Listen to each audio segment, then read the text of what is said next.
Chapter 79, The Right and Wrong Side of the Sheets. Highgarden, 295 AC.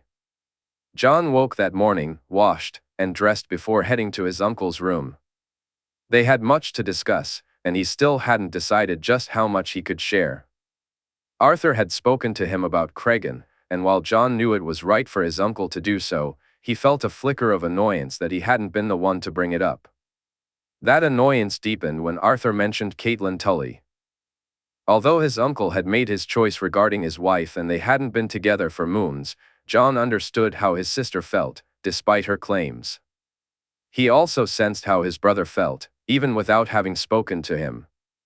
Deep down, they hoped their parents could be reunited. If he were in their shoes, he knew he would wish for the same. But knowing what he did about Catelyn, Edmure, and Littlefinger, understanding the truth of their actions and plans, he realized that if his uncle ever discovered the reality, that reunion would never happen. The last thing Jon wanted was to be the cause of that pain, to hurt his uncle or his brothers and sisters. Yet, it was his sister who reminded him that he couldn't hide the truth forever. "I wondered if you'd come," Rhaenix said as they sat by the pool. "I thought it would be different," Jon replied. "I thought I would just speak to you, ward to you like I do with Ghost, that we would connect, not that I'd see you." "You don't like seeing me, little brother?" Rhaenix teased. "I always like seeing you, Ray. I just wasn't expecting it to be like this." "Then next time, don't do it when you're tired and about to sleep, Jay," she laughed. "Is everything all right? You and Lygaron, are you both well?" he asked, concern creeping into his voice. "We are. Tyrion came to speak to us both." "Lygaron, he gets so excited, Jay." "So excited to see him," Rhaenix said, a smile lighting up her face. "I'm glad to hear that. I'm happy for you, and for him. I miss you, Ray." "I miss you too, little brother. But I have Sarella, and Melisandre has visited, along with Loamra." "Have they? Do they bother you?" "No, it's fine.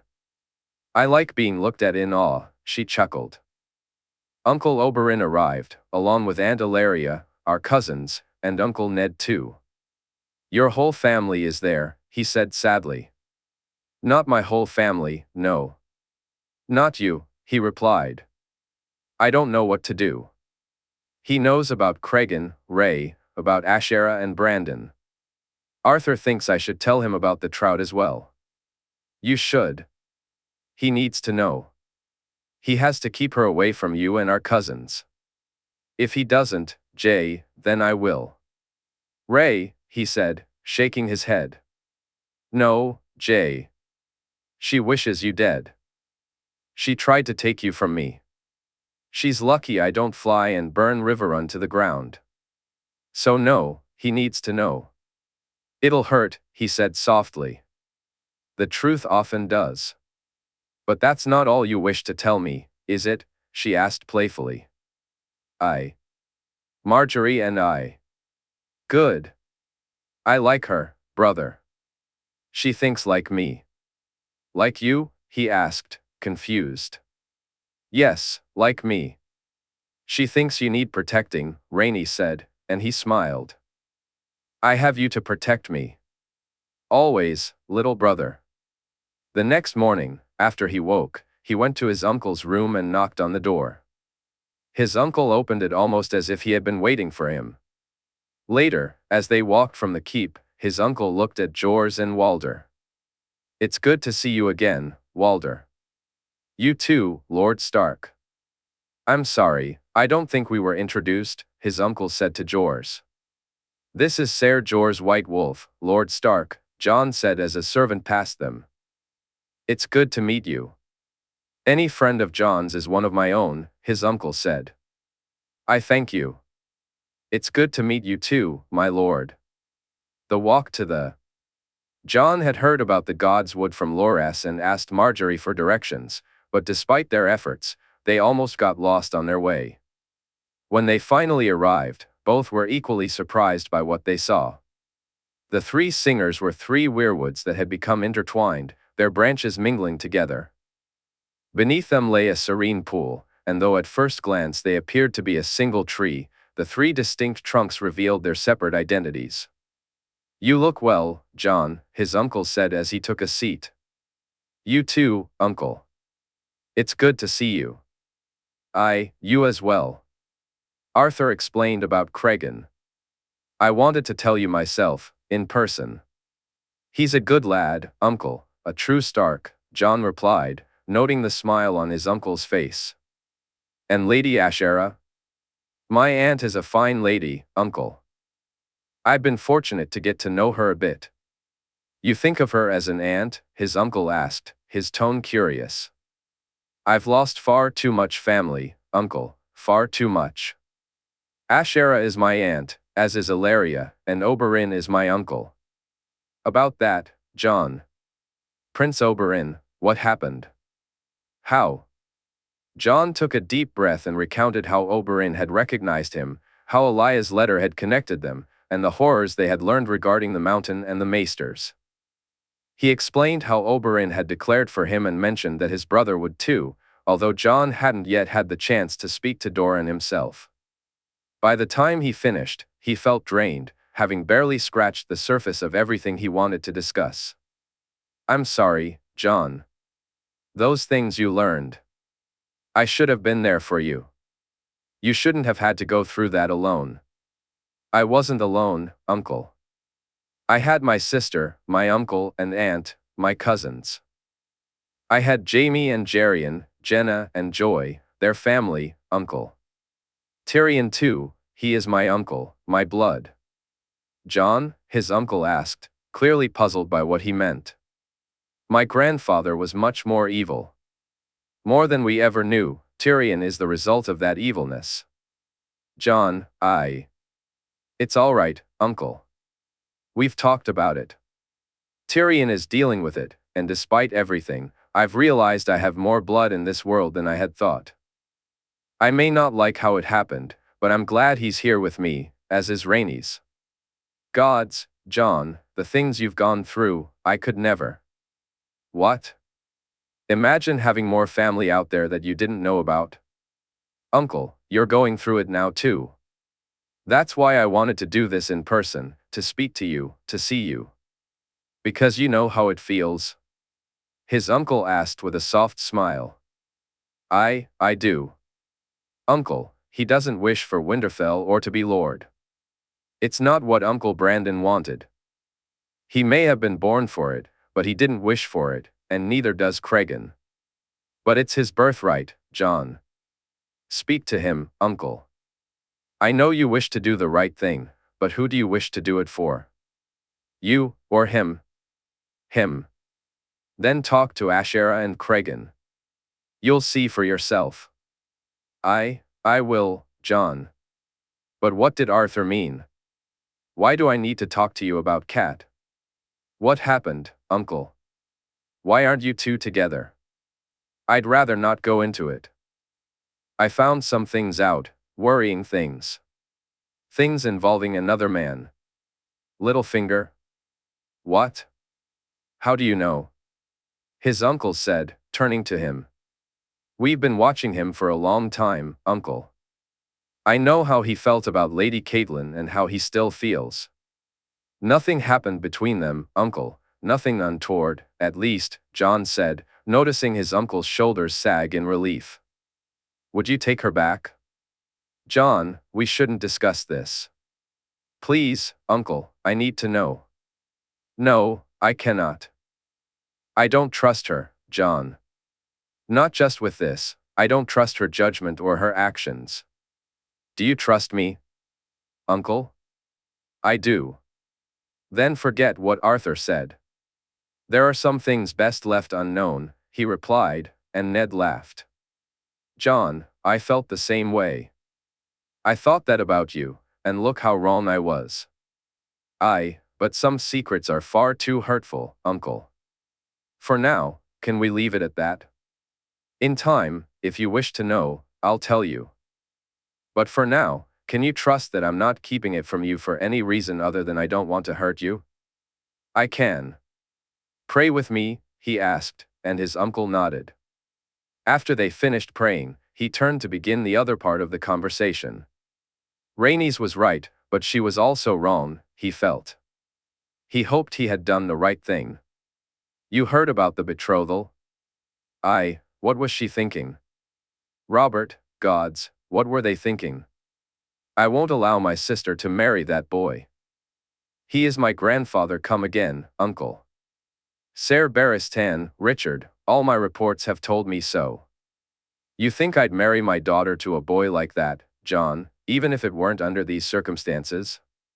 He is the king, uncle. Aye, but she is my daughter. Let Robert rant and rave all he wishes, I care not.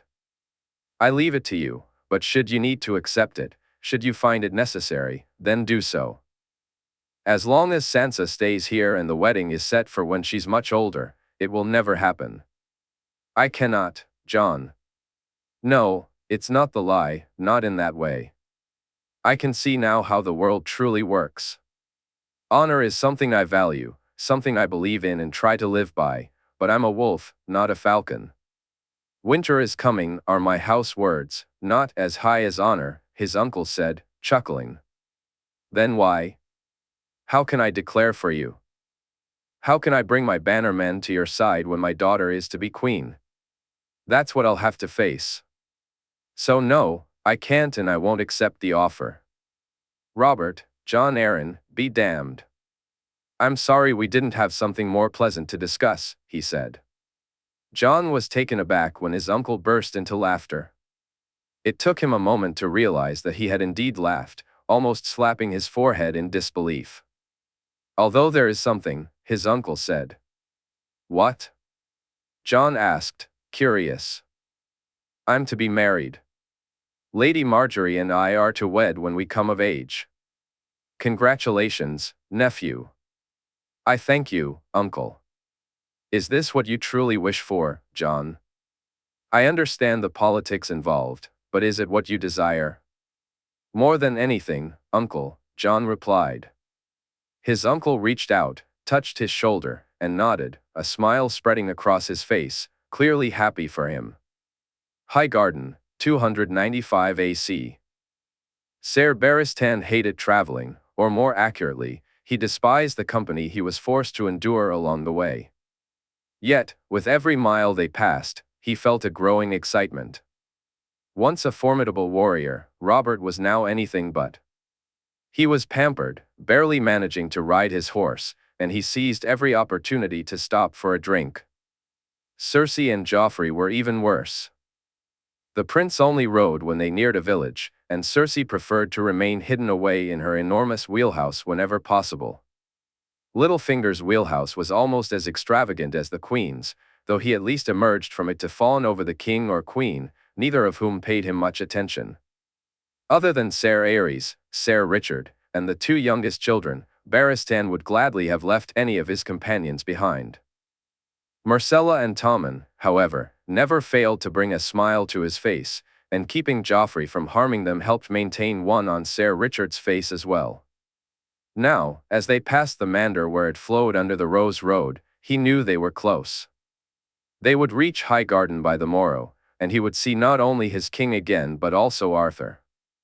The thought of being in the same room with his former brother filled him with anticipation, even during the most trying moments of the journey. You're awfully quiet, Barristan, Ser Richard remarked as he rode up beside him. Just thinking about the tourney, Richard. It seems the entire realm will be attending this one. I heard the king roaring and shouting about it last night, Richard said, how Ned was going to be here, and if he and Ned entered the melee, none would stand a chance. I heard it too, Barristan replied, shaking his head and noticing the little smirk on Richard's face. Are you competing in the joust, Ser? I am, Richard said with a smile. Then I wish you luck. You'll need it, Barristan said, chuckling as Richard rode back to the prince and princess. Cheeky sod, he thought, but he laughed all the same. He had found Ser Richard to be a much better man than he initially believed. Richard's concern for the princess especially endeared him to Barristan. The man was dutiful, and now that he no longer had to tolerate Joffrey, Barristan had noticed a side to him that he greatly appreciated. They made camp for the night, and once again, those gathered around the fire were treated to Robert's drunken tales of slaying a dragon prince, swinging his hammer, and watching the rubies fall into the river. This was inevitably followed by his story of how Ned had beaten the Sword of the Morning, which made Barristan smile, now that he knew the truth. The last few miles felt like the longest he could remember, but when he finally saw the castle in the distance, he smiled. They were almost there. Robert had been on his horse for barely an hour, and it was clear he wished to be back in the wheelhouse. Yet, they were riding through a city, and like his son behind him, he preened. As they reached the gates, Barristan saw the Tyrells lined up and was surprised to find not only Ned Stark but also Prince Oberyn present. "Well, Sir, here we go again," Ser Aery said, joining him in leading the king inside. "Aye," Barristan replied. He watched as the king needed help dismounting his horse, the boy placing a stool for him to climb down. Barristan glanced at the reactions. Prince Oberyn smirked while Ned Stark shook his head. Then, as one, the people took a knee. The king, the queen, the princes, and the princess made their way toward them. Instead of being a vigilant Kingsguard on the lookout for threats, Barristan found himself searching for his true king, feeling both relieved and upset when he didn't see him. "Highgarden is yours, your grace," Mace Tyrell said, watching as Robert, despite his eagerness to reach Ned Stark, who he had just noticed, at least managed to act like a king. "Rise, all of you." "I thank you, Lord Tyrell." "My wife, Lady Allery, your grace," Mace introduced, and Robert took her hand, kissing it gently. "My lady," he said, and she responded with a curtsy. "My son and heir, Lord Willis," Mace continued, and Barristan observed the king's gaze fall on the cane in the boy's hand.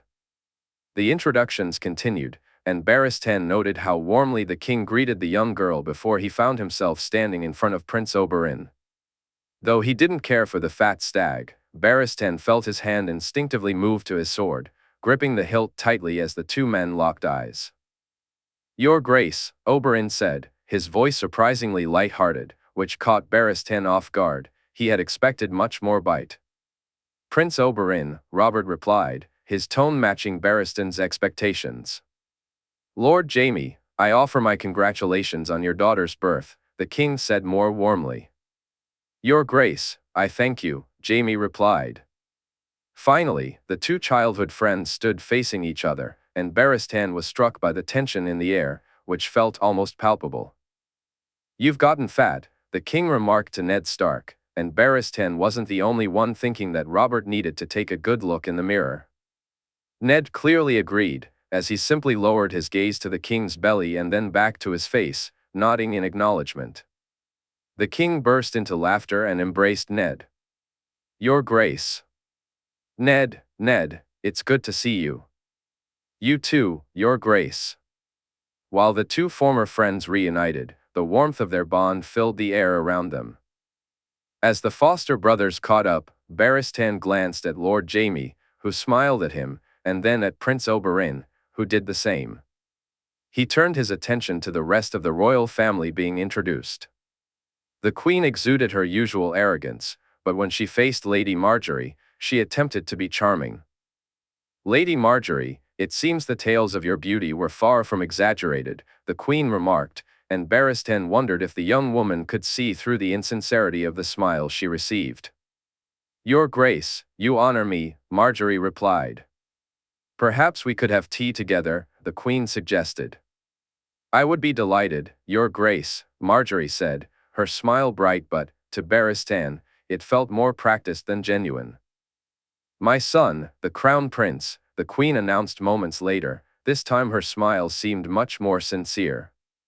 "My lady," Joffrey greeted, his smile mirroring his mother's from earlier. "Your Grace," Lady Margaery responded with a perfect curtsy. "Your beauty outshines even Highgarden's own, my lady," Joffrey declared, and Barristan couldn't help but roll his eyes. He could only imagine what the Queen of Thorns thought of this exchange, and it seemed the queen shared his sentiments, barely containing a scowl. Your Grace, Olenna said, and if the queen's smile was forced, then Olenna's appeared as if someone were holding a knife to her throat. Lady Olenna, it's good to see you again, the queen said as she moved on. The exchange with Oberyn was brief. The queen quickly turned to her brother after Oberyn's comment about her niece had wiped the smile from her face entirely. Prince Oberyn, I'm surprised to see you here, the queen said. I love a good tourney, Your Grace. Besides, I wish to deliver my present for your niece myself. Such a lovely babe, Joanna, named for your mother, I believe, Oberyn replied. Indeed, Cersei said before coming face to face with her brother. Your Grace, Jaime acknowledged. Kissing the offered hand, Jaime said, Brother, it's good to see you well. My good sister, has she not joined you? I would love to finally meet her and my niece. My wife and daughter were not expecting you so soon, Your Grace, and were unable to be ready in time, came the reply. Such a shame. Well, I'm sure I'll meet them later on, Jaime said, trying to mask his disappointment. Of course, Your Grace. Barristan noticed that Jaime was unusually tense, like a taut bowstring ready to snap at any moment. Given what the Queen had tried to do to Jay, and with his own daughter to worry about, it was no surprise that he felt uneasy, especially considering how the Queen had handled the news of the wedding and the birth. Once the introductions were finally over, Barristan observed as the King and Ned Stark reluctantly parted ways, though it seemed more reluctant on the King's part than on Stark's. As they made their way to their rooms, Lord Mace and Lady Allery politely engaged the King and Queen in conversation. Then, as they passed a window, Barristan caught sight of him. Jay was outside, playing with his wolf. Behind him stood a giant guard and a smaller one, his new brothers, watching over them. Even though Jay's face was completely covered by his helm and he wasn't carrying his famous sword, Barristan recognized him instantly. I'll speak to you soon, brother, he thought, smiling at the sight of Arthur for the first time in over 10 years. In Highgarden, 295 AC, Ned had heard from Jon and Jaime that Robert drank, whored, and feasted. The man who once towered over nearly everyone was now a shadow of his former self. In place of the granite figure was a man who could barely ride his horse, a man who needed help dismounting. While Robert was not as large as Wyman, he could easily earn the nickname, the King Too Fat to Sit a Horse, Ned thought, shaking his head. It hurt him to see Robert like this, to witness it with his own eyes, but the smell of the drink lingered heavily in the air. The ale he had consumed only made things worse. Ned wasn't opposed to a drink. Some mornings, he would enjoy one far earlier than he should. But never while fulfilling his duties, especially not when meeting his bannermen or while traveling. This time, it had made conversation much more awkward than it might have been otherwise. Though given Jon's presence, perhaps it wasn't the drink causing the tension. He was grateful that his children and nephew weren't present for this gathering. With so many lords and ladies around, Jaime, Prince Oberyn, the Tyrells, and others, there simply wasn't enough space. As he made his way toward the group, his thoughts drifted to his other nephew. Reaching Ser Arthur, he made his decision. Ser Daeron, do you think I could meet your sister and nephew? He asked, mindful of the many ears nearby. You can, my lord, should you wish it, Ser Daeron replied. I very much do, Ser Daeron. At their earliest convenience, Ned said, and Arthur nodded before walking over to Walder. He turned back to Ned and nodded, indicating it was time. Before he could leave, Jon approached him. Where are you going? He asked. I'll be meeting with your uncle and his sister, Ned replied. Do you want me there? Jon asked. No, enjoy your time with your brothers and sisters. We'll soon have to prepare for yet another feast. I don't know who's looking forward to it more, Lord Mace or Robert. You saw him? Jon asked. It was just as you said. You haven't seen anything yet, Lord Stark. Wait until the feast, Jon warned, just as Arya called out to him. Jon, it's your turn. his daughter said, and Jon smiled before turning back to his sisters. Ned followed Arthur into the keep, moving through a series of corridors until they arrived at the room he assumed Ashera was occupying. He knocked, and when she opened the door, seeing her in the flesh transported him back to Harrenhal. Just like then, he found himself momentarily speechless, though this time, the words eventually came to him. "My lady," he said. "Lord Stark," she replied. "Ashera, please come inside," Ned said, feeling relieved that Arthur had taken his place at the door. Though he didn't mind the man's presence, it made him uneasy. Clearly, he and the knight had unresolved issues, likely tied to how he had raised Jon. "I'm happy to see you well, my lady," Ned continued. "Ashera, Eddard, call me Ashera," she replied with a smile. "Ned," he said as they settled into their seats. "My son is sparring with his friends, Ned, but I thought we should speak alone first, even though I hadn't expected it to be so soon." "Nor I, Ashera, though I'm glad for it." "What do you know?" she asked. He recounted what Arthur had told him, realizing that while the information was extensive, it was far from complete. Ashera began to fill in the gaps. "I loved him the moment I saw him. I knew he was a bit of a cad and that he could have been telling me what I wished to hear, but I believed him. There was something sad about him, something he seemed to be hiding." "Sad? Hiding?" he asked, puzzled. "Your brother had no desire to be Lord of Winterfell, Ned. It was too constraining, too time-consuming. He enjoyed the trappings of what it meant but not the duties it required. He envied you." "Me?" Ned replied, taken aback. "Yes, you. You didn't face the same obligations or duties, yet you were far more dutiful than he ever was. He wished to marry for love, to live in a keep and be comfortable. To be Lord of Winterfell, to be Warden of the North, it weighed on him. Even being heir wore him down." "I didn't know," he said, shaking his head. "Do you understand now? Doesn't what he felt resonate with your own life?" Ned looked at her and nodded. While he sometimes resented being Lord, he accepted the duties and responsibilities. They gave him focus, but he also recognized how they limited him. I know. When your father threatened to disown him, to remove him as heir, Brandon felt free. He could breathe, he said. He was happy. Ned was happier than I had ever seen him before.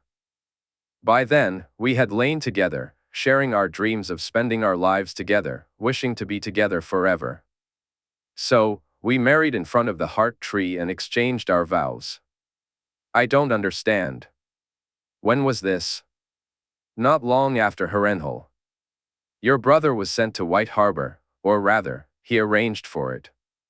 After I met him there, we married in the God's Wood, just the two of us, because we didn't want anyone else involved. What happened in King's Landing? By then, I was with child. It was when Elia was forced to stay, right before Brandon arrived. I tried to reach him before he entered the Red Keep, before he called for Rhaegar to come out and die. I truly did, she said, her voice trembling as tears filled her eyes. Ashera, he said softly, rising from his seat and offering her his handkerchief to wipe her tears. I was too late. The next time we spoke, he was in the cells. If I could have, if it had been in my power, but he was far too well guarded. He was Aerys' prime prisoner, you see. All I could do was see him and speak to him. He wished us wed in my own faith, even though by then, I was more attuned to his. I'm sorry, Ashera. I won't speak of what happened next. You know it, and it haunts my nights enough as it is. But Elia made me return to Starfall while I still could, and so I did. Cregan was born not long after I arrived.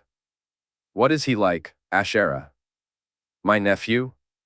He is his father's son. Oh, he doesn't have his willfulness or his wildness, but I have no doubt that if anyone were to hurt those he cares for, he would show his wolf's blood.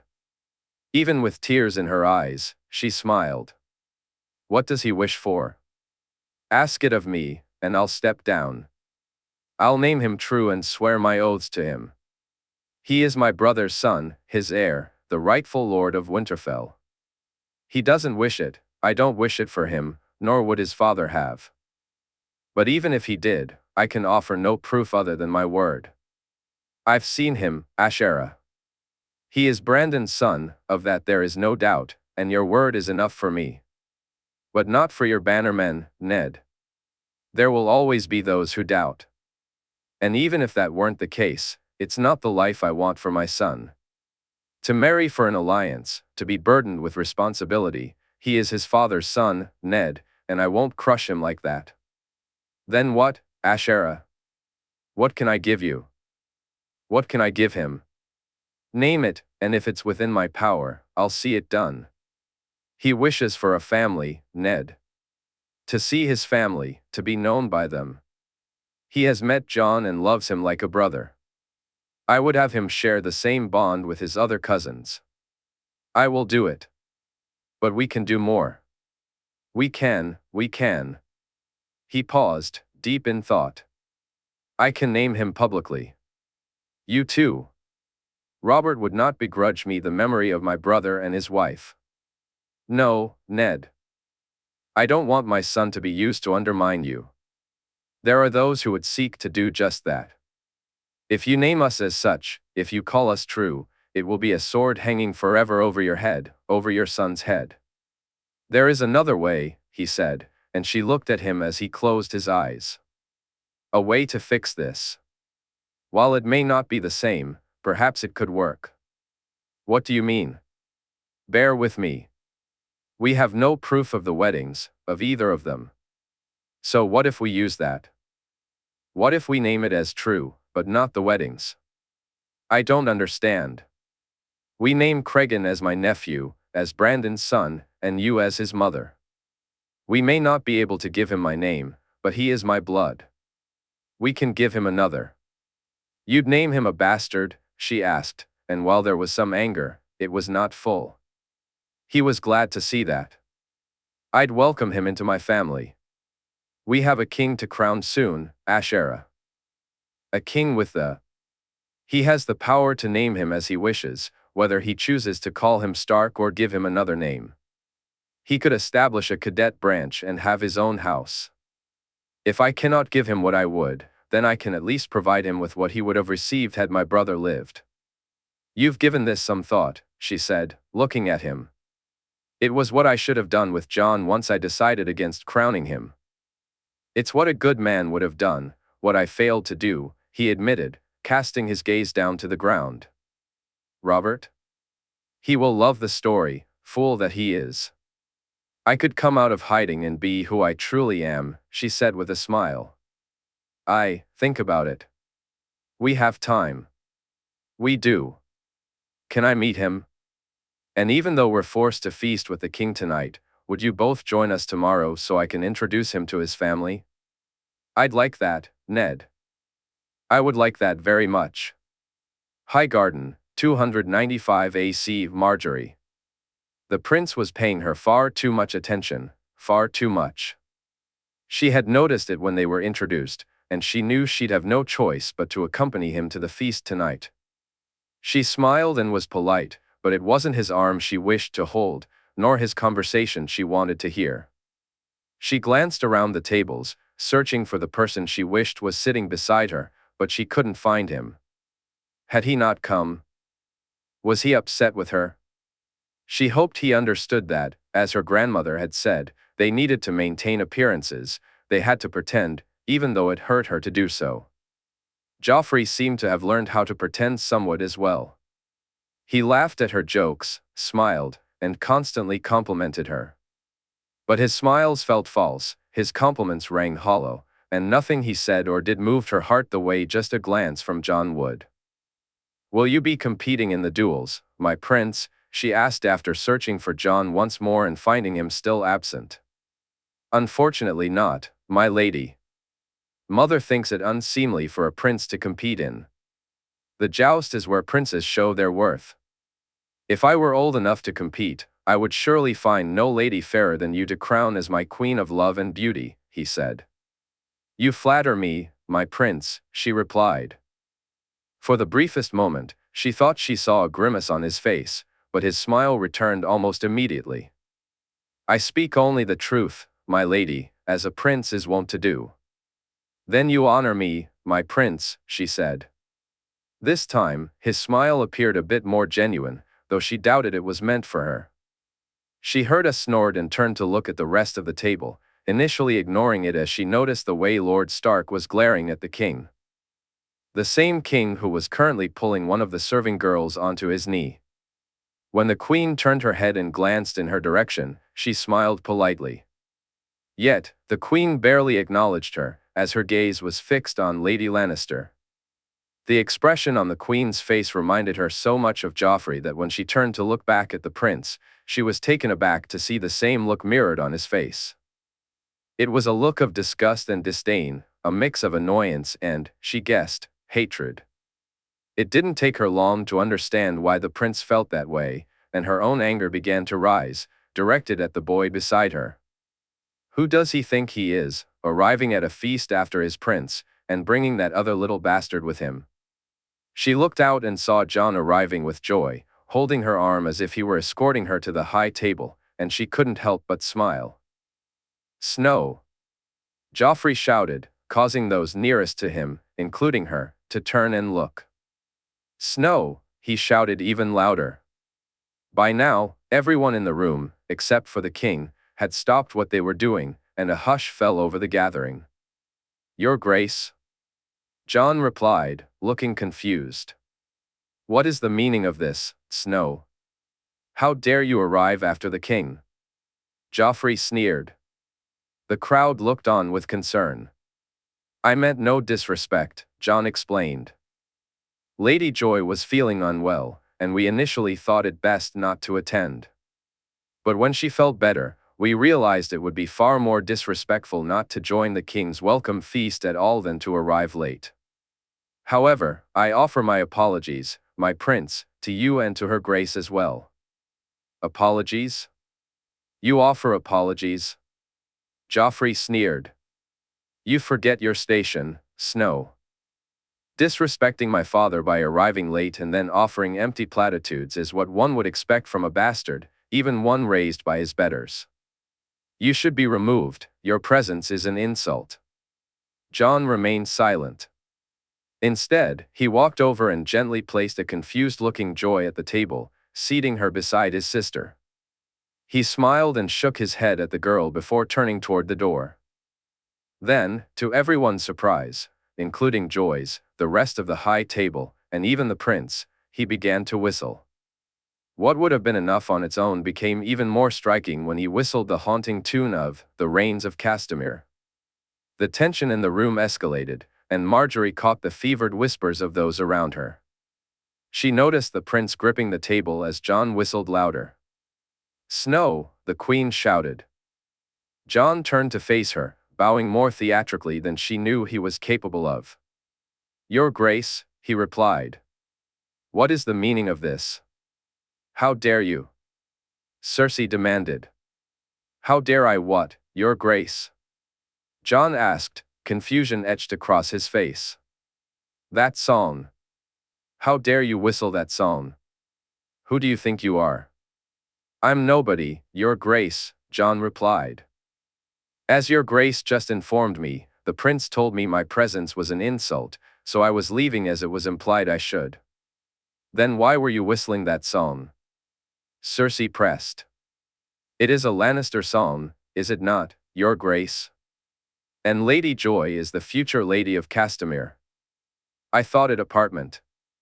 You impertinent fool, Cersei said, and in that moment, Margaery saw the queen for who she truly was. Enough. What the hell is going on? The king said, pulling his head away from the servant's bosom, what's going on here? This bastard insulted you, my love. He insulted our son. He should be punished for his impertinence. Snow? Your Grace. What the hell is my wife talking about? Lady Joy was unwell, Your Grace. I chose to skip the feast until she felt better. By the time she did, the feast had already started, and we arrived late. Prince Joffrey found that offensive and disrespectful. I now concede that I wrongly assumed it would be far more disrespectful to not arrive at all, Your Grace. As it would be, the king replied, glancing down at his son. However, Prince Joffrey bid me leave, claiming my presence was an insult. Jon spoke up. He said that you said that about Ned's boy? The king's voice boomed as he directed his attention to Joffrey. I did, father, for it was true, Joffrey replied, his fingers nearly digging into the wooden table. Then he began to whistle, father. He what? He whistled the Rains of Castamere. Snow? The king asked, clearly confused. Your Grace, I've been squiring for Lord Jaime for 6 years. Lady Joy is the Lady of Castamere, and she's not used to seeing me asked to leave a hall. I didn't want her to be upset, so I whistled the tune, as I have on many occasions, to show her that there was nothing untoward going on, nothing she needed to be concerned about. You did that for Lady Joy? The king asked, a smirk playing on his lips. I did, Your Grace. May I be excused? You may not. My son is mistaken, Jon Snow. Your presence does not insult me, nor does your late arrival. Perhaps my son could learn a lesson and treat his sister how you treat Lady Joy. He would be far better for it, Robert said, and she could hear the growl from beside her. Indeed, father, Joffrey muttered in response. Joffrey glanced at Jon before turning to face his mother. She seemed torn, shifting her gaze between Joffrey, the queen, the king, her family, and Jon. In the end, her focus settled on Jon as he walked toward the table, and she could have sworn he was about to whistle again. But when he caught her eye, he simply smiled. She had to catch her breath and stifle a laugh when he winked at her as he took his seat. Once seated, he soon erupted in laughter at something Joy whispered in his ear. It was Highgarden, 295 AC. Jon sat by Joy's bedside, reading her a story. He had told Sansa and Arya to stay and enjoy the feast. His youngest sister was thrilled to spend time with Lyanna Mormont, while his older sister seemed more eager to join him.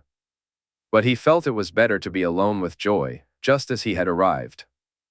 After all, he needed to thank her for her part in everything. You did really well there, Joy, he said. I hate him, she replied, and he smirked. Well, we showed him, didn't we? We did, but it was dangerous. What if they had tried to harm you? She asked, worry etched on her face. I had my protector with me. Who can harm me when I'm with you? He said, making her giggle. I was your knight then. You were. Let me tell you a tale about another lady knight, the Knight of the Laughing Tree, he began, sharing stories of his mother. He knew they would join him eventually, so as he walked to his room, he invited all 3 of his knights inside, deciding to get this part over with first. I know. I took a great risk, and it was silly and stupid and far too dangerous, he admitted. Then why did you? Arthur asked. Sansa, I needed to give my uncle a reason. The king will bring up the betrothal, and my uncle can now recount tales of Joffrey. This really shows how much the boy overreacts and oversteps. With everything going on, especially the stories about his sister and brother, he can't agree to this, or at least, he should wait until the boy is older. It's a good plan, Jon, but you risked too much, Arthur said. No risk is too great for my family, Arthur. No risk at all. While his knights didn't entirely agree, they at least accepted something that Jaime, Oberyn, and his uncle did not when they made their way to his room later that night. The argument spiraled in circles, and as Jon looked at Ghost, he wished he could warg and go hunting. Even the taste of blood in his mouth would have been better than this. In the end, he reluctantly agreed not to try something like this again. He accepted their chastisement, and as he fell asleep that night, he found it amusing that he was their king, yet he had been the one being talked down to. The next morning, while breaking his fast, he was pleased when his uncle announced they would have a family dinner that night. He was even more delighted to hear that Cregan and his mother would be joining them. However, he was less pleased about the fact that he wouldn't get to spend time with Margaery. The prince's seemingly constant desire to be with her was beginning to grate on him. "Will you take us to the stalls, Jon? Lyanna and I want to see the weapons," Arya said, and he chuckled. "Sansa and Joy want to check out the other stalls, little wolf." "But the weapons, Jon?" Arya replied, aghast at the thought of anyone wanting to see anything else. "Have you ever had a candied apple, Arya?" "No, what's that?" "How about this, when I meet up with you later, I'll take you to both sets of stalls." He watched as she contemplated the offer, and after a moment, she nodded in agreement. Then he caught Bran looking at him eagerly. You can come too, brother."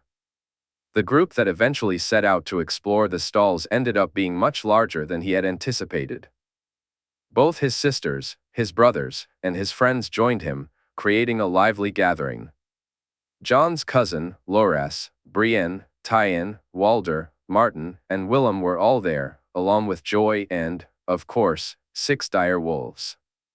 With their guards accompanying them, they must have made quite the sight. Jon was glad he had brought a full purse. Joy and Sansa held onto his arms, while Arya rolled her eyes, looking on with a hint of jealousy. "Jon, candies!" Joy exclaimed. He shook his head. The first stall wasn't the one he intended to visit. "Candied apples, Joy. Remember how much you loved them," he reminded her. Candied apples. Yummy, Sansa."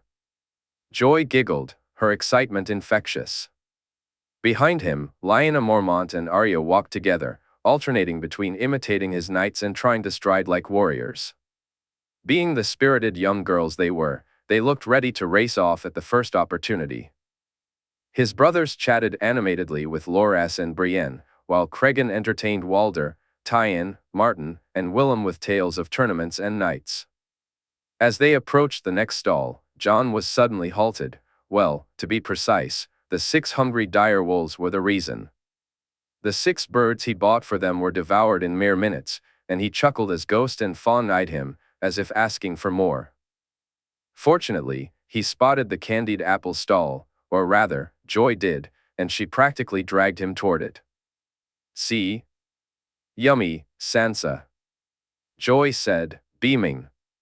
Jon noticed that not only did Sansa agree, but so did the others, including the wolves. They passed stalls selling fabrics, where Sansa and Joy each bought something with their own coins, much to Jon's surprise. Then they came to a stall that sold weapons.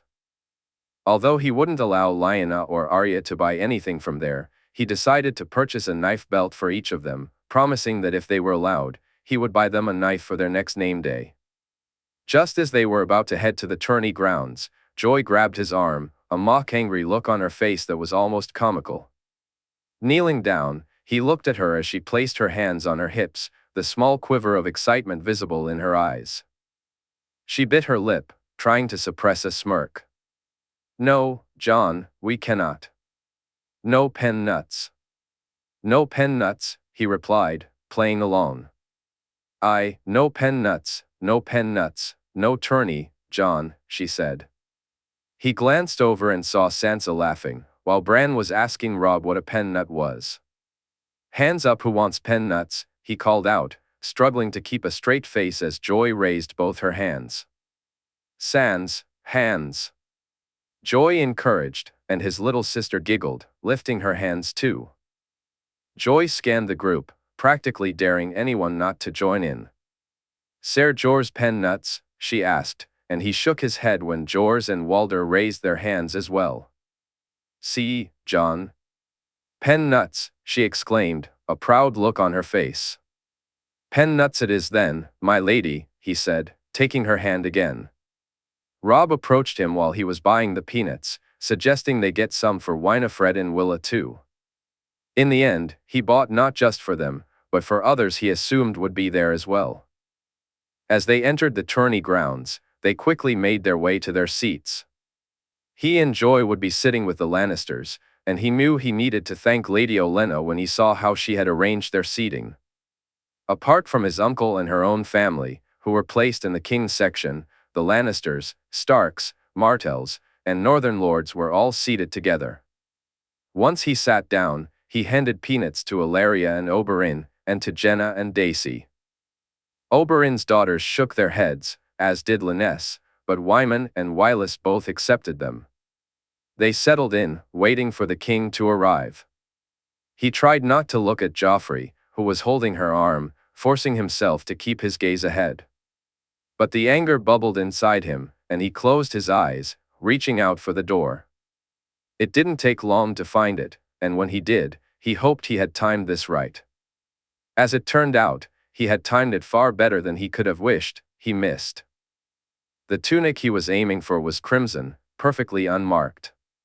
Unfortunately, the same couldn't be said for the prince's hair. What the hell? Somebody kill that bird. Bring me a damn cloth, you fools. What are you waiting for? Joffrey shouted loudly. As he opened his eyes, he glanced at Margaery, who was trying to look concerned but seemed to be watching him oddly. Then, she smirked, her lopsided grin bringing a smile to his own face. Pretty birdie, Jon. Pretty birdie made a mess, Joy chimed in as Joffrey rushed off to fix his hair. Good birdie, he replied, and her laughter echoed, joined by his sister and most of those around them. Highgarden, 295 AC, Littlefinger hated tourneys, he had to admit.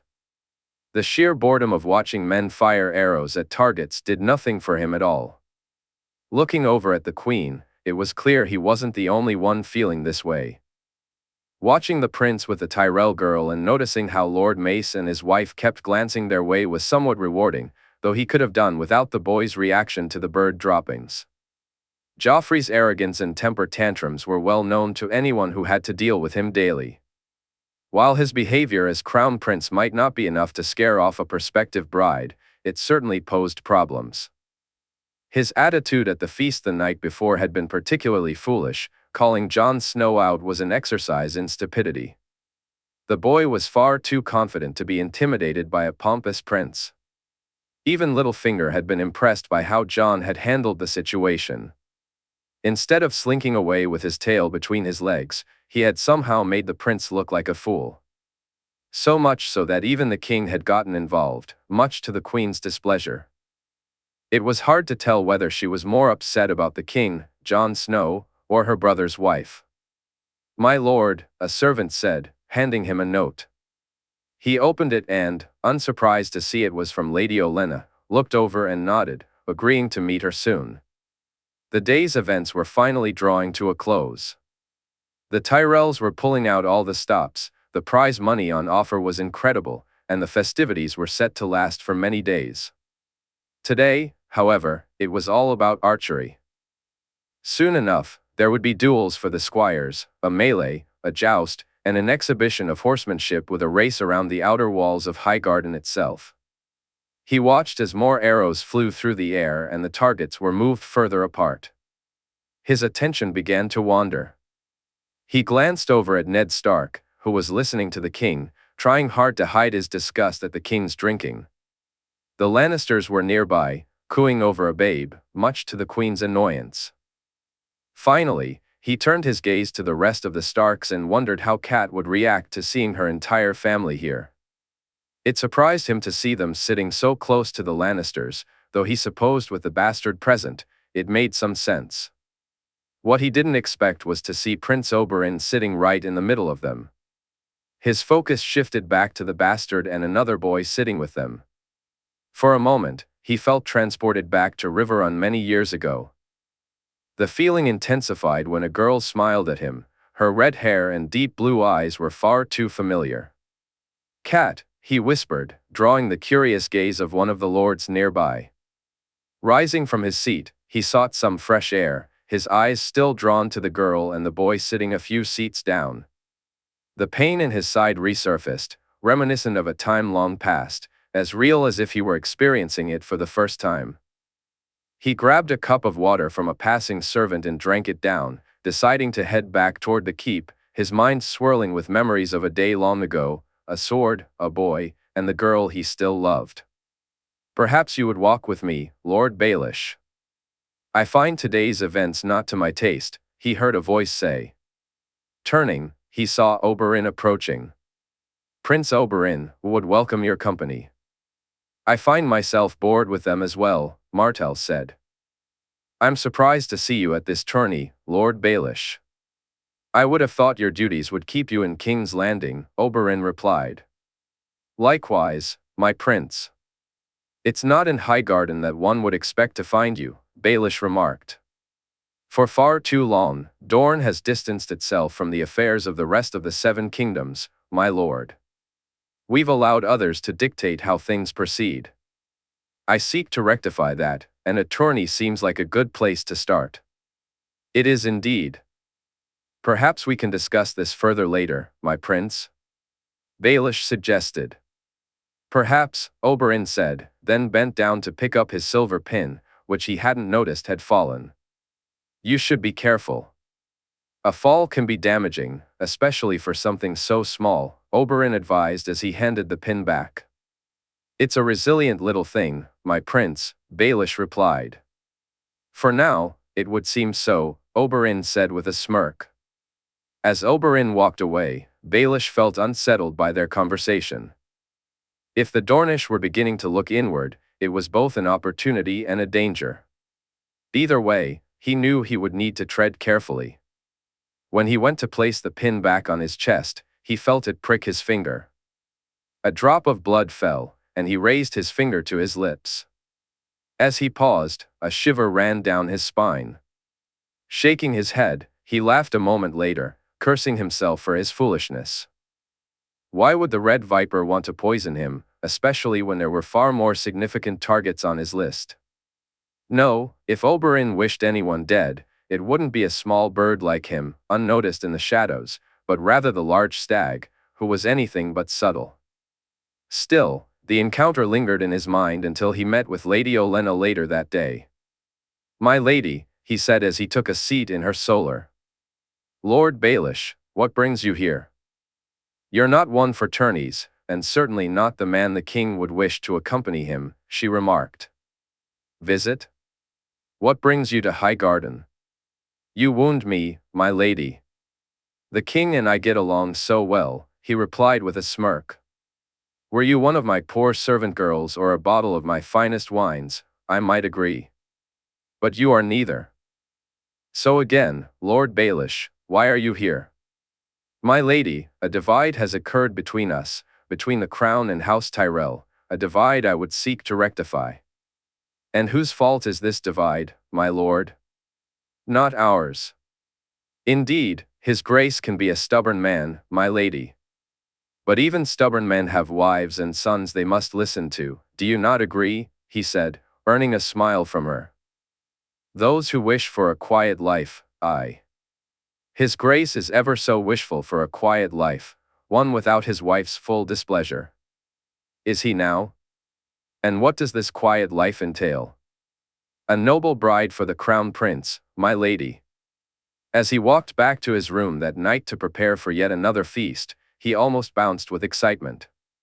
He had baited the hook, soon it would be time to reel in the roses. So proud of himself, he didn't see her, didn't notice her or her brother until he was almost upon them. Jon Snow may have been Ned Stark's son, but he took more after his mother, whoever she was. He could believe it was Ashara Dane, looking at the boy now. But the girl was unmistakable, she was Cat come again. Lady Sansa, allow me to introduce myself. I am Lord Peter Baelish, a good friend of your aunt and your mother. My lord, she replied, curtsying perfectly, her smile absolutely radiant. And you must be Jon Snow? I am, my lord, the boy said, though he didn't smile or change his expression. Just as he was about to say something to Jon, he heard a low growl. Turning, he nearly soiled himself. The wolf was gray with yellow eyes, and as he looked at its teeth, he turned to see Jon Snow wearing a smile on his face. But soon, his attention was Drawn from the shadows, the white wolf crept up behind the boy and moved closer. If the gray one was intimidating, the white wolf was truly terrifying. Its eyes glowed red, and it was 3 times the size of the other. "You have nothing to fear, my lord. Wolves only eat when they're hungry, and Ghost and Fawn are well-fed," Jon Snow said, as the gray wolf approached Sansa, while the white one stared deeply into Lord Baelish's eyes. "Impressive beasts," he managed to say, his voice trembling. "Wolves are not beasts, my lord," Sansa replied, her frown directed at him. "I did not mean it as an insult, my lady," he said, forcing a smile. "Wolves don't respond to insults, my lord, they respond to danger, danger to their pack. Have you ever seen what a pack of wolves would do to something they consider a threat, Lord Baelish?" Jon Snow asked, and Baelish felt himself withering under the boy's gaze, just as he had under the wolves. "No," he admitted. "Maybe you'll be lucky and never see it, my lord. But should you ever find yourself near a wolf pack, on the wrong side of one, I have some advice for you." He found himself shaking his head, his fingers trembling both at Jon and at the now bared teeth of the wolf. "What?" "Run, my lord. Run for your life." As he watched Sansa, Jon Snow, and the wolves walk away, he wondered if he could run fast enough. Chapter 80, Wolf's Bite. Highgarden, 295 AC. Ashara's excitement over what Ned had told her didn't last as long as she had hoped. In fact, it only lasted until her brother Arthur arrived, quickly spelling out some hard truths. As she and Cregan made their way to where the Starks were staying, she felt more nervous than happy, more worried than relieved. Cregan, however, was far more excited and curious about the night ahead, so she tried to share in his enthusiasm. After Ned had left her earlier that day, she prepared to go look for her son. Just as she was getting ready, Arthur came to check on her and ensure everything was going well. She explained that Ned would be telling his children about Cregan, that he would soon meet his cousins, and that they would finally know of him. The mere thought of it brought a smile to Arthur's face, but when she mentioned Ned's plan, the reality of the situation hit home. "He would have my nephew raised as a bastard. What is it with the Starks? Is that the only idea he has?" "First Jay, now Cregan," Arthur exclaimed. "He already is being raised as one. We all are, Arthur. Or is your name not Sand?" Ashara replied. "It's different, Ash. We're pretending, you, me, Cregan, we're pretending because we must. But when Jay takes his throne, we won't need to pretend any longer," Arthur said. "And when is that, Arthur? I want to be myself again, for Cregan to be himself. This situation allows for that, and we also have the North to think of. We can sign papers, have Jay declare it so, take Cregan out of the line of succession. He doesn't need to give up his name, Ash," her brother insisted, shaking his head. "We both know that wouldn't work. There will always be people moving against the Starks, people trying to use Cregan. What about his children, Arthur? Or his children's children? We could be setting up conflicts that will last for years," Ashara argued. "So this is your answer?" Arthur asked. "It is an answer, is it not?" she replied, her voice steady. Arthur spoke a little angrily. "What about Jay? What about Jay?" Ashara asked, confused. "I assume you want to do this now?" "Ned said he'd speak to the king, allow me to come forward without fear." "What about Jay, Ash? People assume you're his mother. What happens when you claim one but not the other?" If they find out you're not his mother, they'll start looking closer, Ash. If you're not his mother, then who is? We're not ready for that risk." "Arthur, I know, Ash. This isn't what I wished for you, but we're in this now. We have to see it through. I'll speak to Ned." It felt like someone had thrown cold water on her face. The small hopes she had about being herself again, the idea of Cregan resolving issues with his future, all vanished in an instant. It wasn't just Jay to consider, it was Arthur too, she soon realized. So, she sat down with Cregan and exchanged one lie for another. She felt terrible for making him do this, but she knew it was necessary, at least for now. "Your uncle came to see me today," she said to her son as they walked in the gardens, dusk by their side. "Your Uncle Ned. He knows?" he asked, excitement bubbling in his voice. "He does. He wants us to join him for dinner. He wants to tell his children. I can meet them. I can meet them truly." "You can. Cregan, you can be yourself with them, but not fully, not how I wished, at least not yet." "I don't understand," he said, his confusion evident. "I know, my love. But for Jay and for Arthur, we must still remain hidden, especially here, especially now." "Because of the stag?" "Partly. We can't have people asking questions about Arthur, about Jay. So if they ask you, then Arthur is who he says he is, Ser Daron Sand, a friend of your father who claimed you as his nephew.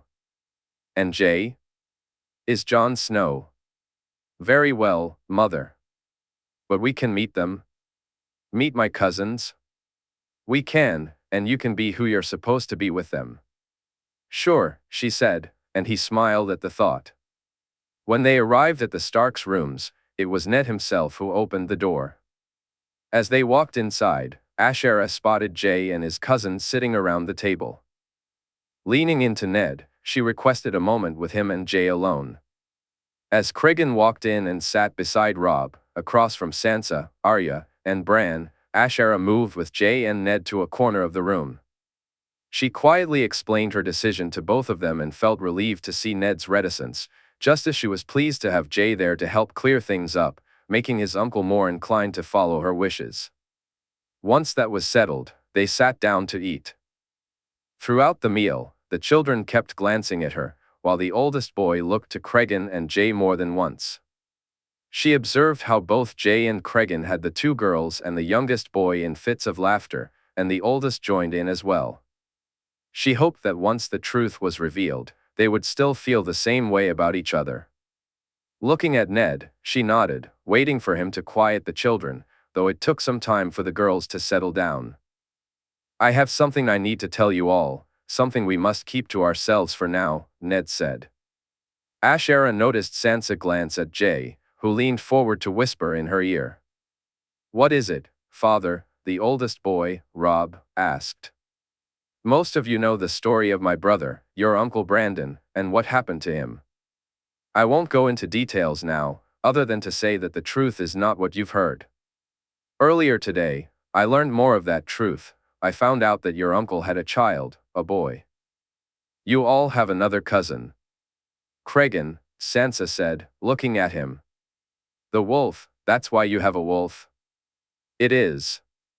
Cregan is your cousin, your Uncle Brandon's son," Ned confirmed. Ashera looked around the table and saw both girls smiling at her son, who. Ashera felt a bit more nervous now. She watched young Brandon, a boy who looked nothing like his namesake, with his auburn hair and blue eyes, and she saw him smile. Robb appeared both happy and worried, torn between looking at Cregan and his father. It left Ashera in no doubt about what was concerning him. "I want us to get to know him, to get to know his mother," Ned said, "but for now, we must keep this to ourselves. For reasons I won't go into, we cannot allow anyone to know about Cregan, other than what they believe him to be. I promise I will explain everything when I can, but for now, I ask you to promise me you'll do this." One by one, the children promised.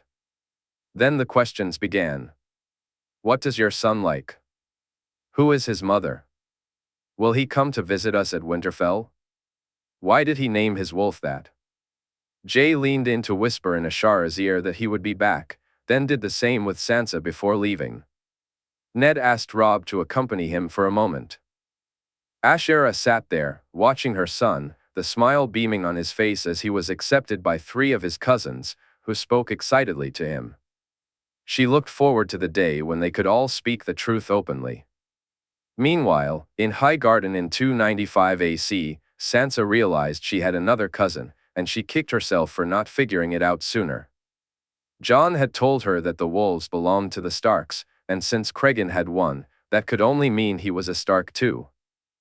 It dawned on her that this was why Jon had changed the subject when she had asked about it, and it annoyed her a little that he hadn't told her the truth. Noticing her frustration, Jon leaned in to whisper in her ear, promising they would talk later and he would tell her everything. Sansa already liked Cregan. He was fun and reminded her of Jon and Robb. She wondered if that was a Stark trait. Had she noticed those things before she knew, or was it just the way he was?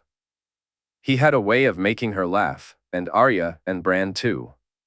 He was kind and sweet, and she felt grateful that he was her cousin, a part of her family. When Jon left, she instinctively closed her eyes and searched for the door, just as she had done several times before. Her bond with Fawn was growing stronger. She sensed things with her wolf that she was sure she had overlooked in the past. Peering through Fawn's eyes, she noticed him with Ghost and Dusk. The other wolves were in her father's and siblings' rooms, while those three were huddled together in Jon's. She watched as Jon checked in on them, giving each a gentle rub, before heading off to tell Joy a story. Not even family dinner could distract him from that, and it warmed her heart to see how thoughtful her brother was. Arya, Cregan says he'll take me and Lyanna to the stalls tomorrow before the tourney. Will you come? Arya asked excitedly. I can't, Arya. I have things to do tomorrow. Can we all do something together another time? Sansa replied, noticing Arya's puzzled expression. I'd like that, Sansa. I'd like that very much, Cregan said with a smile. But we can still go, right? Arya pressed, and Cregan leaned forward to whisper in her ear. In that moment, Sansa thought he not only resembled Jon but also acted like him, which brought a smile to her face. When her father returned, Robb seemed much more relaxed and joined in their conversation. Sansa then turned her attention to Liara, Joy's tutor, Cregan's mother, and her. Oh, why hadn't she thought of that before? Rising from her chair, she walked over to Liara and asked if she could sit beside her. When invited, she took a seat. I wanted to speak with you, to get to know you better, Aunt, she said, smiling as Liara returned the gesture. I'd like that very much, niece, Liara replied, and for the next hour, they chatted about nearly everything, Liara being just as kind as Cregan, reminding her of Arya's newfound energy. Their father had explained to Robb and Sansa earlier about Jonelle, and Arya practically worshipped the ground she walked on. Sansa thought of Jonelle as a true northern lady, much like Lady Dacey, though Jonelle didn't carry a mace. Their father also mentioned that he would talk to them about their mother, something Sansa knew Robb was eager to learn more about. Surprisingly, Sansa felt less upset than she had anticipated. While she didn't want her father and mother to part, she also recognized that there were aspects of her mother she didn't fully understand. There was a side to her mother that Sansa had either chosen not to see or that her mother had hidden from her, a side she had glimpsed most clearly during her visit to Highgarden. You lost in your thoughts again, little sister, Jon said as he sat down beside her. Liara had gone to speak with Arya, Robb, and Bran. What?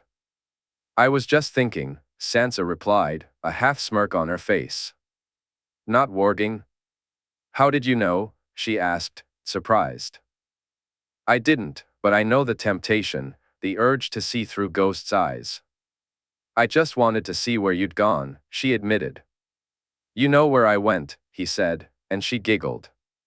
I wanted to be sure, she said, and he nodded. After saying her goodbyes to her father and siblings, Jon, Cregan, her aunt, and Sansa all walked to Jon's room. Cregan was talking to Dusk and walking with his mother to his own room after she bid them goodnight. Meanwhile, Jon, Sansa, and their two wolves headed to her room. She was relieved not to have bumped into the man they had encountered earlier. Something about him sent shivers down her spine. Jon clearly didn't like him, and neither did the wolves, reinforcing what Jon had said. Jon, why did Fong and Ghost behave that way with that man? Sansa asked as they left the wolves in Jon's room before heading to dinner. The wolves know better than we do, Sansa. Just like they can see better, run faster, and smell more keenly, they know. If Fong ever acts strangely around someone, if she growls or behaves oddly, you should pay attention. She's warning you, telling you to be careful. She's protecting you, protecting her pack. I promise, Jon, Sansa replied, and he kissed her cheek. As she reached her room, she was surprised to see Jon walk in with her. Even more surprising was when he sat down on her bed and asked her to do the same.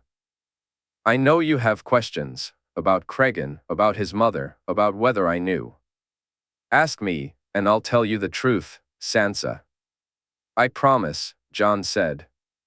He revealed the secret to her, asking her to keep it quiet for now. He explained that the secret was just as dangerous as his own, and that one day she would be able to speak it aloud, but for now, it needed to remain unspoken. Liara was Ashera Dane, and she had married her uncle, though there were no witnesses to it. When he told her this, Sansa felt a wave of worry, not for herself, but for Robb. Did this make Cregan the heir to the north? He doesn't wish for it, Sansa. He wants no part of it. All he wants is a family. He wants to be part of ours, which he is, isn't he? He is. He's Pack, she said, and Jon smiled at her. He then explained why he hadn't told her sooner when he spoke of his own secret. He had wished for their father to reveal it first, needing him to know before anyone else. When Sansa realized who Ser Dairon really was, she was astonished. Ser Arthur Dayne, the Sword of the Morning. For a girl who loved tales of chivalrous knights and tournaments, he, along with Aemon the Dragon Knight, epitomized everything she cherished. The fact that he was guarding her brother's back as part of the King's Guard not only made her proud of Jon but also eased her worries about his safety. Since the attack in the Riverlands, she had rarely felt at ease. Now, however, she could rest easy knowing that the greatest knight in Westeros was watching over him, that her brother would be safe and protected. I'm sorry. I couldn't tell you earlier, little sister. I'm sorry I had to keep this to myself. I promise that from here on out, I'll tell you everything. I'll never lie to you, Sansa, I swear it. I know, Jon, she replied with a smile. To that end, I have some news for you. As she settled into sleep that night, Sansa couldn't shake the feeling that someone needed to write this tale down, a hidden prince guarded by the greatest knight in Westeros, working in secret to reclaim his throne and avenge his family. The story had almost everything it needed, including a beautiful maiden, a girl destined to become a queen. The fact that the tale referred to her best friend and brother only made it even more captivating. In her dreams, she envisioned Jon sitting on the throne, Margaery beside him wearing a crown, surrounded by men in white cloaks. She imagined being the sister of a king, the good sister to a queen, wearing her own white dress and marrying in front of the heart tree. She pictured standing in a September while her husband walked down the aisle, his cane tapping the ground with each step. Highgarden, 295 AC, Daisy. She had thoroughly enjoyed her mother and sister's reactions to her baby, each of them rushing to see her as soon as they arrived. Even before properly greeting their liege lord or king, her mother, sisters, and good sister came to meet her little one. Where is she? Her mother asked as she opened the door. Really, is it just her, mother? Not glad to see me at all? You? I've seen you all your life. Now, where is my granddaughter? Her mother replied with a smirk. She led her mother into the room to the small crib that Jon had made for them, a compact version of the much larger one he had commissioned in Casterly Rock. The craftsman who made it had also crafted nests, and the workmanship was exquisite, with designs of bears and lions adorning the wood. Her mother reached the crib long before Daisy did, and by the time Daisy arrived, her mother was already cooing over the baby. Joanna laughed as her daughter played with her fingers. What a fine little cub, both a bear and a lion, her mother said, and Joanna felt her heart swell with pride. Where is my niece? Lyra asked, and soon she and Jory were mimicking her mother, with little Lioness smiling as she played with the baby. Joanna had spent most of the day catching up with her family. Lyness shared stories about Gerald, while their mother alternated between holding Joanna and telling her about the changes on Bear Island. When the conversation turned to the upcoming tournament, Lyness was taken aback when Joanna revealed she would be competing. I haven't had a good fight in over a year. If this goes on much longer, I might forget how to swing a mace, Joanna said with a laugh. What about the baby? Lyness inquired. Joanna will be fine. Her father can hold her while I take on the men, Joanna replied, prompting laughter from her mother and sisters. Jory and Lyra were also gearing up to compete. When the king and queen arrived, Joanna felt relieved not to have to greet them herself, especially the queen, given all the stories Jaime had shared about his sister, stories that Tyrion had confirmed. She hadn't hidden from the queen, knowing the woman would likely come to see her and little Joanna at some point. But she was glad it would be on her terms, in her own rooms, rather than having to visit the queen. When the note from the queen arrived, it didn't come alone. Joanna tried to suppress a laugh at the sight of the man delivering it. He looked almost terrified of the large white wolf that sat at her door. Tell her Grace I would be most happy to see her, but it will need to be here, as I don't want my daughter to catch a chill, she said, lying. The man, eager to escape the presence of Ghost, almost ran off. What are you doing here? She asked the white wolf, rubbing its head. Ghost responded by licking her hand and then walked uninvited into her room. Joanna followed the wolf as it made its way to Joanna's crib and sat down, its red eyes fixed on the door. She wasn't sure what it was waiting for. Jon or the wolf. At that moment, she loved the wolf more. Reaching down, she stroked its fur again before climbing onto the bed to wake her still sleeping husband. Get up, you lazy sod, she said, playfully nudging him onto his side. Leave me be, woman, he chuckled. We have a visitor, she replied, drawing his attention to Ghost. What's he doing here? Jaime asked, sitting up in bed. I think he's here to protect me from your sister, she laughed, handing him the note. She watched as the last remnants of sleep vanished from his face as he read it. If you don't want her here, you don't have to let her in.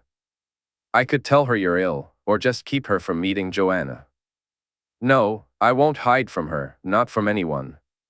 Besides, saying I'm ill and then competing in the melee would be rather odd, she said, and he laughed. It would. You should have your family with you, guards too, especially him, he said, pointing to the wolf. You think Jon sent him? She asked. I don't know. Remember what happened at the Heart Tree? I asked Jon about it, went to thank him, and he looked at me like I was the Mad King.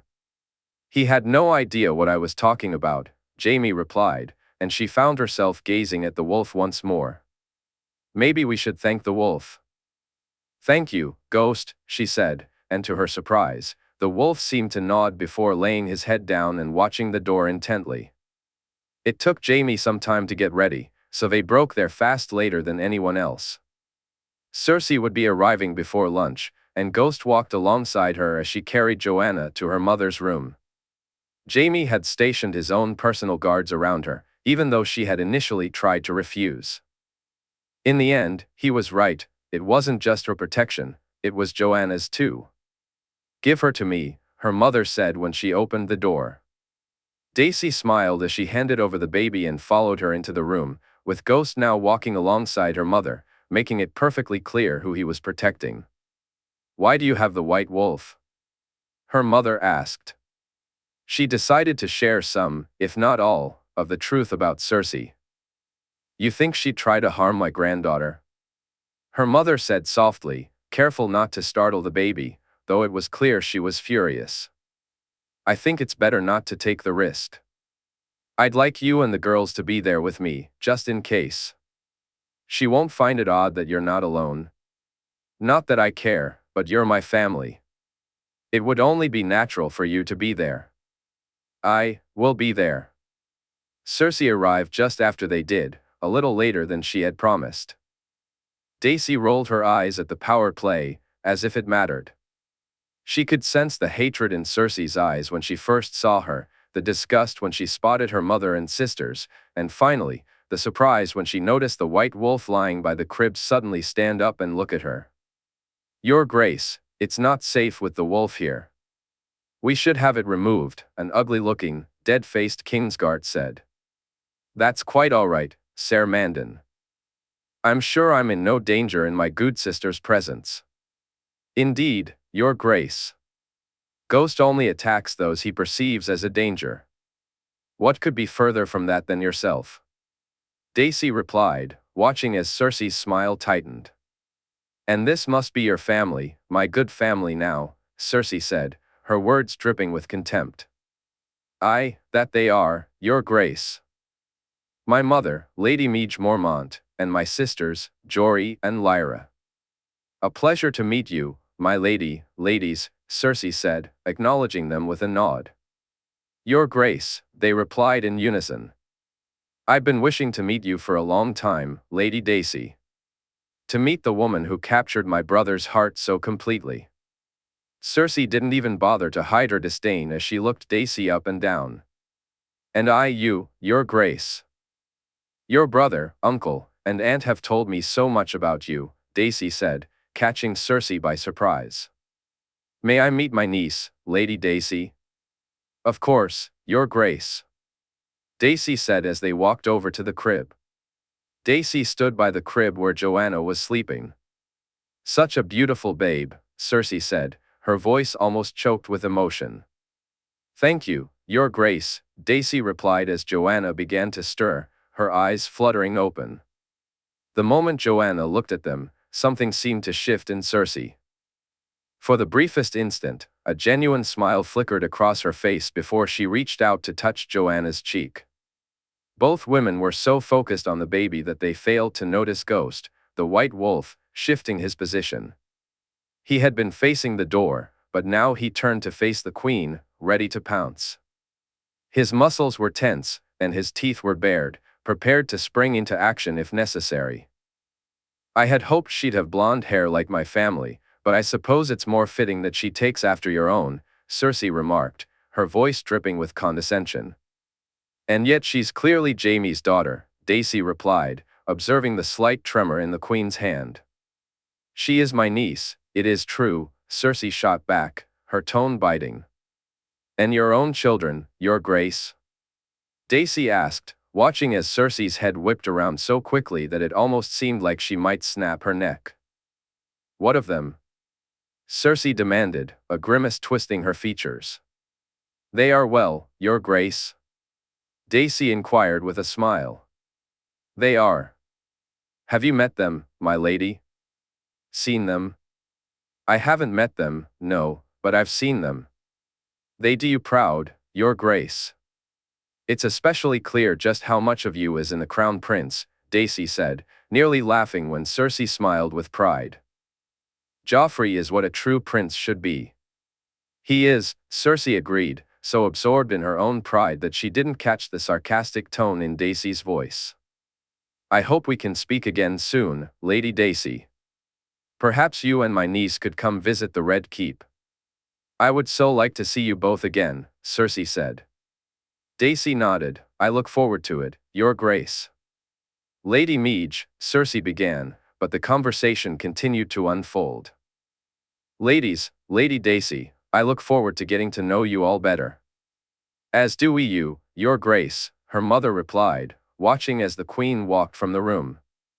Once she was gone, Daisy returned to the crib, lifting her daughter close as she settled into a chair. "That woman is insufferable," her mother said, and Daisy couldn't agree more. Highgarden, 295 AC, Cregan enjoyed the dinner, but this was far more fun. Walking with his cousin and her friend was much more to his liking. Arya was a little bundle of energy, and with Lyanna Mormont by her side, there was no telling what would capture their attention as they strolled. Dusk and Nymeria followed behind for now, but both wolves occasionally darted ahead, then returned to check if everything was all right. With the melee scheduled for later that day, He had found his cousin already dressed and waiting when he arrived, and Lyanna had joined them not long after. As they wandered around the stalls, he was grateful he had eaten and rested well. Just trying to keep up with the girls was exhausting. "Damn, it's not open," Arya said. "What's not?" he asked. "The candied apple stall. Jon bought us some the other day, and they were so good." "You're hungry?" he inquired, and she shook her head. "No, but I could eat a candied apple." "Lyanna too, couldn't you?" "Couldn't I what?" Lyanna asked, her attention having clearly drifted. Cregan watched as the two girls quickly exchanged words. "Eat a candied apple." "I could eat one faster than you," Lyanna replied with a smirk. "No, you couldn't." "Want a race?" "We can't, silly, it's closed," Arya said with a hint of smugness. "Then how about a real race?" Lyanna suggested, dashing off with Arya racing behind her. "Arya!" "Lyanna!" he shouted, but they quickly disappeared from sight. As he moved after them, he heard his name being called and turned to see Joy approaching with some of her guards. "Joy? Why didn't you tell me you were coming? Why are you here?" she asked, annoyance creeping into her voice. "I didn't know you wanted to come. Besides, I was with Arya and Lyanna," he replied, earning a scowl from her. "And not me?" "Sorry. Do you want to join us, my lady?" he asked. She nodded, then laughed. "Us? There's just you, Cregan." They ran off. "Come help me find them," he said, and before long, he spotted both girls. They were drinking water, clearly out of breath, and looked anything but the refined ladies of their houses. Their hair was tousled, sweat dripped down their faces, and their clothes were in disarray. If this was what the ladies of the North were like, he thought, then the rest of the realm could learn a thing or two from them.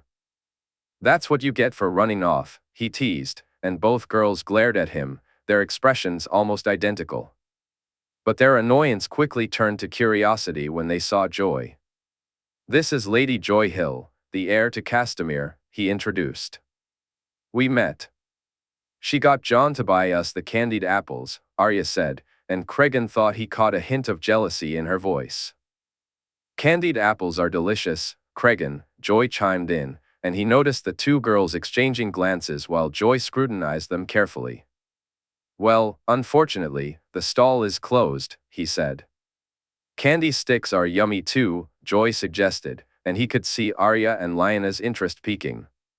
"Fine, we'll get candy sticks," he agreed. By the time they reached the stall, the dynamic had shifted. Joy seemed to have moved on from her playful demeanor, as if she had heard enough to step out of her game.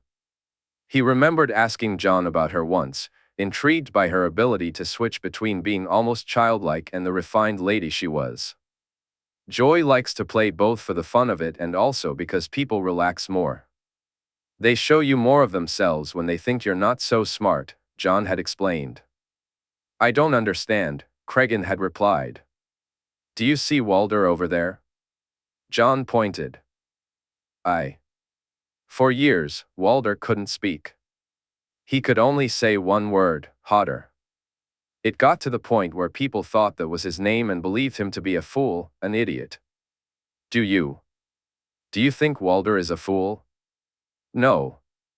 But if you did, would you worry about what he'd think? Would you try to put on a show with him around? No. Exactly. Joy has figured it out better than any of us. What started as a game, a way to have fun and embrace our inner child, has evolved. That playful side is still there, and we enjoy it. But there's more to it. She uses it for her own reasons, to understand who she can and cannot trust."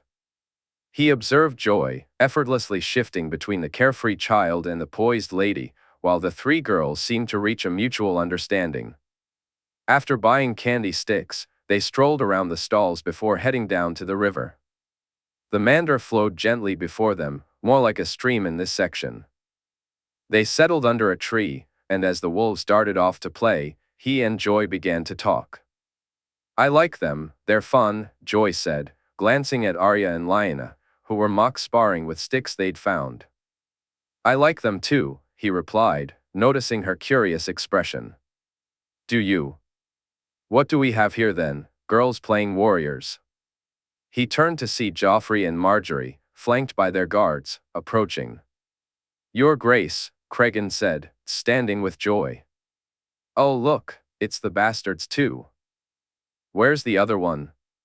Where's Jon Snow? I'd have thought he'd be with you, especially with that one, Joffrey sneered, eyeing Joy. Your Grace, perhaps we should head back. The tourney is about to begin, Margaery suggested, trying to usher the prince away. We don't need to. We're lucky to witness our own little melee here. Look at those two, are they even girls? Joffrey laughed. They are my friend's cousins, Joy replied, and he watched as the prince's expression shifted. Cousin? We're not related, you little bastard. Do you even know who your mother is? Some whore, no doubt. Maybe my uncle's whelp, but you're no kin of mine, Joffrey sneered. Then I am most grateful for it, Your Grace. I'd rather be the daughter of a whore than the son of a queen if this is how a prince acts, Joy replied. While Joffrey admired her backbone, he immediately recognized how wrong it was for her to say such a thing. Why, you little bastard! Joffrey shouted, moving toward Joy with his hand reaching for the small knife he carried at his hip. Time seemed to stand still as he stepped in front of her, shoving Margaery aside, nearly knocking her to the ground. At that moment, Arya and Lyanna came running up the hill from the stream. Just as the prince drew his knife, he caught a glimpse of a black blur and heard a scream as the knife clattered to the ground. "Aw!" Joffrey screamed, watching in shock as blood dripped from his hand. He fell to the ground, crying out as Dusk, who had bitten him, and Nymeria, who was growling at the guards, bared their teeth. Dusk howled loudly a moment later. Highgarden, 295 AC, Ned sighed, wishing he could have spent more time with his newly discovered nephew. They hadn't had the chance to discuss what Cregan envisioned for his future. While he trusted what Jon and Cregan's mother had told him, he longed to hear it directly from Cregan himself. Dinner had gone well, although he was taken aback when Ashera pulled him aside to speak with both him and Jon. Now, he understood her intentions. It was Robb's reaction that caught him off guard. His son was clearly contemplating his own future, so Ned took him aside to reassure him. I know you have questions. Go ahead, ask them, he said, facing Robb. Is he the heir to Winterfell? Robb inquired. He doesn't wish it, Robb. The situation is complicated, but he doesn't want it. But he is, isn't he? Robb sighed. We can't prove Cregan's birth, Robb. We can't prove he's true. Because of that, even if he did want it, it would create too many problems with our banner men, legally, for generations to come. His mother knows this, and so does Cregan. Along with other reasons, including what your cousin wishes for himself, they've decided they don't want to contest the succession. They want no part in Winterfell. Other reasons? It's complicated. Had your uncle lived, your grandfather was intent on removing him as heir for defying his will. But even before that, it seemed Brandon didn't wish to be heir. He didn't want to be lord, and he never wanted his son to grow up to be the lord of Winterfell. Why, father? You understand, son, what it means to be my son, to be the future warden of the North. Your life will be different from Bran's, filled with more duty and obligation than your brothers will face. Some look forward to that, while others do not. It seems your uncle was one who didn't, and he also didn't want that life for his son. And you do? I believe you'd make a great lord of Winterfell, so yes, I do. Father, I wish to speak to you about Lady Winifred. You like the girl? He asked, a small smile on his face. I do, but it's more than that. Those duties, those obligations, they include who I'm to be matched with, don't they? They do, son. We need to think about who the best match is politically, as much as anything else. And Lady Winifred? It would be a very good match, and if you care for the girl, even more so. I do. Then I shall speak to Lord Wyman when I can. Thank you, Father, for speaking to me about this, for helping.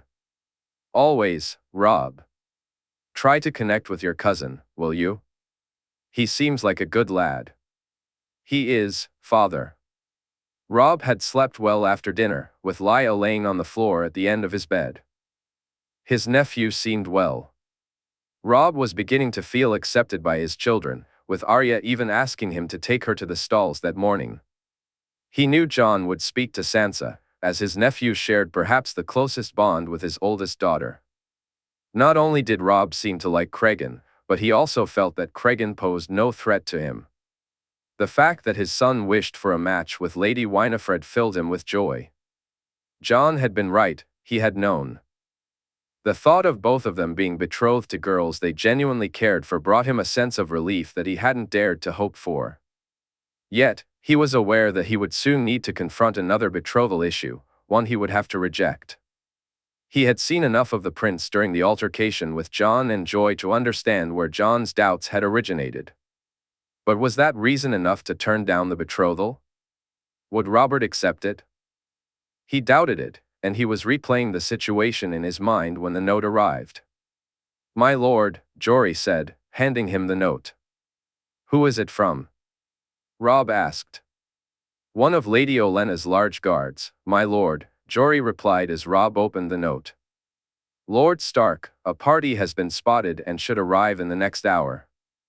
Lord Howland Reed and his family, along with some of his men, and Ser Brynden Tully, along with several lords and knights from the Vale. As is customary, we shall welcome them to Highgarden. Perhaps you'd like to join us? Lady Olenna Tyrell." Howland was coming, and so was Brynden. Rob asked Jory to fetch Bran, as the rest of his children had already gone about their day. Rather than call them back, he'd let them be. He knew Bran would enjoy meeting his granduncle again, especially considering how excited he had been when he learned he was to squire for the man the following year. When Bran arrived, they made their way to the main entrance, meeting Ser Garland along the way. The knight greeted them with a warm smile, ruffling Bran's hair, which elicited a giggle from his son. "Gods, I hate these. I hope this is the last of them today, no offense to your lords, Lord Stark," Ser Garland said. "I understand. It's one of the worst parts of responsibility, the formality," Rob replied. "Aye, this is the second one this morning already. Lord Stannis and Lord Renly arrived not more than a couple of hours ago." "The king welcomed his brothers?" "No, he did not, though I believe he broke his fast with them." That explained a lot. Rob had wondered why Robert hadn't sent for him yet this morning. He had pouted like a child when Rob told him about the family dinner the previous evening, almost demanding that Rob cancel it and dine with him instead. Thankfully, common sense had prevailed, sparing Rob the sight of his friend gorging himself on food and wine. To say he was shocked by Robert's appetites and behavior was an understatement, even after what Jon had said about him. It was nothing new to see Robert openly grope the servant girls, but doing so while trying to hold a conversation with Rob was a different matter. For someone who constantly craved his company, Robert couldn't seem to rein in his tendencies when they were together. "Lord Stark," Ser Garland said before nodding and walking to his father's side. "Ser Garland." Rob lined up alongside the Tyrells, all of them present except for Margaery and Loras. When he saw his old friend riding toward him, memories from many years past flooded back. He hadn't seen Howland in over 10 years, nor Lady Diana during that time. Now, witnessing them both riding alongside their children brought a genuine smile to Rob's face. He noticed Bran looking excitedly at Brynden, and his gaze shifted to the rest of the party that rode with Howland, some of his crannogmen and the lords of the Vale. Spotting Jon and his sons, Lord Horton Redfort, Ser Eustace Hunter, Lord Lionel Corbray, and other familiar faces, Rob felt as if he had been transported back in time. He noticed a young lad wearing House Bolton colors and recalled that Roosa's heir was squiring in the Vale. Quickly, he made a mental note to speak to the boy. It felt like an eternity as the introductions continued, and finally, his old friend stood before him for the first time in many years. "Howland," he said, greeting his friend warmly. "Ned, you know my wife, Lady Diana, and my children, Mira and Jojen." "I do." "Lady Diana, it's a pleasure to see you again," he replied, kissing her hand. Though small and slight, Lady Diana was as far from a typical image of a crannogwoman as one could imagine. She was incredibly beautiful, and even in riding clothes, she exuded elegance. "Mira, Jojen, it's good to see you again." "You too, Lord Stark," they replied. He told Howland they would speak later after he had settled in, then moved on to greet Jon and the others. Brynden was immediately laughing and joking with Bran.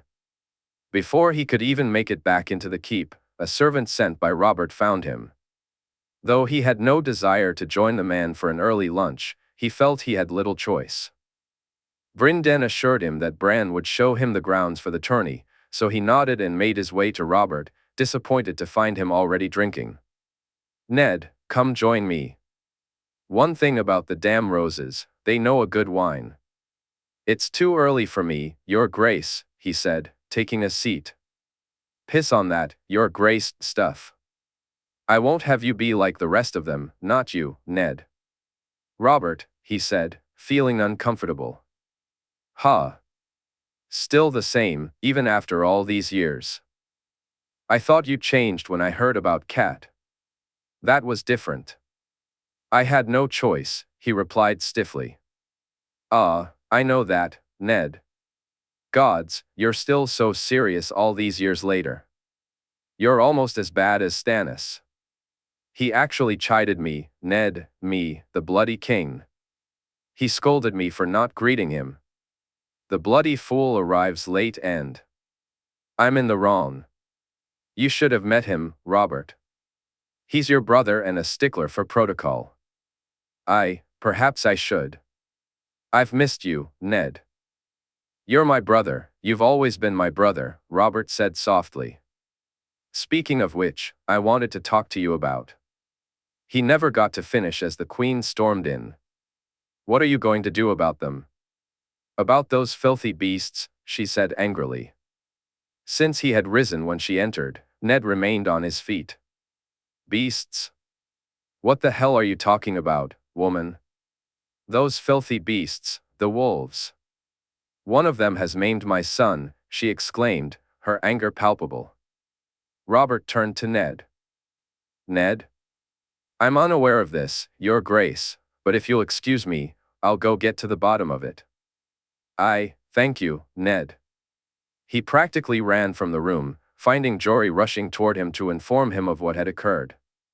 Together with his captain and more of his guards, he set off to find his daughters, sons, nephews, and their wolves, wondering what on earth had happened. Highgarden, 295 AC, Jon. Robb had clearly learned some new tricks. He was doing his best to get back at Jon for the prank he had pulled on him during his trip to Braavos. Though Jon hadn't yet decided how he would retaliate, he was currently focused on not getting knocked on his arse in the sparring ring. But Robb wasn't the only one who had picked up new skills. Arthur had taught him, Loras, and Brienne some tricks, as had the fiery handguards that Melisandre had brought with her.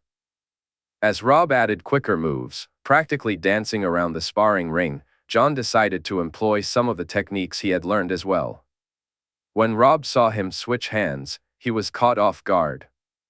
Jon's strike surprised him, and soon he found himself yielding. How did you do that? Robb asked, bewildered. When my shoulder was hurt, I couldn't spar. During my recovery, I tried to use my left hand and I was awful with it. Those two had me on the ground in minutes, he said, pointing to Loras and Brienne, who were practicing spear against sword. So, I decided to train using my left as much as I can. I'm still just a beginner, but it can catch people off guard.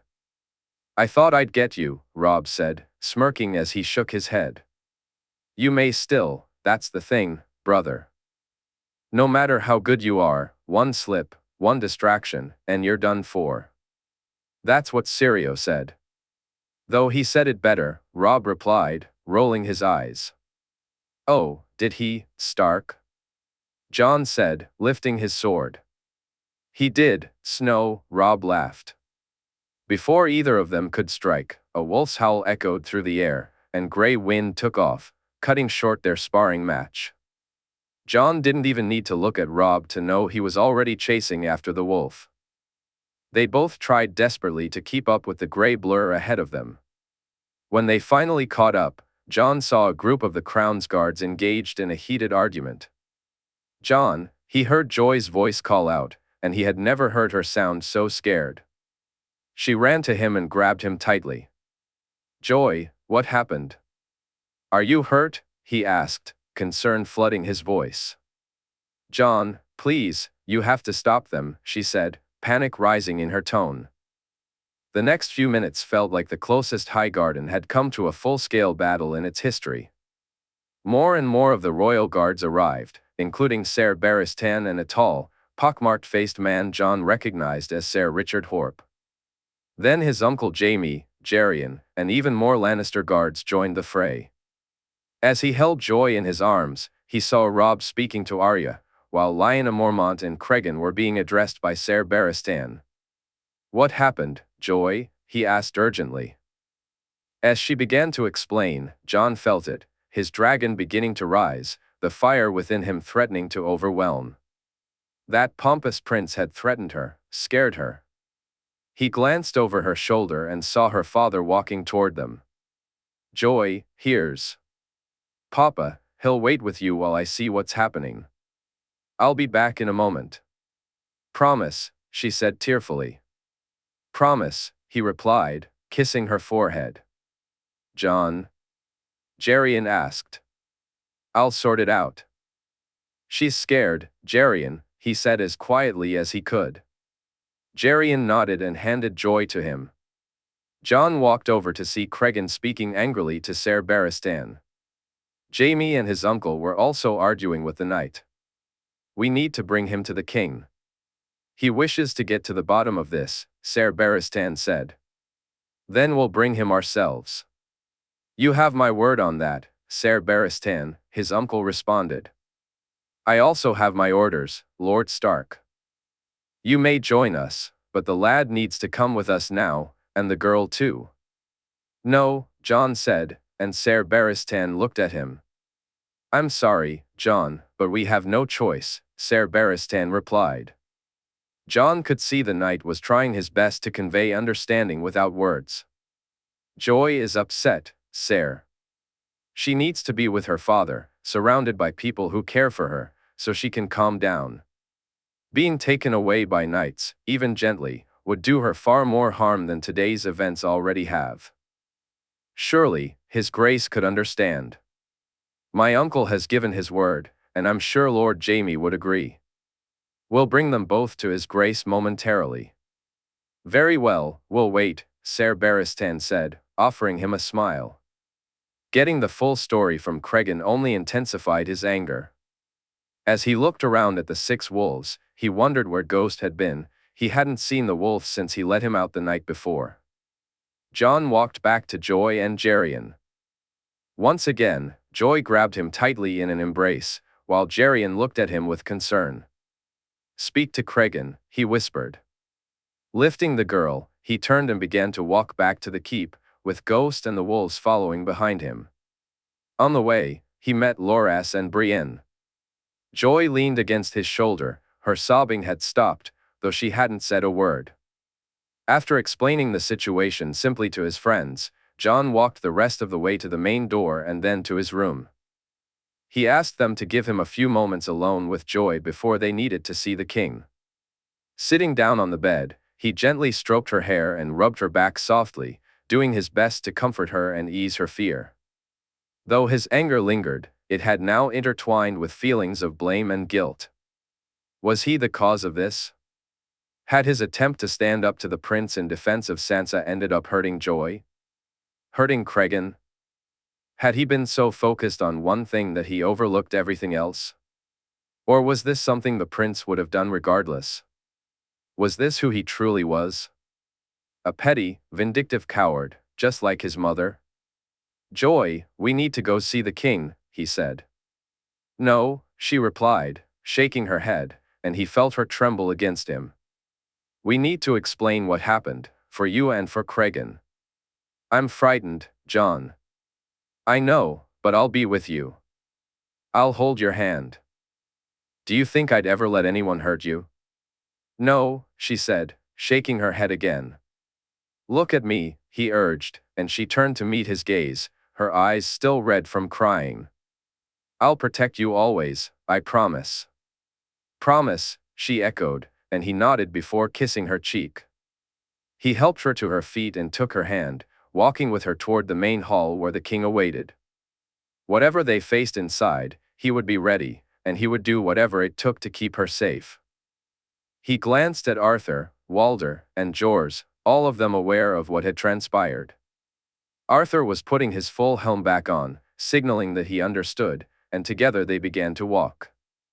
Meanwhile, in Highgarden in 295 AC, Margaery stood in a room with her grandmother and brother, Willis, who had been called in for advice. After recounting the recent events and learning of the king's plans, the conversation shifted to what she should say and do. "The truth, grandmother." "I'll speak the truth." "Not that easy, child. The crown won't take kindly to the truth," her grandmother said. "Then they can go to the seven hells," Margaery replied defiantly. "Margaery," Willis cautioned. "No, Willis." He took out a knife for a little girl. "People need to know about this." "It's not that easy, Margaery," her brother insisted. "It is. What would Jon think of me if I lied? If I stood there and claimed I didn't see anything?" "He'd understand," Willis said. "Have you seen him with Joy, Willis? Even if it weren't the right thing to do, have you seen him with her?" He admitted. "Then you're a fool if you think he'd understand, if you think he'd ever forgive me for not standing up for her," she declared, and her grandmother nodded in agreement. "She's right. He loves that girl." "No, she's right. The crown can go to the seven hells." Margaery felt a wave of relief as they walked to the hall, but that feeling faded when they arrived. The queen was in full rant, and the king seemed content to let her carry on. She spotted Cregan standing with his mother in the middle of the floor, the boy silent while the expressions of the Lannister guards and the Lannisters themselves were furious. "You set your wolf onto a prince. You attacked a prince of the realm. Do you have any idea of the sentence for maiming a prince, for attacking my son?" Cersei shouted. "Enough. You've scared the boy enough." "What do you have to say, lad?" the king asked. Prince Joffrey seemed angered by Lady Joy, "Your Grace." "He called her a bastard and said she was no kin of his," Cregan replied. Margaery noticed Gerion Lannister making a move forward, only for Jaime to place a hand on his chest, stopping him. "You did what?" the king demanded, turning to his son, who stood there with a bandage that seemed far larger than the wound would require. "The bastard is lying. They attacked me," Joffrey protested. "I demand he be punished appropriately. Joff's hand may never be the same again," Cersei insisted. Margaery watched the king let out a heavy sigh. "Who am I to believe? Where is Lady Joy, Lady Margaery?" he asked. "I'm here, Your Grace," she replied, stepping forward just as Jon and Joy arrived with his guards. Jon gave her a reassuring nod. "What say you, Lady Margaery? What happened this morning?" She began to recount her walk with the prince, describing how they had come across Arya and Lyanna Mormont sparring with sticks, which drew laughter from the onlookers, though both girls frowned at the attention. Margaery detailed Joffrey's words to Joy and Joy's response, all while ignoring the scowl on Cersei's face. "You lying bitch," Joffrey spat, moving toward her, but the king shot him a fierce look. "You apologize now." Do it, or so help me, I'll maim you properly, the king commanded. Joffrey half-heartedly muttered an apology. Continue, Lady Margaery, the king urged. She continued, explaining how Joffrey had become enraged and approached Lady Joy, reaching for the knife at his hip. Then, she described how Cregan had stepped in front of Joy, and how the Black Wolf had appeared from nowhere to bite the prince's hand, causing the knife to clatter to the ground. He had a knife in his hand, the king asked, his expression shifting to one of shame. He did, Your Grace, she confirmed. I thank you, my lady, and I apologize that you had to witness that. Lady Joy, do you have anything to say? Margaery watched as Jon guided Joy to the center of the room, holding her hand and nodding down at her. Joy recounted the same story Margaery had shared, just as Cregan likely had. Margaery observed how Jon's gaze never left Joy's face, his fingers squeezing her hand to reassure her of his support. A smile crept onto Margaery's lips, knowing that Jon was hers and she was his. I thank you, my lady. I'm sorry you were put through that. I will deal with my son. Lady Liara, I won't punish your boy, but he was wrong to speak to a prince in such a manner. Perhaps you can see to his behavior, the king concluded. Punishment, the king said, his tone making it clear that he intended for Cregan to face none. I will, Your Grace. Good, then let that be the end of it, he replied, rising from his seat. What about the wolf? The beast maimed my son. Is it to go unpunished as well?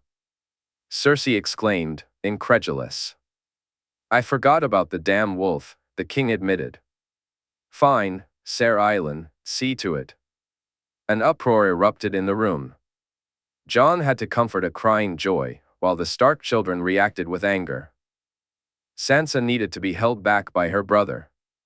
Lord Stark stepped to the center of the room, looking directly at the king. Your Grace, surely not. Ned Stark implored. It's a damn wolf, Ned. They're not pets, the king retorted. The wolf was a gift from me, Your Grace. If anyone is at fault for its actions, it's I, Jon said, still holding Joy. I've made my decision, lad. The wolf must die. No, Gerion Lannister interjected, stepping forward. No? You dare defy the king? Cersei asked, her voice rising. I do, when he's been led astray by a vengeful woman. You may be my queen, but I swear you are no family of mine after this day, Gerion declared, watching as Cersei's expression fell. The wolf stood in protection of my child. Had I been there, I would have taken his damn hand off myself. So if you wish to punish the wolf, then you'll need to punish me first. By the law of the land, any accused is allowed a trial by combat. I stand as the wolf's champion. His declaration was met with a loud commotion. I can't allow this, the king said, visibly frustrated. I'm afraid you have no choice, Your Grace. If you wish to harm the wolf, then by the laws of the land, you must accept a champion to stand in his place. Am I wrong, Ser Barristan? I'm afraid he's right, Your Grace. Once the offer's been made, it must be accepted. Damn it, I'm not having a trial of combat for a wolf, the king insisted. Then you must remove the sentence on the wolf, Gerion pressed. Your Grace, Gerion said. No, you cannot, Joffrey shouted, quickly silenced by a piercing glare from the king. Ser Boros, the king commanded, and the knight stepped forward. Your Grace, he replied, anxiety evident in his voice. You were guarding my son this morning, were you not? I was, Your Grace, the knight admitted, concern etched on his face. Well, since you failed to protect him, you now have the chance to regain your honor. You and Lord Gerion will fight on the morrow. A yield will be acceptable. Do you agree, Lord Gerion? I do, Your Grace. Good. We'll settle this then, the king declared as he strode out of the room. She longed to go to Jon, but her grandmother whisked her away too quickly. It wasn't until later that night that she finally had the chance to speak with him.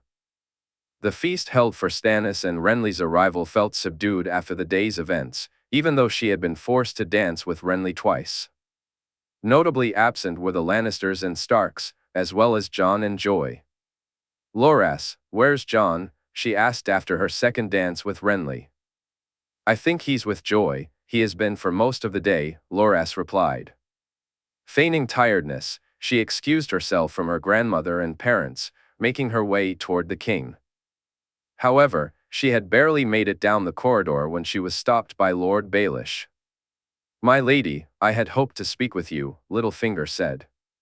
"I'm afraid I'm quite tired, my lord. Perhaps another time?" "Indeed, my lady. I wish to apologize for his grace." "He is not usually like that," he said, a false smile plastered on his face. "As you say, my lord, but I can only judge him by his behavior today," she replied coolly. "Perhaps if you and he were to spend some time together, you'd see a truer side of the prince." "Truer than today?" "I doubt that very much, my lord. If you'll excuse me." "My lady," he said, and she could feel his gaze lingering on her as she walked away. He wasn't in his room, and so it. Margaery made her way to Joy's, where she found all the guards stationed outside. Given the events of the day, the melee had been postponed until tomorrow. However, Margaery felt no desire to witness or participate in the tournament any longer. When Jon opened the door, relief washed over her as she saw him smile and invite her in, albeit quietly. "She's just drifted off." "Come, let's sit," he said, leading her to the chair next to the bed.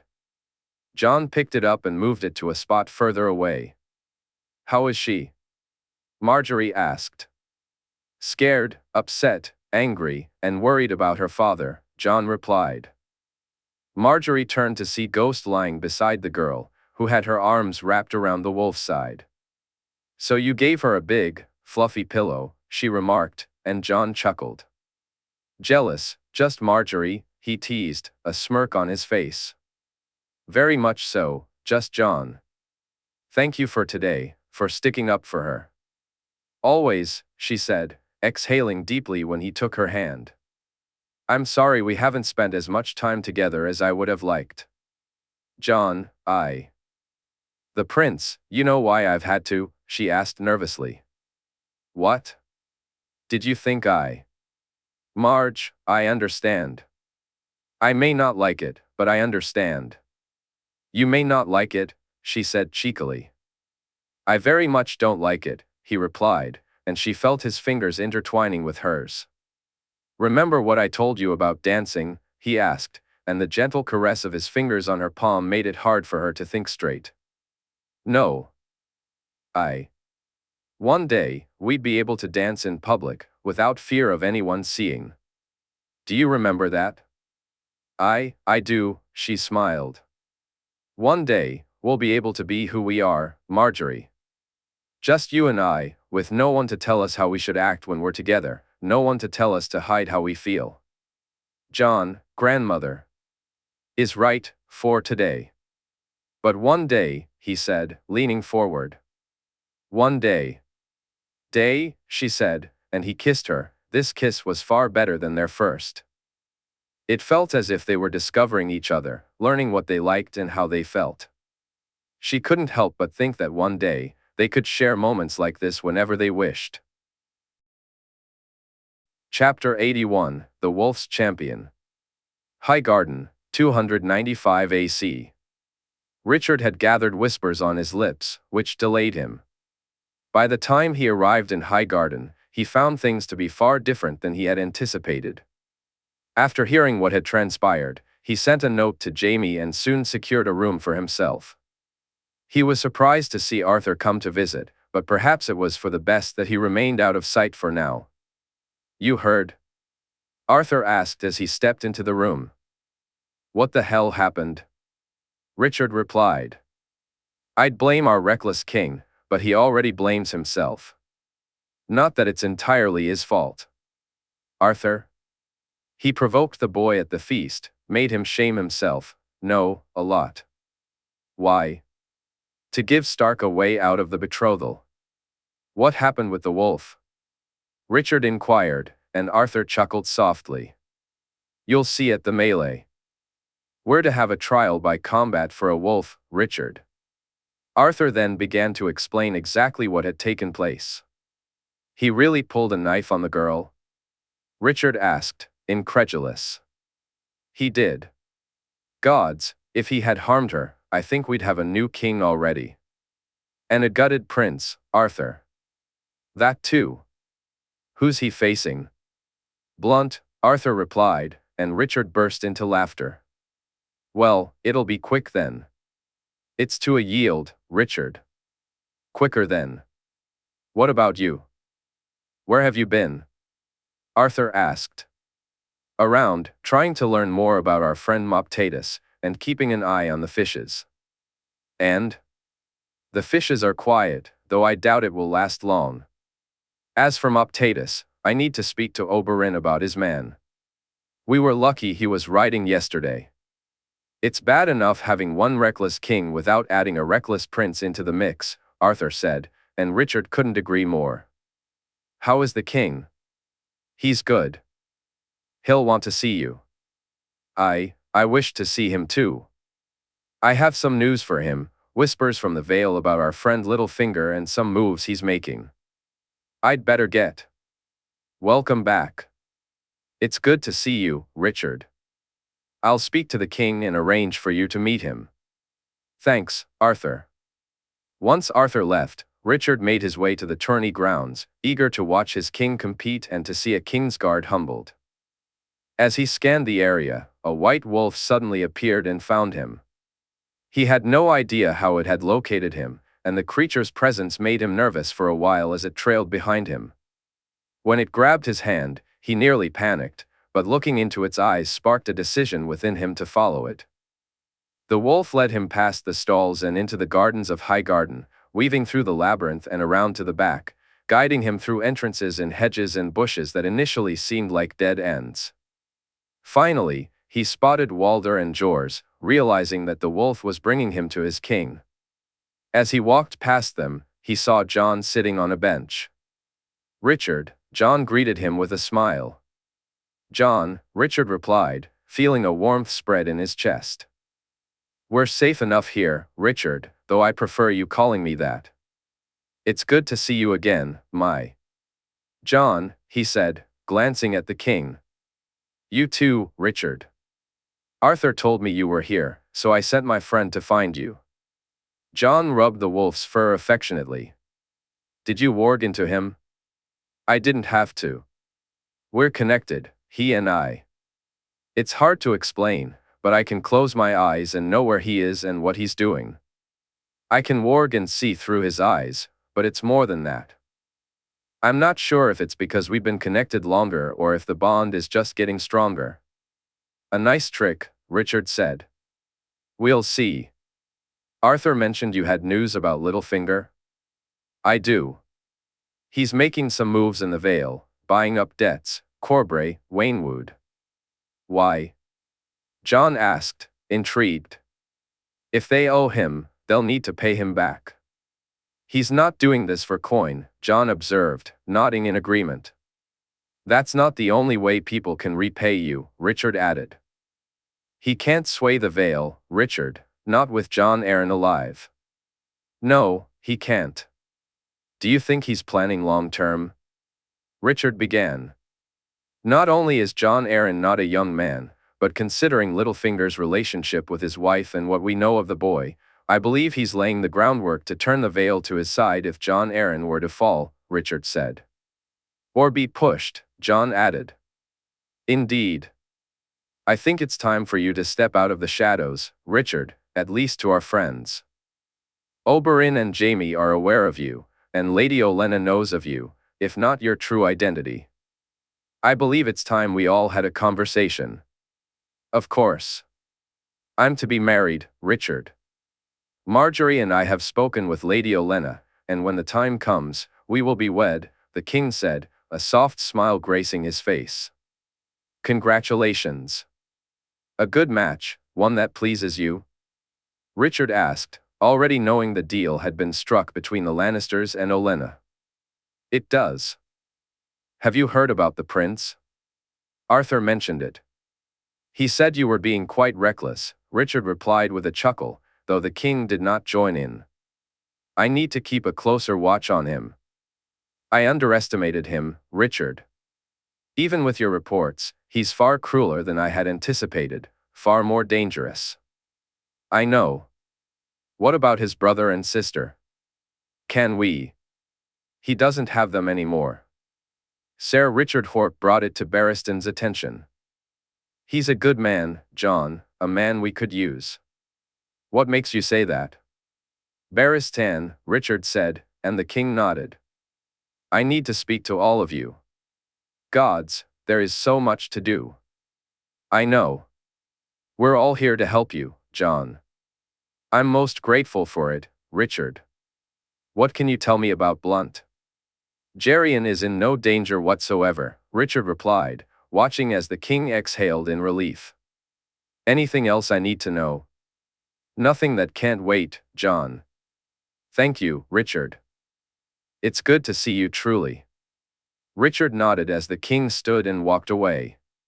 He followed a few moments later, soon finding himself back at the tourney grounds. He grabbed something to eat and made his way to the seats. The melee would begin soon, and he was ready. He thought about a good fight, something he hadn't witnessed when Gerion faced Boros Blunt. Highgarden, 295 AC, Gerion. Unsurprisingly, it was Jenna who came to argue with him first. How his sister had missed all the important details was beyond him. When he explained, he had to hold her back from confronting Joffrey herself. He did what to my niece? What did he do? She exclaimed, her face a mask of fury. He pulled a knife, Jenna. Cregan stood in front of him, and then the wolf came. That damn witch of a niece of ours tried to grab the boy's hand and then go for the wolf's pelt. Where's Joy? She's with Jon, he replied, and she nodded in understanding. Who are you fighting? Blunt. I think the king was embarrassed by the whole situation. Embarrassed? He should be ashamed. What in the seven hells is wrong with them? Are they really that stupid? Arrogant, he answered. I'll go see my niece. But damn it, Gerion, you can't risk yourself, even if it's the right thing to do. I know, he said. Though he didn't truly believe it, he allowed her to have her way. He went to visit Joy and found her asleep. Jon assured him he would stay in her room that night. As a result, he and the rest of the family skipped the feast to welcome Stannis and Renly, making their displeasure clear without going too far. He sat down with Jaime, and they discussed Cersei, weighing their options. Technically, she hadn't broken their agreement, but he wondered if she needed another warning or if it was time to take more drastic measures. In the end, they decided it wasn't the right moment. There were far too many eyes on them, and too many people would take notice. Besides, events were already in motion. Nothing could stop what was about to happen. The trial by combat was set to take place. They might as well concentrate on that. After eating and checking on Joy again, he made his way to his room. No sooner had he stepped inside than there was a knock at the door. A knock came at his door. Liara, he said, surprised when he opened it. Can I come in? She asked. He nodded. Of course. She walked into the room, and he closed the door. No sooner had he done so than she kissed him, catching him so completely off guard that it took him a moment to respond. Reluctantly, he pulled back to look at her face, unsure why she had chosen this moment to visit. They had talked, shared meals more than once, and flirted often, but nothing had truly happened between them, until now. Ashera, he asked. You're an idiot. What are you thinking, fighting for a wolf? Her annoyance was evident. It's not just a wolf, Ashera. It's Cregan's. He stood up for her. Had Dusk not, he paused, taking a breath. They wanted to punish him for that, to kill the wolf. No, I won't stand for it. Why are men so damn foolish? Gerion, I can't be with another reckless man. I won't. I'm sorry, Ashera, he said, and she let him pull her into his arms. I'm sorry. They stood like that for a few moments before he looked down into her eyes, seeing her face clearly as she gazed back at him. This time, the kiss was longer and more relaxed, and he felt himself melt in her embrace. When they finally parted, he smiled as reassuringly as he could, brushing her hair from her face. He was relieved when she smiled back. Promise me this is the last reckless thing you'll do, she said. I promise, he replied, and she kissed him again before walking to the door. Ashera? We'll speak on the morrow. Sleep well, you have a Kingsguard to put in the dust, she said. He's barely a man, Ashera, let alone a Kingsguard. Just be careful, Gerion, she said finally as she left. He stared at the door, feeling his fingers brush his lips, and he knew he was smiling. This wasn't why he had stepped forward, but he was more than glad for it. Gerion was more than happy that Liara had come to his room. The next morning, he was jolted awake by Jon and Jaime. It was so early that the light was barely breaking, and he almost cursed them until he realized what they were there for. What do you two want? He groaned. A spar, Jon replied, and Gerion couldn't help but chuckle. Give me a few moments. After getting dressed, he followed them down to the gardens, with Jon leading the way. Walder and Jors, along with Jaime's guards, trailed behind. No ghost today? He asked, glancing around. Jon laughed. Lazy sod wouldn't get up. He just gave me a look that basically said, go away. Damn, why didn't I think of that? Gerion said, shaking his head. Because you're nowhere near as clever as Ghost, Uncle, Jaime chimed in, and Gerion felt himself waking up fully. Jon brought them to a secluded spot, an empty square with just a bench. He wondered if Margaery had shown Jon how to find it. To his surprise, Jaime tossed him a tourney sword, and even more surprising was the fact that he would be sparring against Jon, something they had never done before. A few moments later, he was glad they hadn't sparred before. Gerion was a good swordsman, better than most, but Jon had him outmatched. Being bested by a 10-year-old was a humbling experience, one that only got worse moments later when Jaime easily took him down as well. Gerion looked at both of them, confused. What was the point of this? How was it supposed to help him? Then he caught sight of their smiles, first at each other, then directed at him. What? He asked, bewildered. You've gotten better, Jaime said, surprising him. You both easily beat me, Gerion replied. But you've still improved. Jon wanted to see if there was anything we could teach you, any pointers we could give. I tried to tell him they wouldn't be needed, not just because I know how good you were, but I know blunt too. And? Gerion asked, looking to Jon for clarification. There may be moves we could teach you, but you won't need them, Jaime said. Besides, you're loosened up and still in practice. I think that's all he needed to see. He pointed to Jon, who was talking to Walder and Jors. After finishing his breakfast, Gerion had spent most of the morning with Joy. Jon had wandered off alone, and Kevin had come by to wish him good fortune. Now, he sat with his daughter, happy to see that she seemed to be in better spirits. He was about to tell her about the trial by combat when she brought it up first. Jon says you're fighting the bad man, the one who was with Joffrey? She asked. I am. They wanted to hurt you, Princess, then Cregan, and now Dusk. And you wouldn't let them. You're fighting him for me. Jon said so, she replied. Gerion smiled and reminded himself to thank Jon for that later. I am. Jon said you'll win? She asked nervously. I will, Princess. Promise? She looked at him, her eyes wide. Promise. He smiled as she ran to him and held him tight. "Love you, Papa." "I love you too, Princess." He kissed her forehead, feeling a warmth in his heart.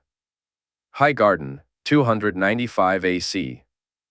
Oberyn cursed himself for missing it, for not being there when it all went down, for not witnessing a prince being put in his place.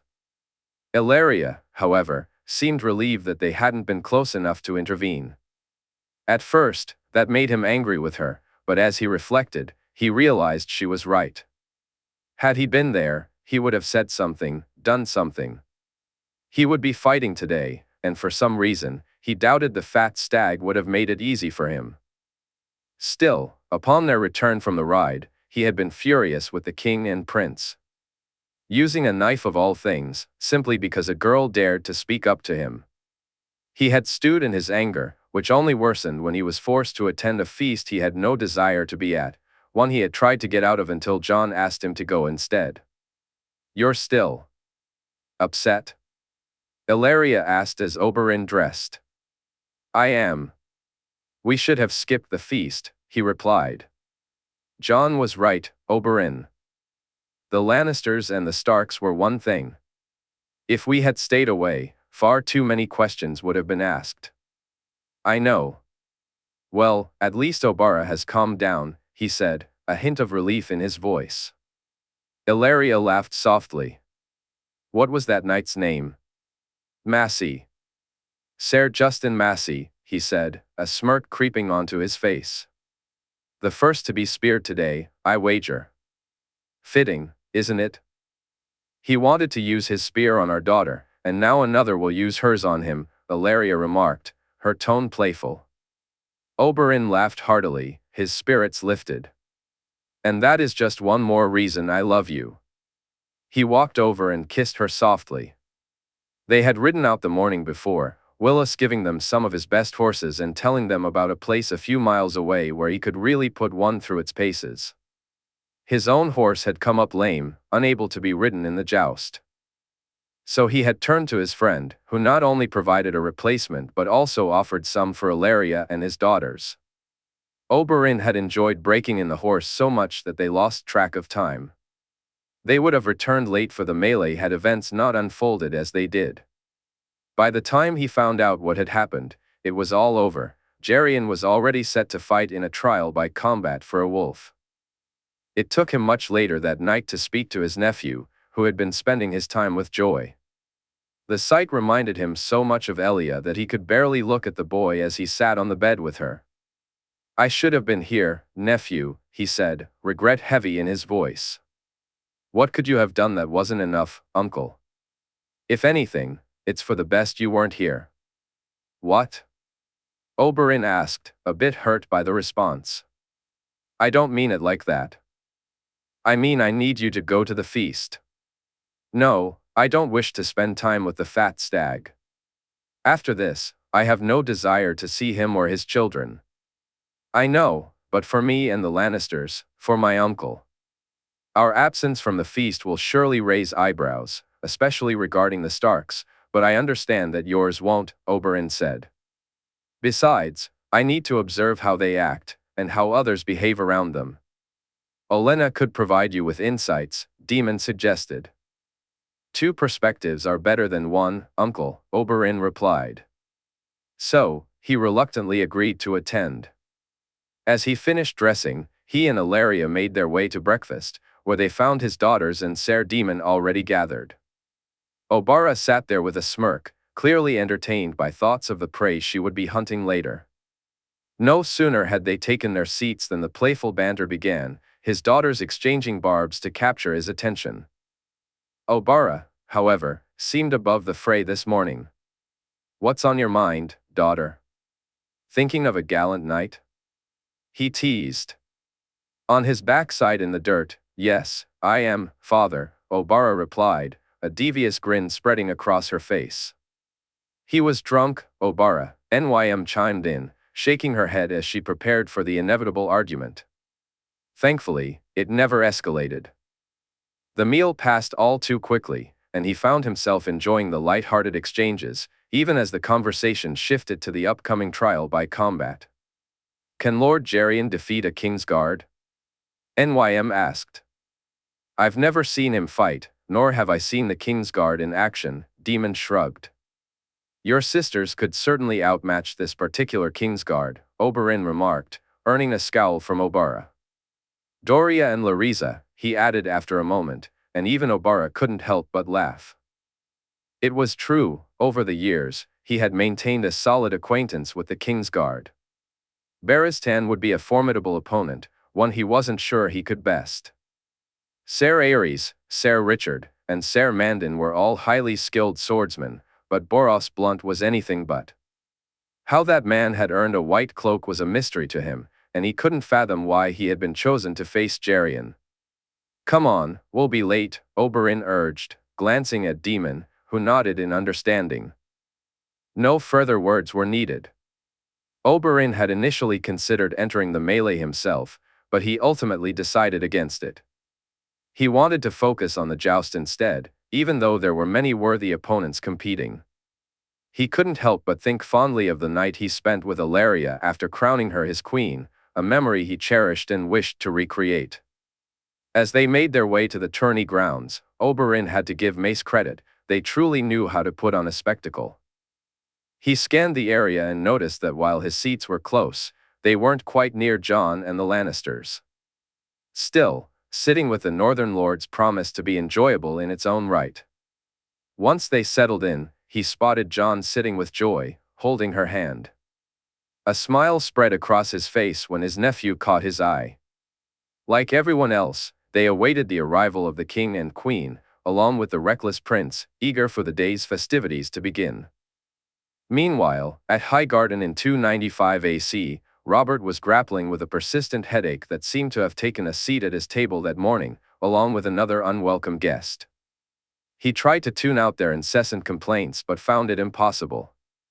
As a result, he finished his meal much quicker than usual, consuming far less than he typically would. After bidding farewell to his far less bothersome children, he called for Ser Barristan. The feast from the night before had provided ample evidence that his wife was a witch and his son a fool. He had expected the Lannisters to skip the event, and in some ways, he was glad they did. However, he was dismayed to see that Ned and his family hadn't attended either.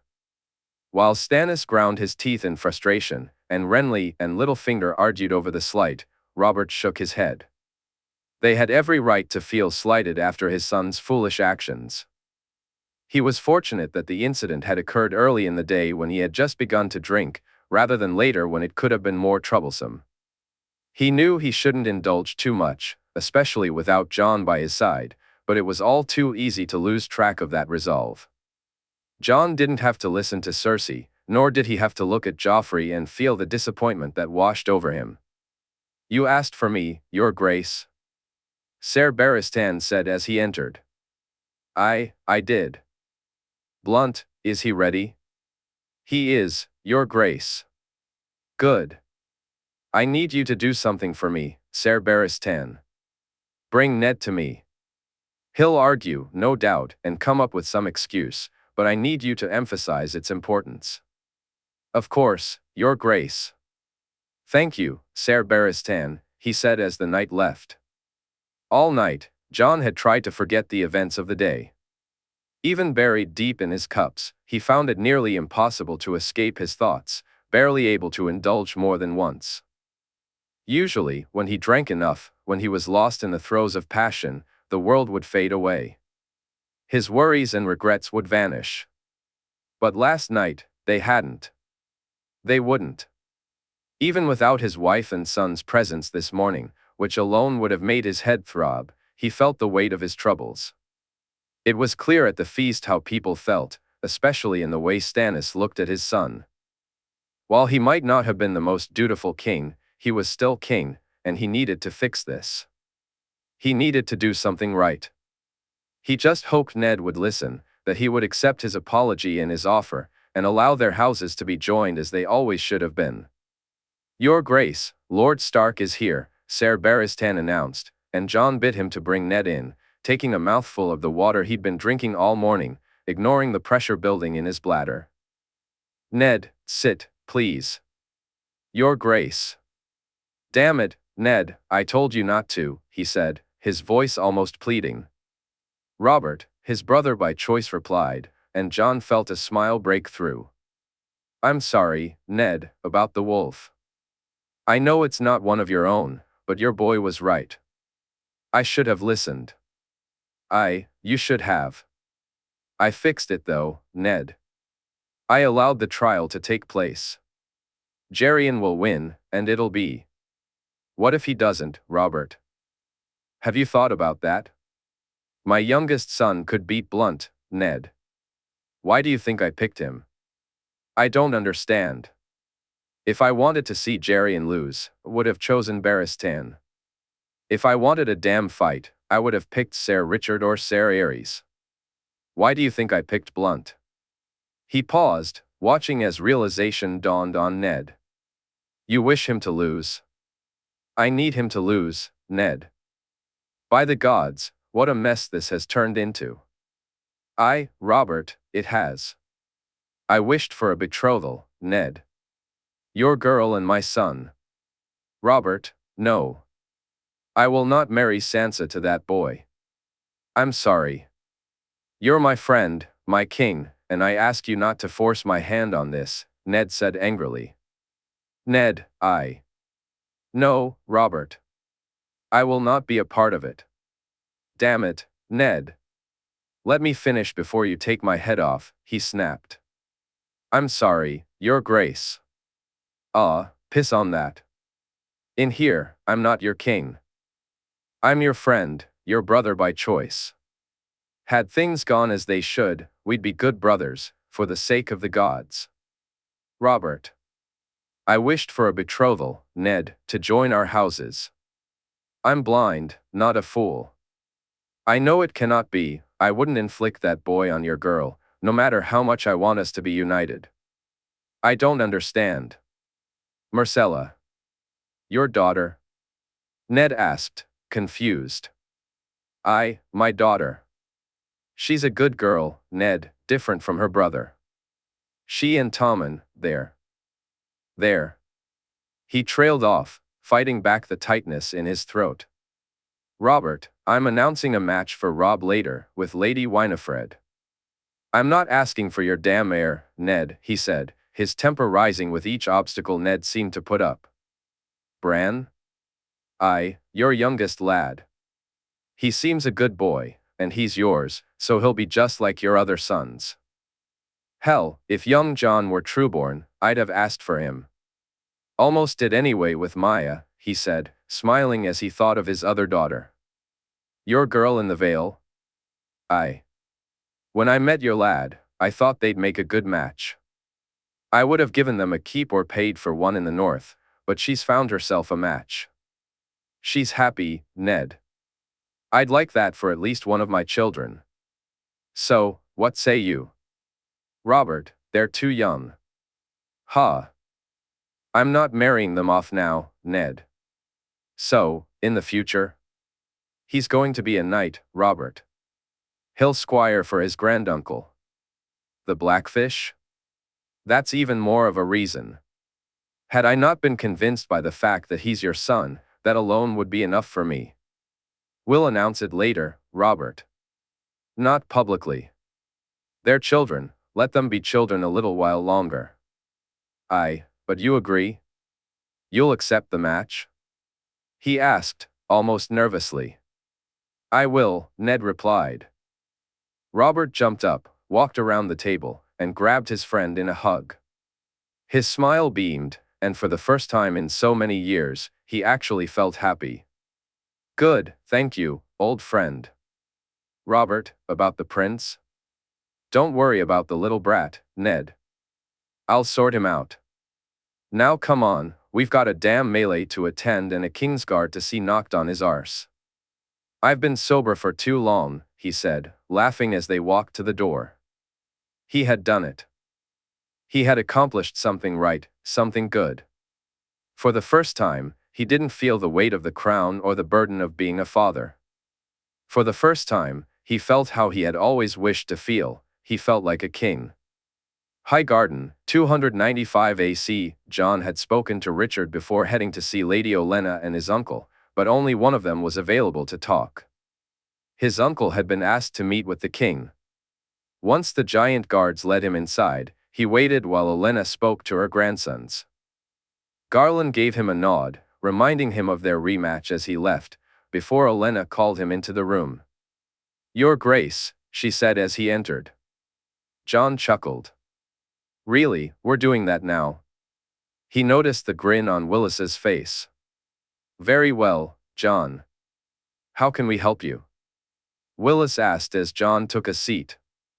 "We need to speak, my lady, all of us, my uncles, both of them," Jon said.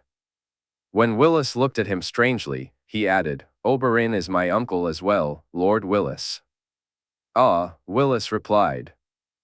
"We need to discuss our plans for the future. I also wish for you to meet my man, my master of whisperers, though I believe you may have met before." "We have?" Olenna asked, and Jon nodded. "Sir Richard Lonmouth, my lady," he said, catching the surprised look on both their faces. "Well played, Jon," Olenna said, a small smirk appearing on her lips. "I don't know if it's safe for us all to speak, Jon. What if someone sees us meet?" Willis asked. "Is there a place we could all gather, somewhere with more than one way in and out?" Jon suggested. "The old dining room?" Willis proposed, and Olenna nodded before he continued, "It's in the middle of a corridor and is open at both ends." "That'll work.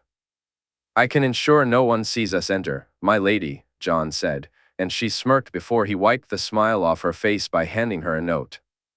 "How do you know this?" she asked. "I was a mouse before I was a wolf, my lady. Even in this place, mice move around," he replied, prompting a laugh from her as she handed Willis the note. "It's a shame that warging of yours can't be taught," Olenna remarked. "We should turn her, my lady, rather than dismiss her." "A spy you own is far better than one you've gotten rid of," Jon suggested. "He's right, grandmother," Willis added. "You know he came to me looking for Margaery's hand?" "Trying to play a game behind the king's back is our small-fingered friend," Olenna said. "One thing I've learned about playing this game, my lady, is that it's impossible to do so when you don't understand the board," Jon said, making her chuckle. "I have a request for you, Jon. Something I'd like you to do for. Ask me anything, and if I can, I will, my lady. Allery, I wish you to speak to her. I want you to tell her about you and my granddaughter." "She doesn't know?" he asked, surprised. "She does, but I want you to speak to her anyway." "Then I will, my lady. Can you let me know when you've made the arrangements?" "We will, Jon," Willis said as Jon stood up. "Lady Olenna, Lord Willis." "Your Grace," Olenna replied, and he chuckled as he left. He knew he was cutting it close, so he practically ran to Joy's room to prepare her for the day's events, relieved to find her with Jenna and her children. The others had already gone to the tourney grounds, so Jon, Jenna, Joy, and the boys walked together, noticing that Jenna seemed more nervous than usual. "He will be safe, my lady, I swear it," he whispered, and she nodded, appearing slightly more at ease. He held Joy's hand as they walked, and when they arrived at the tourney grounds, he spotted his sibling sitting alone with Lady Jonelle, but still no sign of his uncle. Taking his seat, he exaggeratedly smacked his forehead and turned to Joy, who looked at him with confusion. Smirking, he leaned down and whispered in her ear, making her laugh before getting up and signaling for Loras and Cregan to join him. "Jon's gone for peanuts," Joy giggled as he walked away from the seats. They returned moments later, and he handed Joy her bag and his sisters theirs. He glanced at Margaery and then handed Loras another bag for her before taking his seat as they all waited for the king and queen to arrive. His uncle was the first to show up, and by then, Jon had spotted Oberyn and nodded to him. As he scanned the crowd, he noticed Richard as well and felt glad he was there. Soon, they all had to rise for the king and queen, and Jon found himself glaring at the prince, but they were seated again quickly, and he felt content to. The boy was now out of sight. As he held Joy's hand, Gerion and Blunt entered the arena. The sight of Blunt, draped in a cloak made famous by legends, struck Jon as an affront. He had lost 2 great knights at birth and another in the Riverlands. The men around him were men of honor, but Blunt was not. For the first time, Jon felt a wave of worry wash over him. Gripping Joy's hand tighter, he closed his eyes and searched for the nearest door. He quickly spotted one of Willis's hawks. It took him a moment to open the cage door. The beak made it awkward, and he didn't have time to consider whether he was teaching the bird learned behavior. Soon, the hawk was airborne, and Jon looked down, watching the 2 men prepare to face each other. Joy's tight grip on his hand pulled him back from the bird's perspective. He turned to her and whispered that everything would be all right, feeling her relax slightly. "My lords and ladies, before the melee begins, we present a trial by combat. This fight is to a yield, not to the death. Should Lord Gerion Lannister prevail, no future action will be taken. Should Ser Boros prevail, then by his grace's orders, the wolf shall be killed. Your graces, my lords and ladies, I present to you the trial by combat," the herald announced. As the words echoed, Jon began searching for the door again. Watching the duel from a hawk's eye view was unlike anything he had ever experienced. He could see details he had missed before, noting the stances of both men, one flawless, the other deeply flawed. The movement seemed slower, more measured, though he didn't have long to observe. "I yield," Boros said after no more than 2 exchanges, his sword clattering to the ground. Jon flew closer.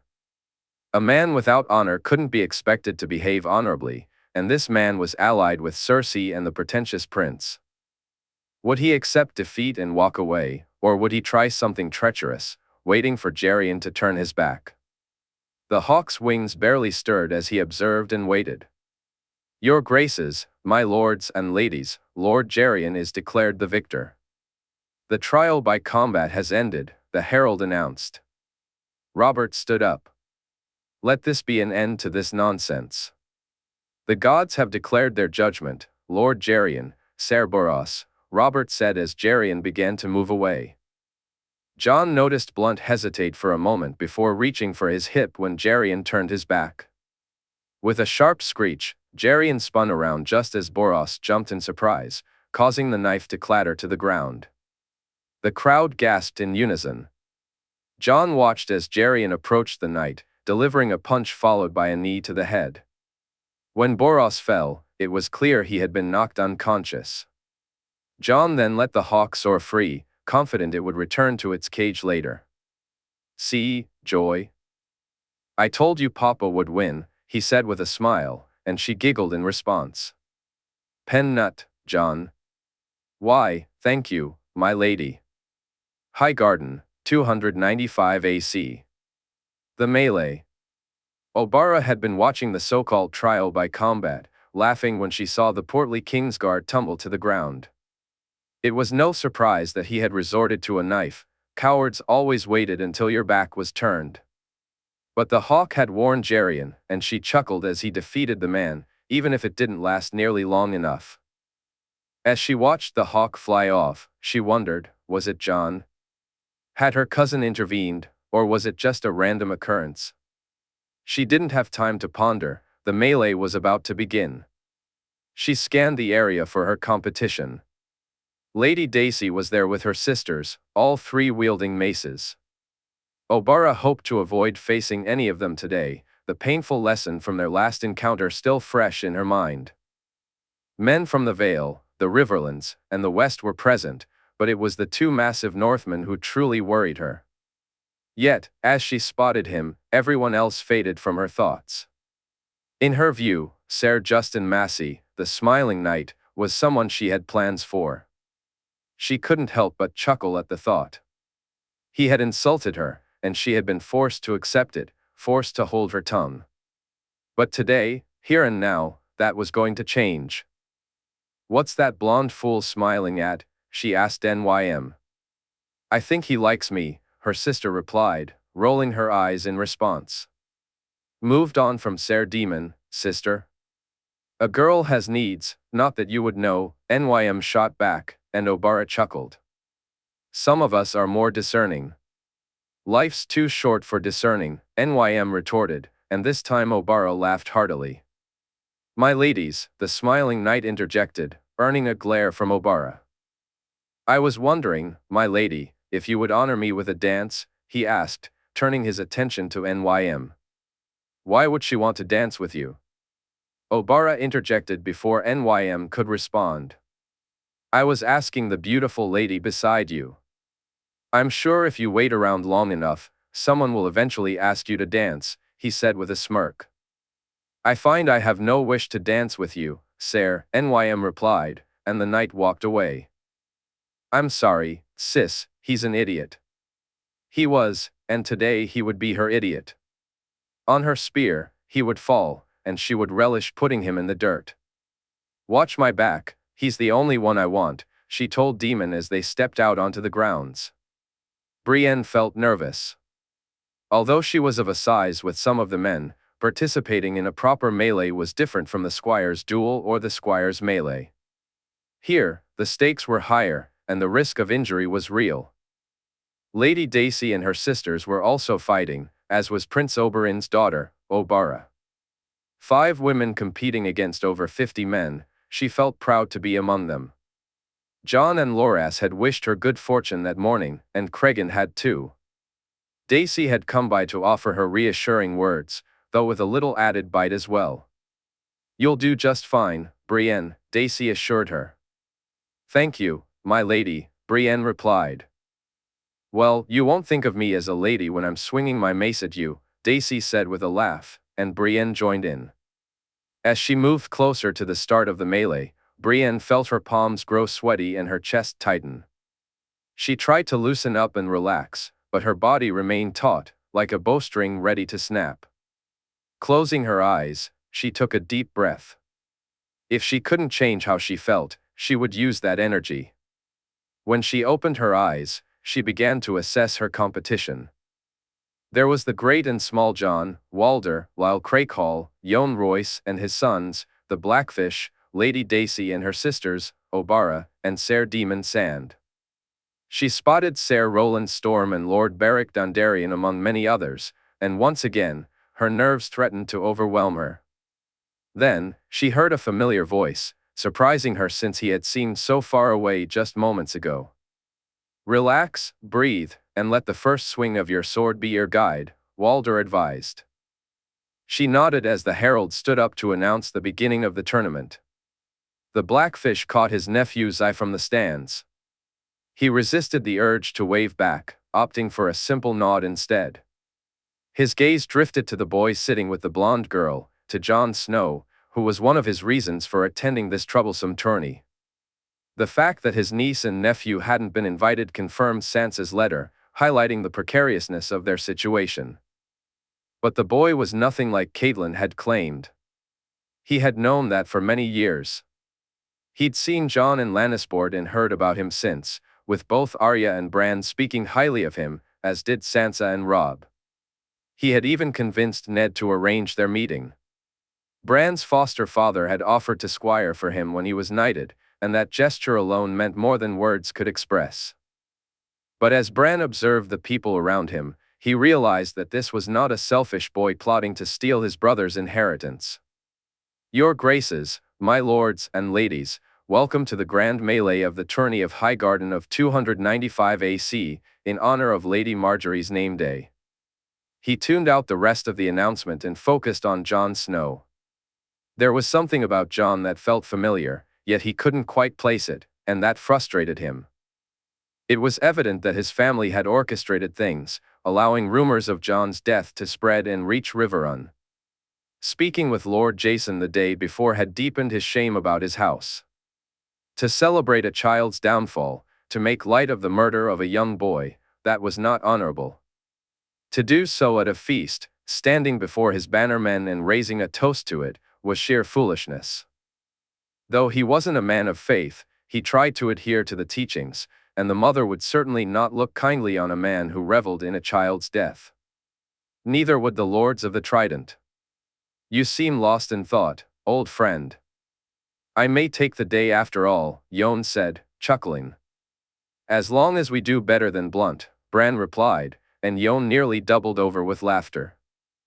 The day I fight so poorly is the day I hang my sword on the wall, Brynden. Aye, good fortune to you, Jon. And you too, old friend. Bran took one last look at the crowd, nodding in the direction of his nephew. But as he turned away from Jon Snow, he could have sworn he saw a ghost. He scanned the crowd again but found nothing and shook his head as a man from the Stormlands approached, looking for a fight. Raising his sword, he nodded, then chuckled to himself. Why the? How could he think he saw Sir Richard Lonmouth after all these years?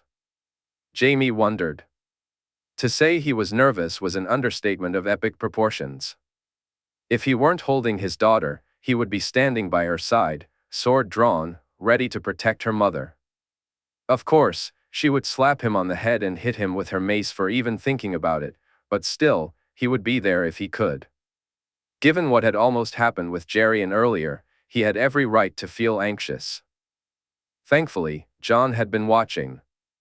Jaime was certain it was Jon in the crowd, and as he looked down at Jon and his cousins, he saw Jon pointing out who to cheer for to joy.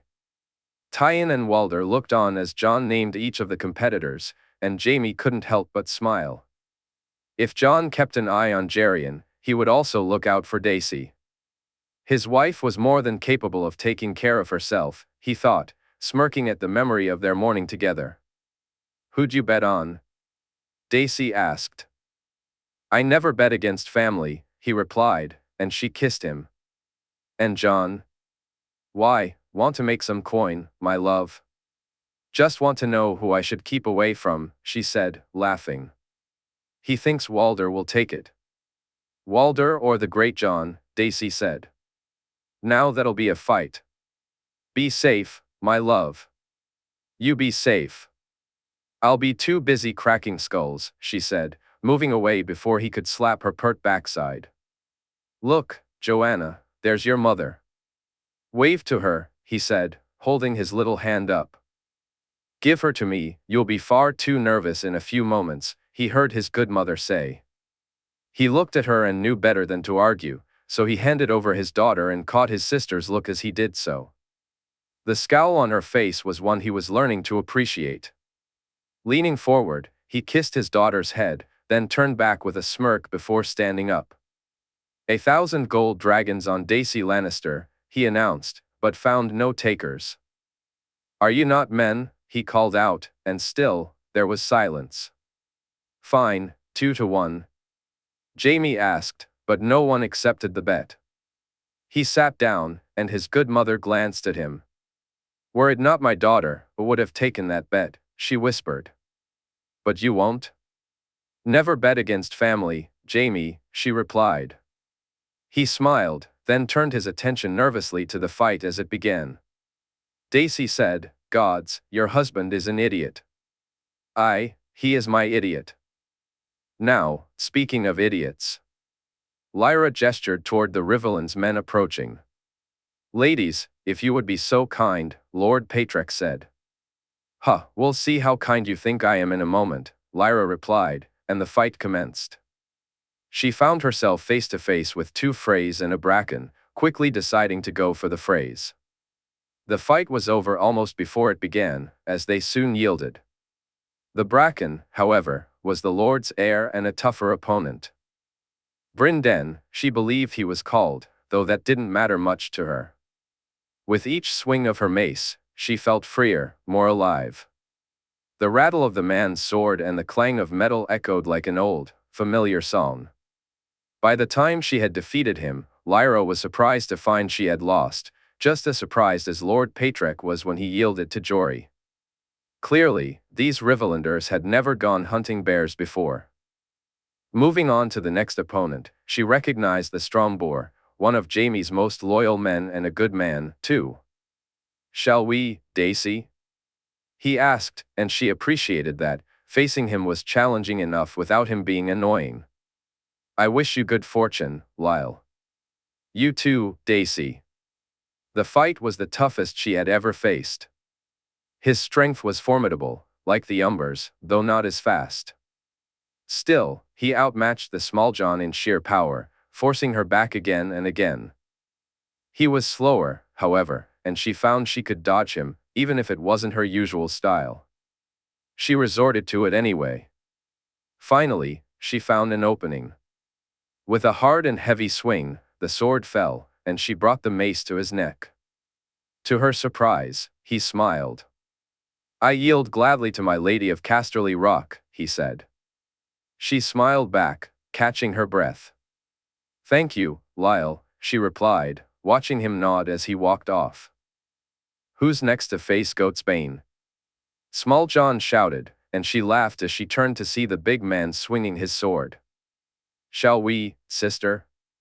Do you want to go slay a giant?" she asked, glancing at Jory. "I really do," Brienne said. Having easily defeated her first few opponents, she now looked at the one approaching her, the bastard of Nightsong.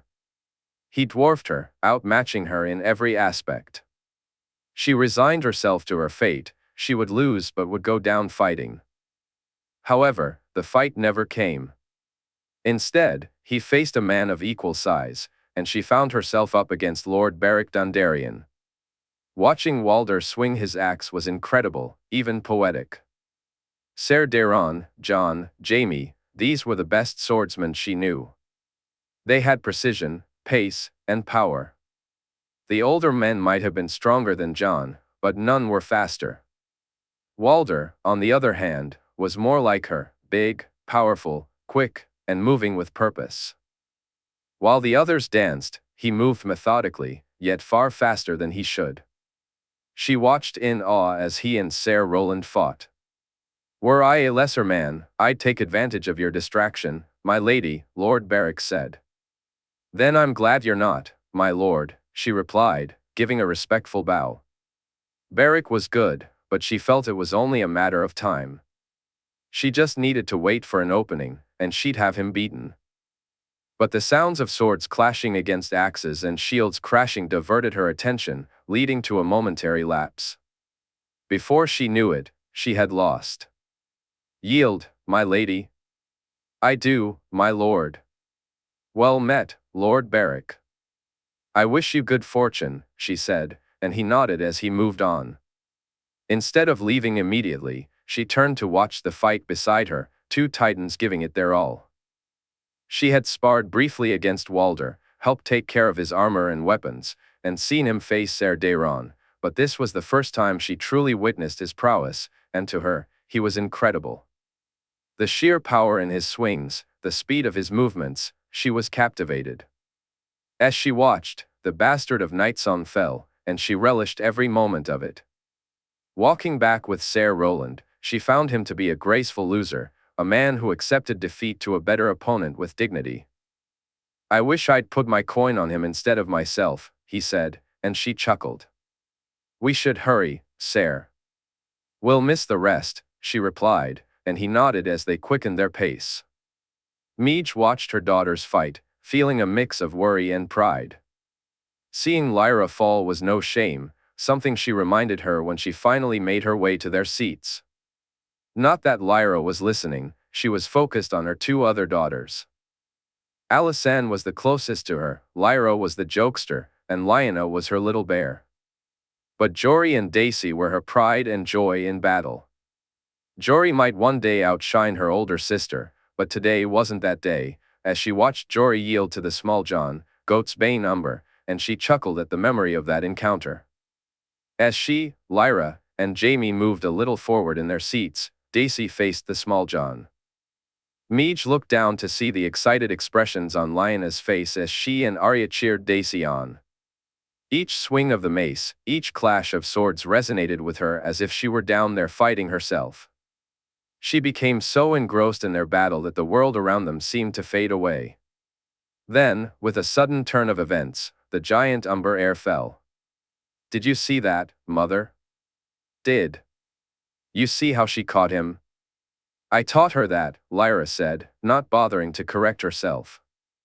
After all, it was she who had taught that move to Lyra as well. I saw it. Wave to your mother, little bear, she called to Joanna. Daisy had allowed the small Jon to wear himself out. His strikes connected with the shaft of the mace, hitting the top but never forcing it back. She had used his strength against him, deflecting his blows repeatedly, forcing him to change his tactics. Then, with a swift move, she had taken his feet from underneath him. She remembered watching Daisy do the same to him when they were children. He had obviously forgotten that lesson, the big oaf, she thought, smiling proudly at her daughter. How many are left? Lyra asked, her eagerness evident. 6, Jaime replied, and she nodded.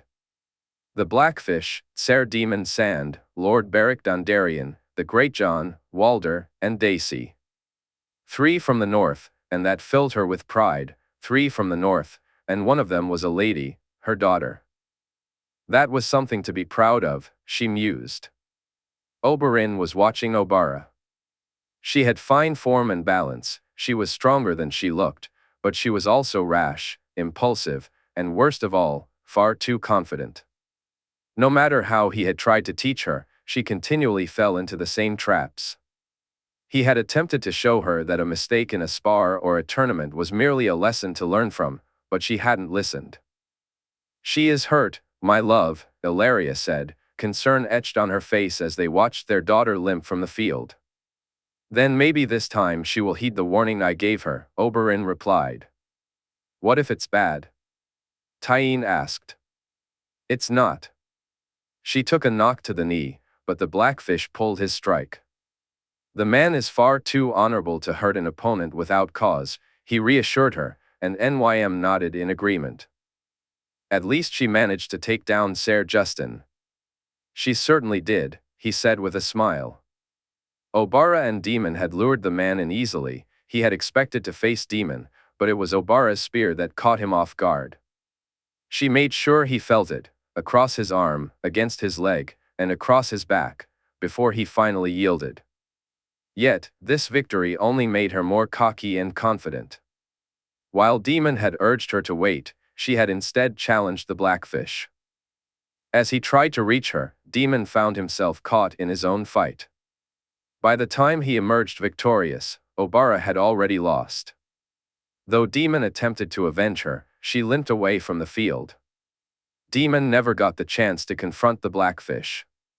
He winced at the thought of his former squire's fate as he stepped up to face the larger of the Umber men.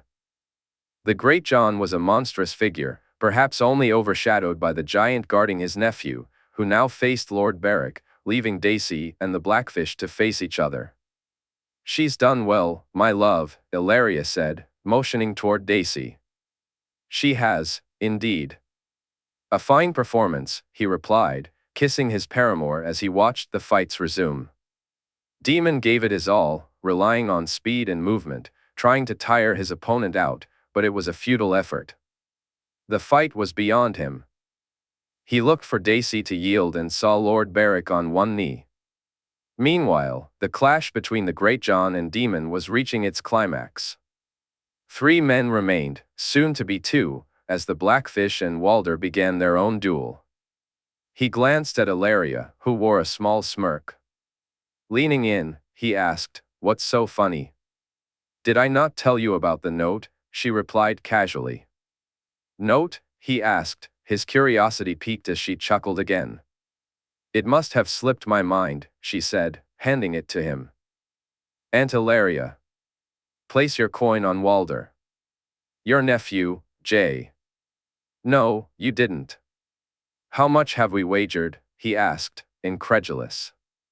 "A lot, my love," she chuckled, shaking his head in disbelief. "Jon." "Papa." Joy beamed as Gerion arrived. "There you are, princess. Didn't I tell you I'd be all right? Didn't I promise?" "You did, Papa." "Peanut? How could I resist such a reward?" Gerion replied, quickly swallowing the peanut. He looked at Joy, nodded, and mouthed "thank you" before sitting beside her, watching the last of the melee unfold. 6 competitors remained, and Jon glanced at Jaime, noticing the worry etched on his face when Daisy yielded. It was a combination of exhaustion, inexperience, and the Blackfish's skill that led to her defeat. Jon chuckled at the expressions on Arya and Lyanna's faces when Bran cheered, neither girl appreciating their brother's support for his future knight. Behind him, Robb, Loras, and Cregan watched with excitement, while Sansa spoke to Lord Willis, who had moved closer to their group. Jon wished Margaery could do the same. It was one thing to avoid sitting with the prince after his recent behavior, but it felt different to sit with the bastards who had caused that behavior in the first place. He had told Margaery it was no problem the night before, assuring her that he understood, and he did. She understood too, but he longed for the simplicity of being together, holding hands, and wished that wasn't the reason he felt compelled to address his supporters. He hoped he wasn't focusing on the Queen and the Prince out of longing for Margaery or a desire to be more open.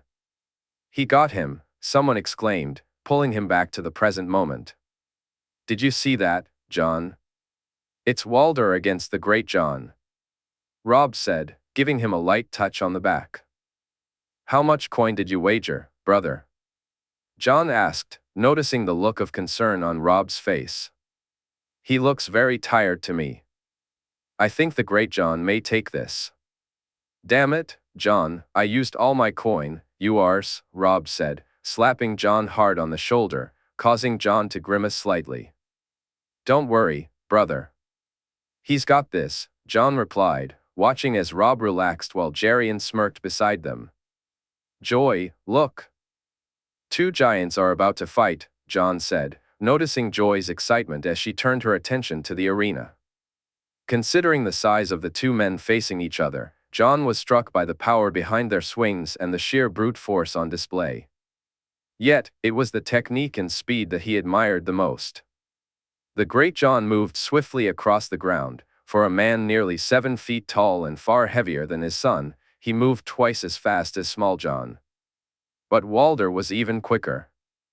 Back in Winterfell, when Jaime had suggested a different weapon for him, he'd told Jaime that with an axe in his hand, he'd be an imposing sight. As Jaime began to train him, he had said it would only be a matter of time before he was as proficient with it as they were with swords. Looking at him now, Jon realized that time had indeed come. He glanced back at Arthur and Jors, who were watching eagerly, then at Jaime, and finally at Oberyn, who smirked and nodded, confirming Jon's thoughts. The 2 men swung their weapons, great sword against axe, using their bodies to gain leverage between swings. The Great Jon caught Walder with a knee, while Walder charged into the Great Jon with a shoulder. Neither man budged from the impact. The crowd cheered, and Jon could hear the king's voice joining in. Then, Walder's axe slipped from his hand. The crowd gasped as he dodged, and silence fell as Walder ducked under the swing, pushing the Great Jon back almost 5 feet with both hands. The Great Jon was caught so off guard that his great sword flew in one direction while he stumbled in another. Both men were now unarmed, but only one remained on his feet. As the Great Jon crawled for his weapon, Walder sprinted for his own. Jon's Kingsguard was the first to arrive, and as the Great Jon grabbed his sword and struggled to get to his feet, he felt the cold edge of an axe resting on the back of his neck. "Yield?" Walder asked. I yield," the Great Jon replied. Cheers erupted from Jon, Joy, their family, both uncles, Jaime, the Lannisters, the king himself, and the entire crowd as Walder helped the Great Jon to his feet. Both men walked to stand before the king, and Walder gave him a nod, which the king returned with a broad smile. "Your graces, my lords and ladies, I present to you the winner of the grand melee, Ser Walder Allers." Later, Jon visited Walder in the tents to congratulate him and express how proud he was of his performance. Cregan had gone back to the keep with Gerion, Joy, and the rest of Jon's family, as clouds gathered ominously overhead, hinting that rain was on its way. Jon's uncle Ned had stopped him to ask for a word, but Jon had brushed him off for the moment. Oberyn, however, had insisted on walking with him, still a bit upset over the events of the previous day. "How much did you wager, Jon?" Oberyn asked. "Not much," But look at Jors, he made quite a killing today, didn't you, Jors? Jon said, turning to his Kingsguard, who chuckled in response. I wish we had tourneys every moon. With how good your tips are, I could be rich, Jors joked, laughing. As they reached the tents, Jon encountered a man he didn't know how to assess. The Blackfish was Catelyn's uncle and Edmure's uncle, so Jon expected him to be similar to them. However, he had only heard good things about the man. His uncle Ned respected him enough to allow Bran to squire for him, and Richard thought him a good man, though Jon had no personal experience to form his own judgment. Prince Oberyn, the Blackfish greeted. Ser Brynden, you fought well today, Oberyn replied. Not well enough, my prince. You must. Are you Jon Snow? The man asked, looking directly at him. I am, Ser. I believe my brother is to squire for you, Ser Brynden. He is, the Blackfish replied, studying Jon intently. I heard you suggested that you take him on yourself. I did, Ser. If I were fortunate enough to earn my own knighthood, would have been more than happy to have my brother with me. However, having him squire for a knight of your renown may turn out to be far better for his prospects. You think so? The Blackfish asked, his gaze piercing into Jon's. I think some might look down upon a bastard knight's squire. There are those who can't see past the stain of the knight himself, Ser. You speak the truth. There are fools everywhere, it's true. That there are, Ser. If you'll excuse me, I need to go congratulate my own knight, my friend and protector. Very well. We'll speak again, Jon Snow, the Blackfish said, nodding at him. Ser. Prince Oberyn. Ser Brynden. They had only walked a few feet when Oberyn spoke up, just as soon as the Blackfish was out of earshot. That man is not living up to his name. He's a fish, he should be swimming, not fishing, Oberyn remarked, causing Arthur to chuckle behind him. I know. Though he shows no malice or ill intent, I sense more curiosity from him. As do I, but what is he curious about? Oberyn asked. That I do not know, my prince. Perhaps it's something to discuss another time. We have much to discuss, Jon, Oberyn replied. They entered the tent and saw Brienne helping Walder remove his armor. The big man was sitting down, resting in a chair. Jon walked over, patted him on the shoulder, and praised his incredible effort, surprised to see him blush slightly. He intended to stay longer, but when the rain began to fall, the wind picked up. Rather than remain in the tents, they made their way to the safety of the keep. As they were walking back, Jon noticed Oberyn suddenly stop in his tracks, staring at a small cart. Inside sat a large boy and a huddled man. The boy was shivering, already soaked to the bone, while the man looked worse for wear, his gray robe marking him as a maester. Jon squinted, trying to place the boy, and then it hit him. He had met him a few years earlier in Old Town. Tarly, Samwell Tarly, he murmured to himself. Uncle, he called out, relieved that there was no one else around to overhear. Marwyn, Jon, that man is Marwyn the mage, Oberyn replied. They approached the cart, where the maester's face lit up at the sight of a familiar face, and Samwell seemed grateful that someone had interrupted their search for a tavern. You had better come with us, Oberyn said, and Marwyn nodded, leaving the cart in the middle of the street. What about the cart? Jon asked, but Samwell just shook his head and shivered, quickly grabbing a few things from the back. They hurried into the keep, with Oberyn walking alongside them to his rooms. Once inside, they dried off a bit, and Jon started a fire to help the two wettest of them warm up. He sent for something hot to drink. Marwyn, however, stood up and approached Jon, taking a moment to look him over.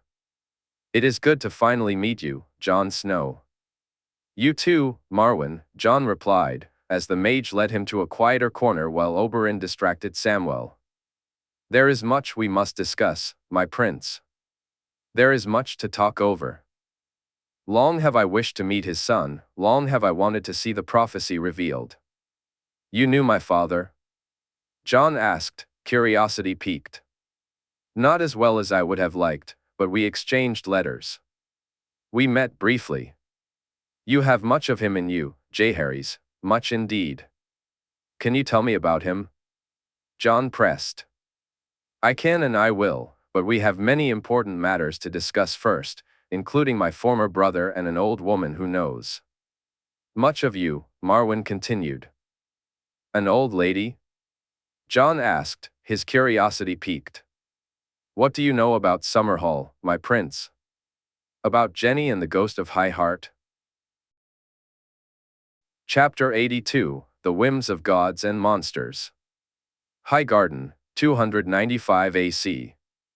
Marwyn observed the boy before him, realizing he was nothing like his father. Though he had only met Rhaegar briefly, there had always been a palpable sadness in the prince, something he didn't see in the boy sitting in front of him. Once they had been fed and warmed, Oberyn ensured that rooms were prepared for them. After changing, Marwyn was brought back to Jon Snow's room. He found Jon sitting by the bed, with the large dire wolf sprawled comfortably on the floor. Marwyn couldn't help but marvel at the scene. Remarkable thing to see, my prince, he said. Call me Jon, please. There are far too many people here who'd enjoy finding out who I really am, Jon replied, smirking at Oberyn as he took his seat.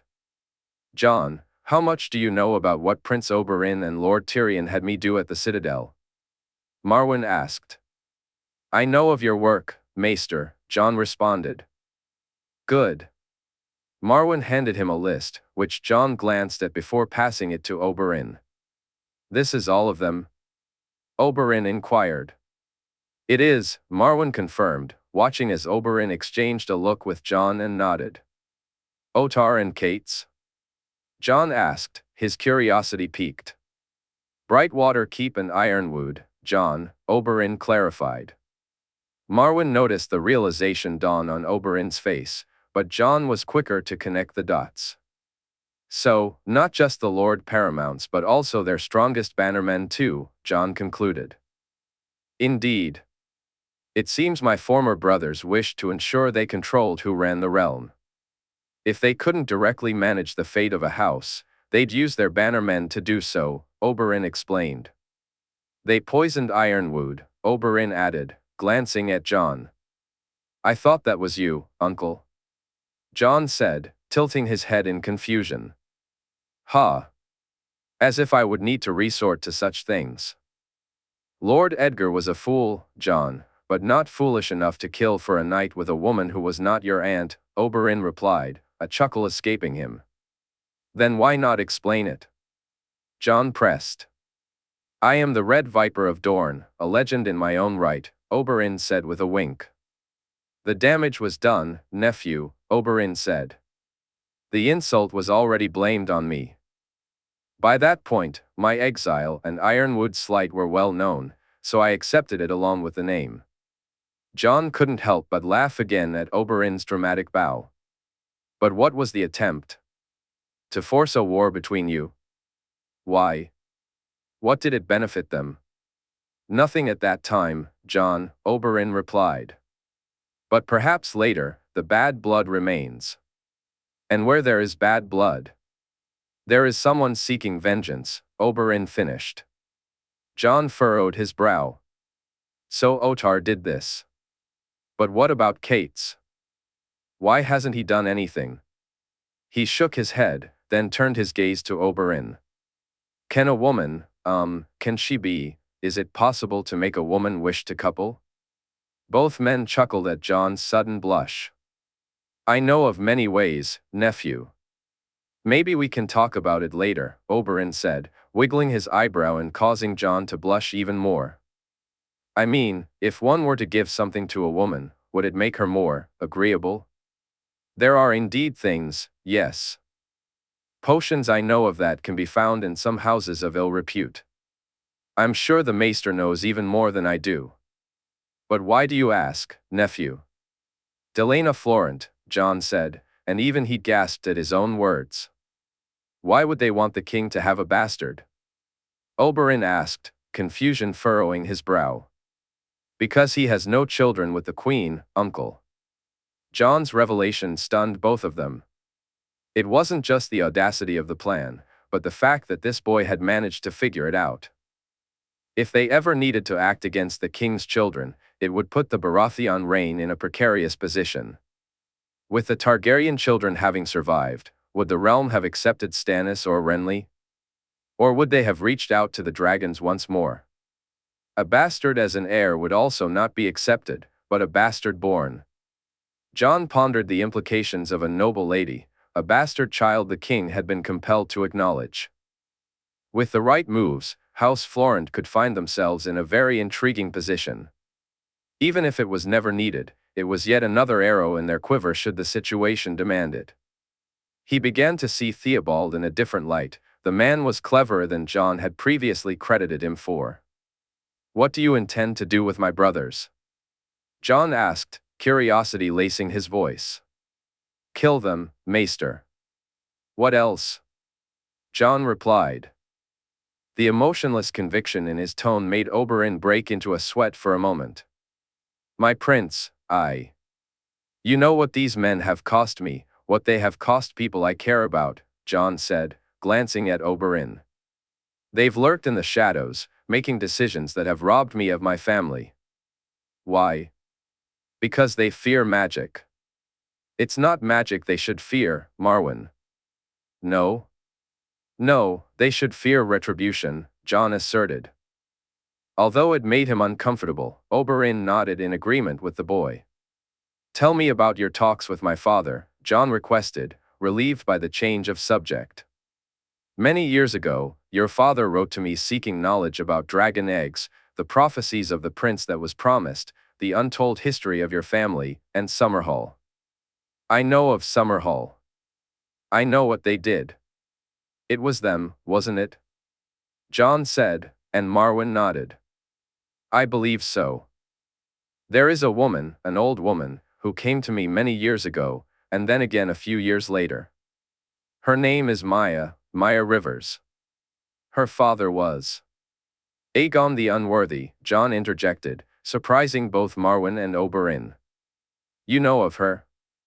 Marwyn asked. "I met her sister and her brother, though only one of them exists in this world physically," Jon replied, drawing a more curious look from Marwyn. "Physically? What do you know of wargs and greenseers, of dragon dreams?"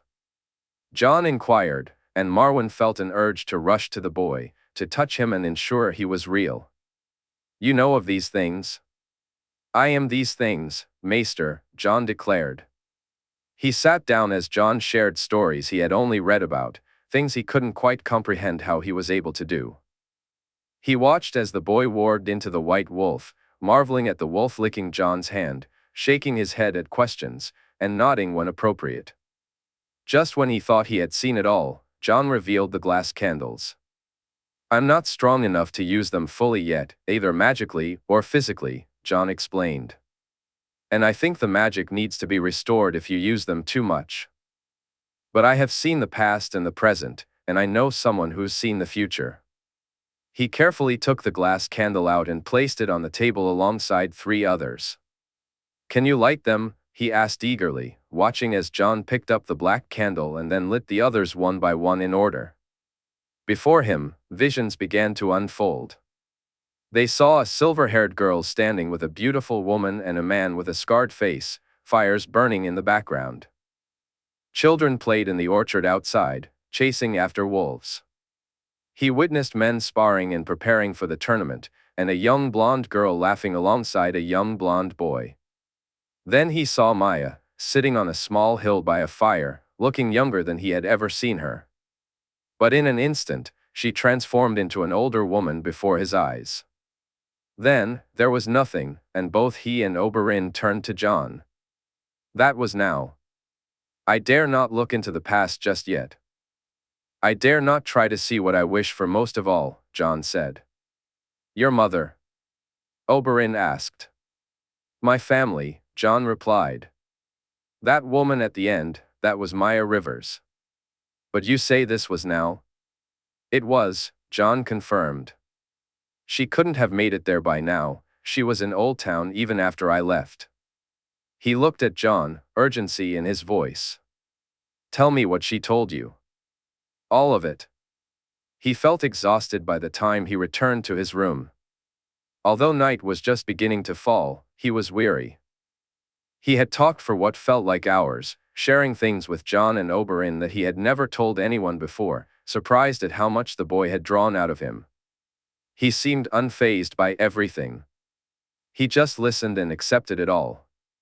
The character found him perplexing, interesting, but perplexing, and realized he needed to learn more about the prince. Highgarden, 295 AC, Ned had been caught off guard. He had been so focused on Sansa that he hadn't expected Robert to ask about another of his children. Given the prince's behavior at the feast and later in the gardens, he felt both appalled and relieved that he could deny the betrothal without a fight. Not that he wasn't prepared for one, he had Sansa's age, Catelyn's overstepping, and even what he had been told about the boy ready as excuses. But then he had been completely blindsided, and now he didn't know how to handle it. How would this make Jon feel? Would he think Ned was betraying him? Would he believe he was going against his wishes? Would he think Ned was still in league with Robert? As he walked toward his nephew's rooms to explain, he spotted his old friend approaching and knew he needed to speak with him immediately. Howland, I was going to talk to Jon, but maybe we could chat instead. I'd like that, besides, it seems he's busy anyway, Howland replied as they turned back toward his own room. I'm surprised to see you at a tourney, Howland. You're one to talk, Ned, Howland chuckled. I thought it would be a good chance to see my family again. With Sansa being fostered here and knowing Jon would come, I was even more glad to find out Robb was here too. Jojen and Mira wanted to see Jon and Loras again. I don't know, something made me feel like I should come. It feels like Harrenhal, Ned said softly. But right, it's as if this is how it should have been, Howland agreed as they reached his room. Taking a seat, he waited, expecting Howland to bring up how he hadn't lived up to his sister's promise. Howland sat there, looking at Ned, until he finally broke the silence. I was furious at you for the longest time, you know that? So long, in fact, that I almost forgot we were once close, Howland said. I know, Ned replied. Why? I thought it was for Jon. Really, I did. I thought I was protecting him. I never saw it, Howland. I never saw it. If Jaime Lannister hadn't come, gods, I don't know what would have happened, he said, shaking his head. Look at him, at what he's done, for himself, for his family, for the North. I almost wished for him to join the Watch, thinking it was a noble calling, an honorable life. I was a fool. And now? Howland asked. A lesser fool, Ned said, and they both chuckled. He's the best of both of them, Ned. But he needs us. In the years to come, he'll need us. Have you talked with him? Properly? About the things he's done, the things he's learned? What things? Ned asked. Speak to him, just the two of you. Show him you're his uncle and that you'll always be there for him. Is that the real reason you came? Ned inquired. I came to see my king, Howland said with a smile. Our king, Ned replied, and Howland nodded in agreement.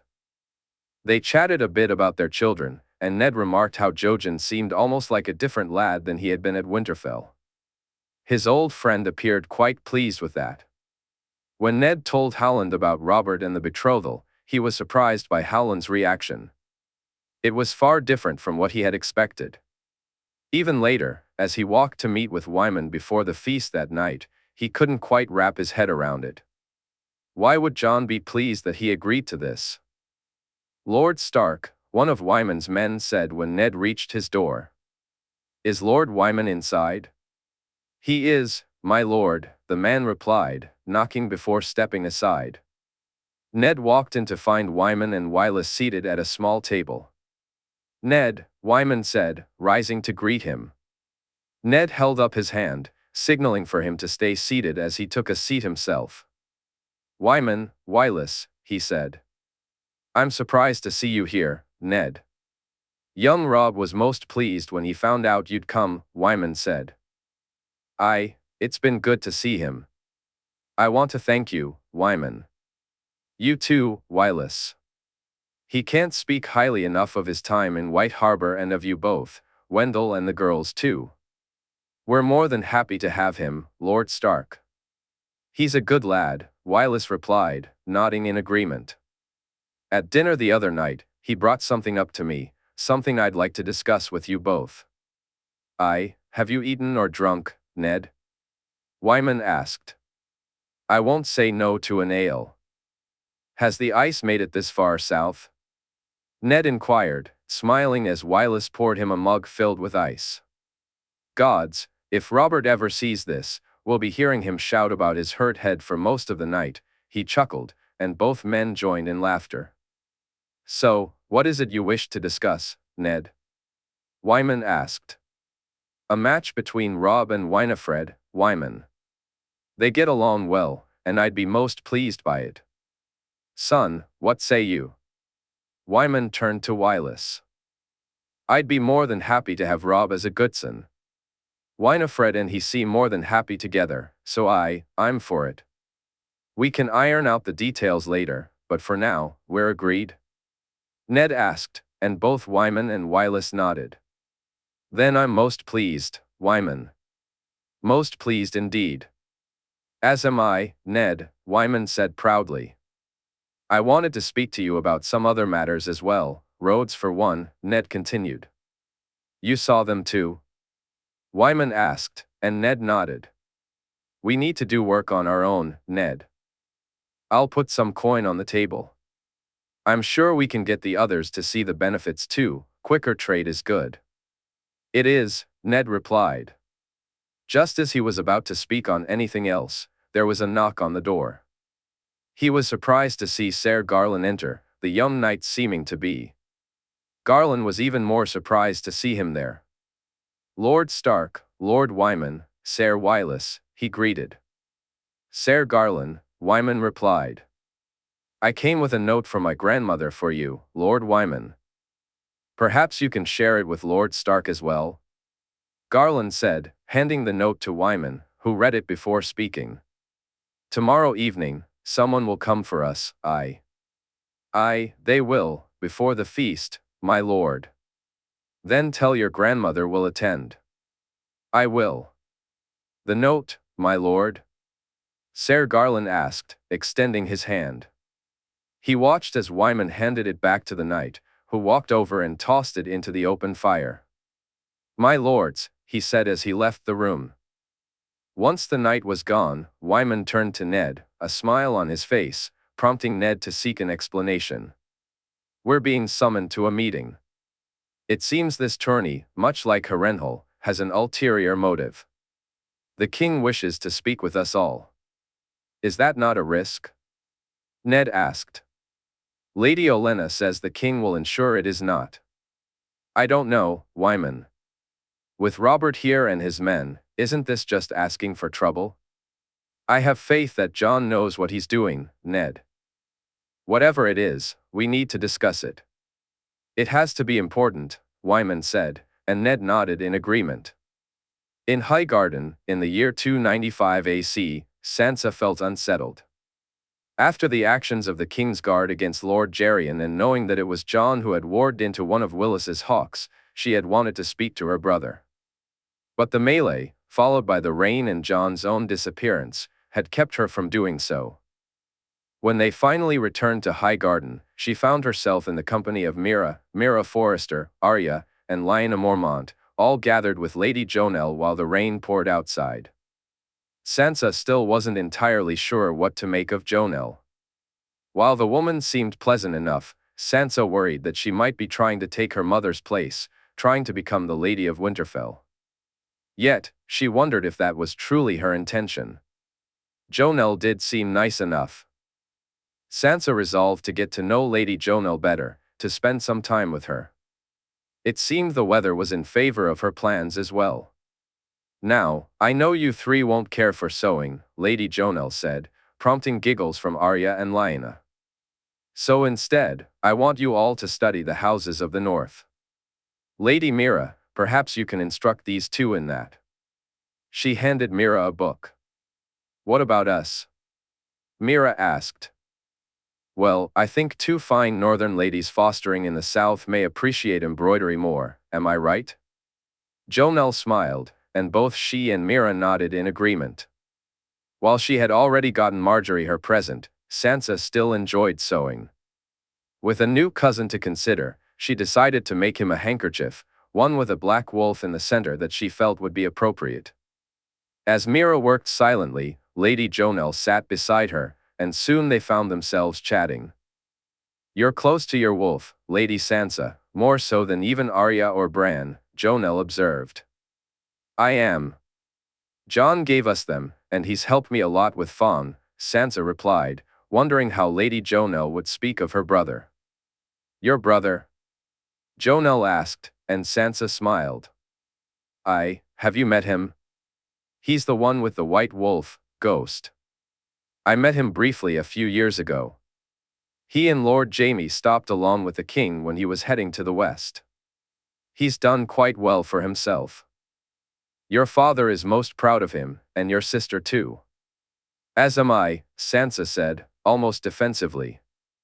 I can see that, and rightfully so. The dire wolf isn't just a sigil of your house, Lady Sansa, it's a gift from the old gods. Have you noticed Ghost's coloring? He's white with red eyes. The same as the weirwoods. Your brother, like all of you, has been blessed by the old gods. I'm happy to see you are all so close. After that, Sansa found herself listening more attentively to the tales Lady Jonelle shared, stories of the North and its history. The girls shared a knowing glance. Sansa reflected on the tales of the children of the forest and the old gods, feeling a twinge of jealousy that Arya and Bran were able to hear those stories so often. If she hadn't been so content in her fostering, she thought she would have loved being taught by Lady Jonelle, far more than what Septa Mordane had offered. When the rain finally stopped, Sansa hesitated before stepping outside, wishing she could stay inside just a little longer. But Elle, as Sansa had taken to calling her, insisted they go out, saying the wolves were eager to see their familiars.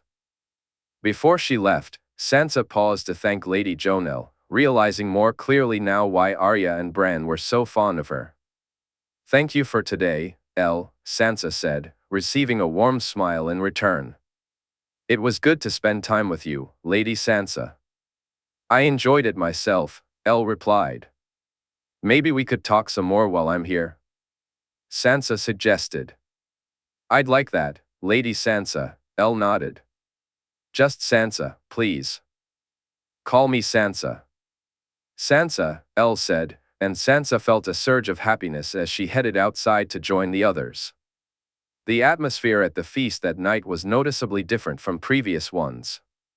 The king seemed in good spirits, and some guests appeared cheerful, but outside of her own table, the mood felt almost forced. Sansa was relieved to see Margaery seated with them instead of at the high table, where Garland and Lyanette had taken her place. She noticed how pleased Jon was to have Margaery at their table as well. Jon was laughing with joy, Cregan, Arya, and Mira, but Sansa caught him glancing at Margaery every few moments, smiling at her. Margaery blushed in response. Robb was busy chatting with Winifred, leaving Sansa to converse with Willa and Margaery, while Loras, Jojen, and Brienne discussed the girls' performance in the melee. He looks like he swallowed something horrible, Willa whispered, and neither she nor Margaery needed to look to know who she meant. He does, good, Margaery agreed, and the three girls exchanged another knowing glance. They broke out laughing, their giggles filling the room until, suddenly, they noticed a man being brought in. The atmosphere shifted as Ser Boros Blunt was led in by two of his brothers, and the entire room fell silent. Sansa exchanged a glance with Margaery and caught sight of the panicked expression on the prince's face. In that moment, she realized it was he who had instructed the knight to attack Lord Gerion from behind. Turning to Jon, Sansa noticed that both he and Margaery were also focused on the prince, their faces revealing that they understood the situation just as well. The king cleared his throat loudly before standing, and Sansa was surprised to see him looking sober, something he hadn't been since his arrival. "My lords, my ladies, Lord Gerion," the king began, directing his gaze at Gerion. "What happened today shamed me. It shamed the king's guard. Ser Barristan, if you will." All eyes turned to Ser Barristan as he stripped the white cloak from a trembling man in the center of the room. Folding it neatly, he handed it to one of the other king's guard and nodded at the king. "You have dishonored yourself, Boros Blunt. You are no longer a king's guard, and I hereby sentence you to serve your time at the wall. May you find the honor there that you sorely lacked here today. I, Ser Barristan, remove this man. See to it that he departs this night for the wall. Be gone, and let it be known that we will not stand for dishonor as long as I am king." Sansa scanned the room, noting the surprised expressions around her. Lady Olenna looked genuinely shocked by the events. It was only when she caught sight of a smirking man with a mustache nodding at her that she wondered why he seemed so pleased. Later that night, Jon walked her to her room, and she voiced her thoughts. "I found it all very strange," she said. "He's an odd fellow. I don't trust him," she added. "Why not?" Jon asked. "The wolves, what you said. Fawn and Ghost don't like him. Am I wrong to think that?" She asked, her confusion evident. "No, I told you to trust them and keep Fawn close. I don't trust him either, but pay attention to how she reacts if you find yourself near him again." "I will." "Good night, Jon," she said, hugging her brother. "Good night, little sister. Don't forget the race is early in the morning. Are you competing?" she asked, her excitement palpable. "I am." "Maybe you'll make some coin," he replied, and she giggled as she entered her room, thinking maybe she would.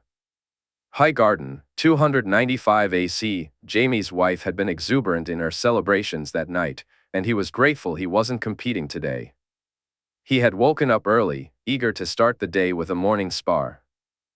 Given how stiff his muscles felt, he needed to work them out, far differently than he had the night before.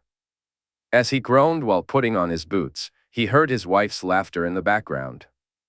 "I fought in the melee, took a hit from more than one opponent, and went head-to-head with the Stromboar. Yet, you're the one moving like you've been in a fight. Was I too hard on you, my love?" she teased, her smile irritating him at this early hour. "Maybe I'm getting old," he replied, and her laughter rang out again. "Maybe you should come back to bed. I could rub it better for you." "It's fine. It's the rest of me that's old," he said, eliciting more laughter from her. "What hour is the race?" "Early, before lunch, and then the early rounds of the joust." "Are you riding today?" "No, thank the gods," he said, and she smirked as she walked over to the crib to check on their daughter, who was still asleep. "Are you sure you want to spar?" she asked, her tone becoming more serious as she approached him. I think I slept badly. The spar will loosen me up. But I like it when you're tight and coiled, ready to pounce, my lion," she said, her hands reaching around to grab him. "Don't I know it," he said, kissing her before turning to leave the room. When he arrived, he found Jon waiting for him. He had been surprised during their morning spars to discover that while Jon would accept pointers from Arthur and spar with him, he only did so at Arthur's direction. It was as if this time was sacred to them, not to be shared with others without permission. He appreciated that. It made it clear that Jon valued their time together as much as he did. "You look tired, my lord," Jon remarked. "I didn't get enough sleep last night," he admitted, to which Jon chuckled. "Don't you start. I got enough of that from my wife." "I'm sure you did," Jon replied, but no matter how hard he tried, the little rascal was too quick, dodging the playful slap aimed at him. The spar began, and he felt a smile spread across his face as he loosened up, laughter bubbling up as Jon threw barbs his way. He even enjoyed the little creases that formed on Jon's forehead when he teased him about his upcoming marriage, even if it was years away. By the time he managed to beat Jon, they were both breathing heavily and laughing while Arthur shook his head as he brought them water. "You two are like children," Arthur said, handing them the drinks and chuckling as he sat down. "Sometimes it's good to be a child, Arthur," he replied, and Jon nodded in agreement. "We have enough serious matters to deal with later." "Marwyn arrived yesterday, he has the rest of the names," Jon added, glancing at him. Surprised that Jon hadn't called him about the maester, he asked, "Why didn't you come for me?" "I thought you and Daisy could spend some time together, and what he had to say wasn't urgent. There was no need to disturb you." "Did he say anything else?"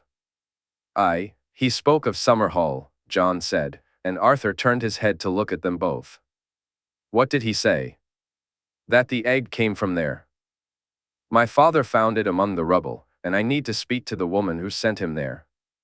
"Rhaegar received a letter from your uncle at the wall," Arthur said. "Who got it from Marwyn, who got it from Maya Rivers," Jon replied, shaking his head as he tried to keep up with everything. "Who?" "Maya Rivers, the ghost of High Heart, Aegon the Unlikely's bastard daughter, and Walder's great-great-aunt, sometimes removed," Jon explained. Jaime glanced around and finally noticed that the large man was absent, though he had assumed he was given the day off because of the melee. "I don't understand any of this," Jaime admitted. "My family has been guided in various directions by many people, my lord, for many reasons," Jon continued. "Be it the maesters and their fears of magic, the gods themselves, or people thinking they are acting out their will. For nearly 300 years, someone or some presence has been pushing the Targaryens down a specific path. From the moment they left Valyria, my family has been at the mercy of gods or monsters." "Why?" Arthur asked. "So the prince that was promised can bring the dawn," Jon replied. "Jon? Aegon the Unworthy, Aegon the Unlikely, Jaehaerys, Aerys, Rhaegar, what does that lead to, Jaime?" "Arthur? I don't know. It leads to me," Jon said, laughing.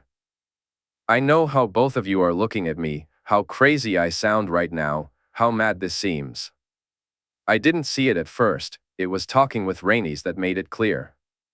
Brynden Rivers, Maya Rivers, Rhaenys Rivers, 3 bastard children of Aegon the Unworthy and Melissa Blackwood. 3 children who possessed certain gifts, certain talents. 3 who would play their part." "Who was Jaehaerys' mother, Arthur?" "Betha Blackwood," Arthur replied. "Targaryens and Blackwoods linked for how many generations? What do you know of Summerhall?" "Jon? Rhaenys showed me Summerhall.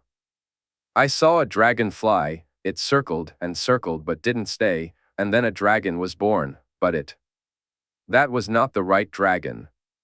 "Who was born in Summerhall, Arthur?" "Your father." And then he found the egg that became my sister there. I don't see it all yet, I can't see it clearly, but the Blackwoods, the ghost of High Heart, Summerhall, it's all connected. I just don't know how or why. There's something missing, and I need to go to High Heart and Summerhall to find it, and then to Dragonstone." "Jon, you can't go to Summerhall and High Heart, yes, but Dragonstone, you can't go there. Stannis wouldn't even consider a trade deal, I can't see why he'd want you there." "Don't worry, my lord. When I go, he won't be able to stop me." "Jon? It's almost time for my sister to fly." When he returned to the keep, he found he wasn't hungry.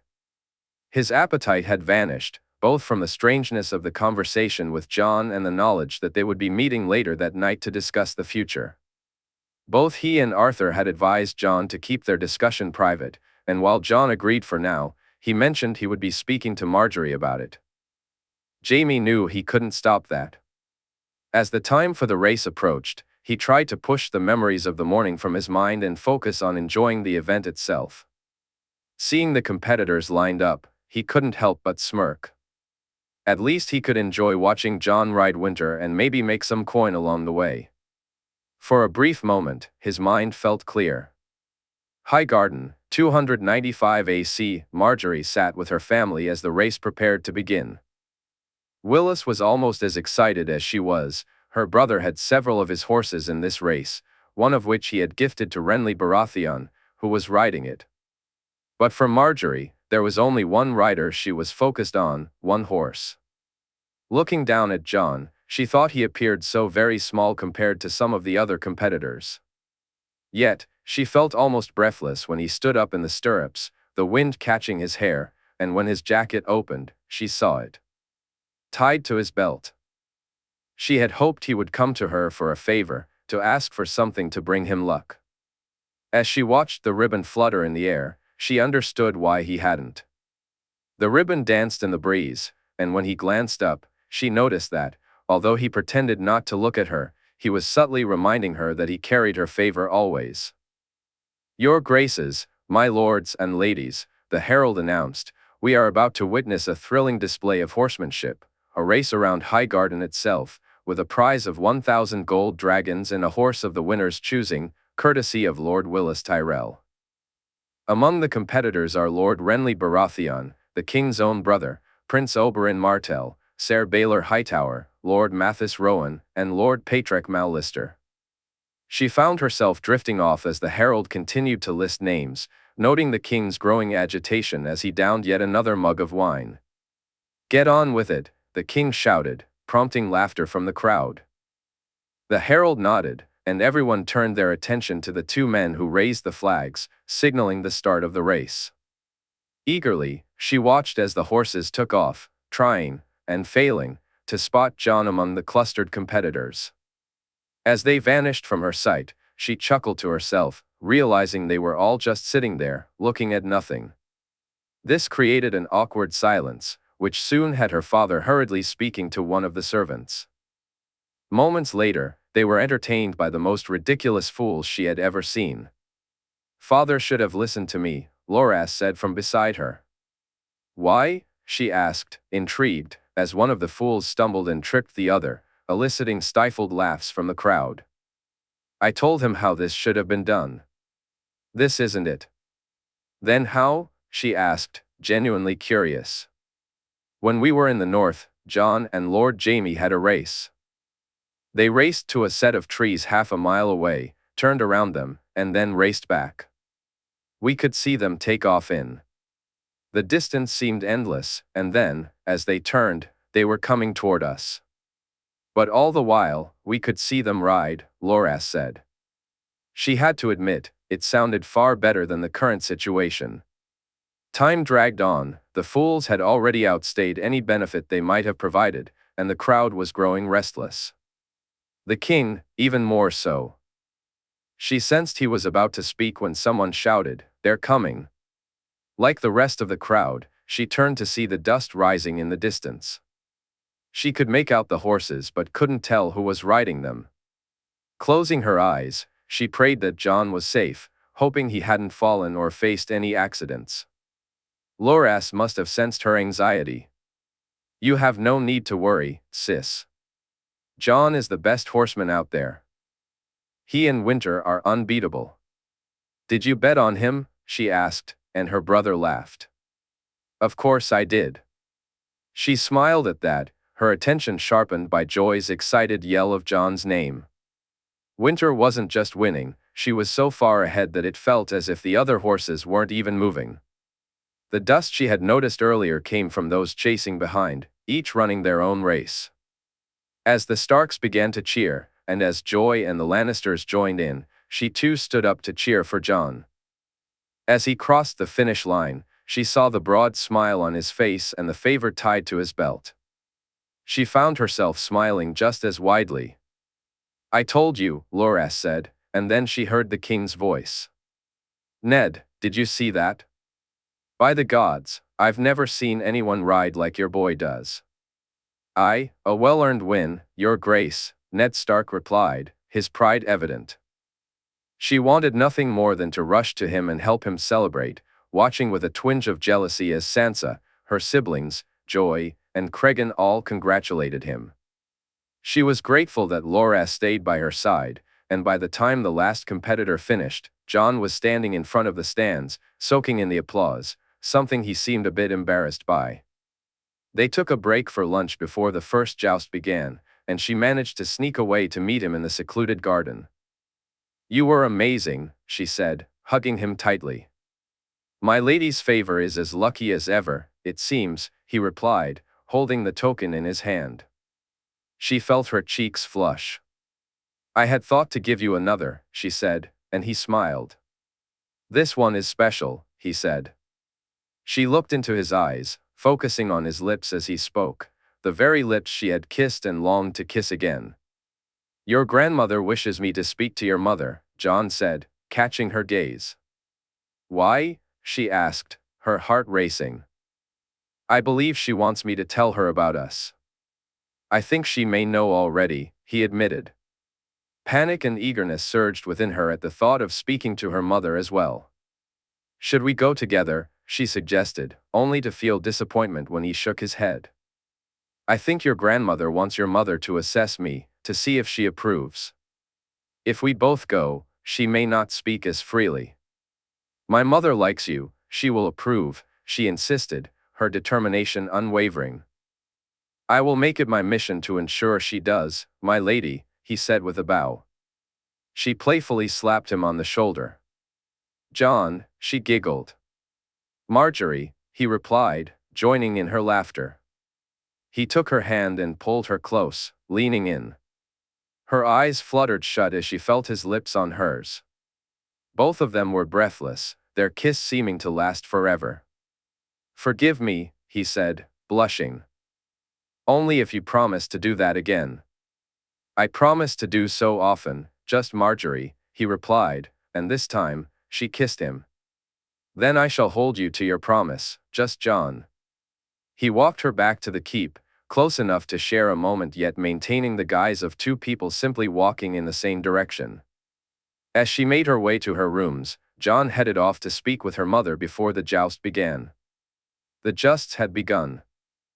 Margaery walked down the corridor when she caught a familiar scent in the air, mint, lingering, indicating he had been there for a while. "Lady Margaery, I'm so glad I bumped into you," Lord Baelish said, and she smiled, carefully controlling her expression. She knew this wasn't just a chance encounter. "It's good to see you, Lord Baelish. Is there something I can help you with?" "I come bearing correspondence, my lady. Our prince feels terrible about his behavior and is rightfully filled with apologies and remorse." "As any prince should be, my lord," she replied as he handed her the letter. "Of course, but perhaps after you read what Prince Joffrey has to say, you'll find it in your heart to view his actions in a different light," he suggested, his grin starting to grate on her. "What light could possibly justify threatening a girl with a knife, my lord? Not to mention the insult to myself. His Grace was under a tremendous amount of worry, my lady. Seeing those wolves so close to you caused an overreaction that has been misconstrued. And calling me a lying bitch, my lord? Is that to be blamed on the wolves too?" "It is not, my lady. However, I'm sure the prince's apology is genuine. No doubt, the influence of a fine lady such as yourself can only help ensure that such events never happen again. I thank you, my lord. I shall, of course, give His Grace's letter the consideration it deserves. I ask no more, my lady." "A fine race, was it not?" he said, smirking even more now. "It was indeed, my lord. A worthy victor. Indeed. Young Jon Snow is a most talented man. Not only is he opening mines and building ships, but it seems he also excels at horsemanship. Some people excel, my lord, others do not. Truer words have not been spoken, my lady. I shall leave you to prepare for the joust. Perhaps we'll see the young man excel there. Though really, a boy of his age shouldn't matter, one never knows what may happen," Lord Baelish said, prompting Margaery to hurry to her room. Once inside, she tossed the letter onto her desk, her breath coming in short gasps. She sank into a chair, feeling faint, tears welling in her eyes as worry overwhelmed her. Reaching for a glass of water, she accidentally knocked it over, watching helplessly as it shattered on the floor. Her guard rushed in at the sound. "My lady, are you well? Please, fetch my grandmother." "I'm fine, but I need her to come," Margaery replied, trying to steady her breath. The guard nodded and hurried off. She grabbed another mug, filled it, and drank it so quickly that water dripped down her chin onto her dress. One thought echoed in her mind. "Willis," she whispered softly. Highgarden, 295 AC Allery. She had been asked to host a tea, a gathering she eagerly anticipated. Her good mother, her sister, Prince Oberyn's paramour, Lady Dacey, her mother, and Lady Jenna would all be there. The excitement bubbled within her, especially knowing they all were aware of Jon Snow's true name. The horse race had not been as thrilling as she had hoped. She couldn't help but agree with her sons. Both Garland and Willis had foreseen this, and even Loras had suggested an alternate route. Yet, the idea of racing around Highgarden had been too enticing for Mace to overlook. In the end, they had waited, and had it not been for Jon's victory, it would have been a pointless exercise. Of the first 6 horses, 4 had been bred by Willis, including Jon's horse, Winter. When Mace learned this, he proudly spoke of their son's accomplishments. After the race, Margaery had excused herself from the public lunch, feeling the need to change. Just as she finished and was about to head back, Paula knocked to inform her of a visitor. "Jon has come to see you," Paula said. "Send him in," Margaery replied. "Paula," she said, settling into her seat as she waited. "My lady, forgive me." "I didn't mean to intrude," Jon replied, and she found herself wondering where the white wolf was. "Your friend isn't with you, Jon?" she asked, a soft smile playing on her lips. "Ghost is with his siblings, my lady. With them all here, they're eager to spend time together before they part. It's safer in numbers." "Safer?" she echoed, her curiosity piqued. "Given what happened with the prince, I worry someone might try to gain favor by harming one of them," he said, startling her with his revelation. "What did you wish to speak to me about, Jon?" "I think we both know that's not my name, my lady." "Indeed. I ask your forgiveness for not telling you sooner. I meant no disrespect. I just wasn't sure who I should confide in, and I feel now that I erred by keeping it from you." She was taken aback by the tone of his voice, as if he had scolded himself. "I understand, Jon. You prefer Jon?" "I think it's best, for now, my lady." "I understand, Jon. I'm not one for politics. I know it's necessary, and my good mother revels in this Game of Thrones, but I do not. I wish for only one thing." "Do you know what that is, Jon?" "For your children to be happy," he said, eliciting a smile from her. "Indeed. My Loras thinks very highly of you, as does my Margaery. I believe you feel the same, do you not? Loras is my best friend, my lady. He is someone I trust, someone I would do anything to protect. And Margaery? I wish her to be my wife, my lady, to be my queen. Olenna has told me such." "And what if I were to refuse my permission?" she asked, her curiosity deepening. "My feelings for Margaery are true, my lady. I would not seek another, but I would not want to go against her family's wishes either. While I believe the choice should be hers alone, this is not the world we live in. If I do not have your approval, then I would be forced to accept it." "You give up too easily, Jon Snow," she said with a chuckle.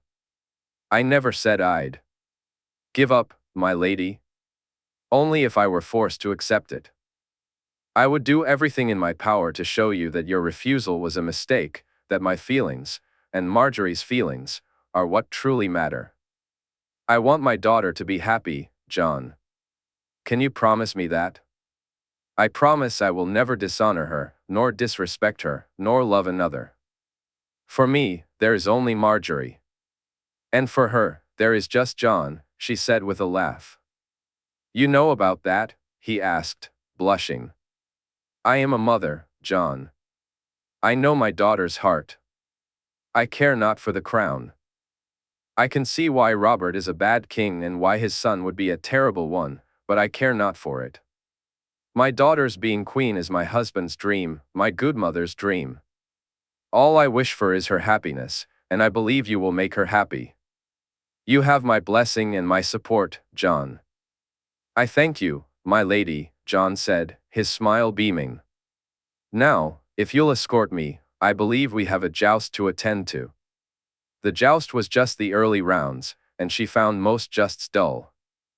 She loved the pageantry, the balls, and the feasts, even if they could go on for too long.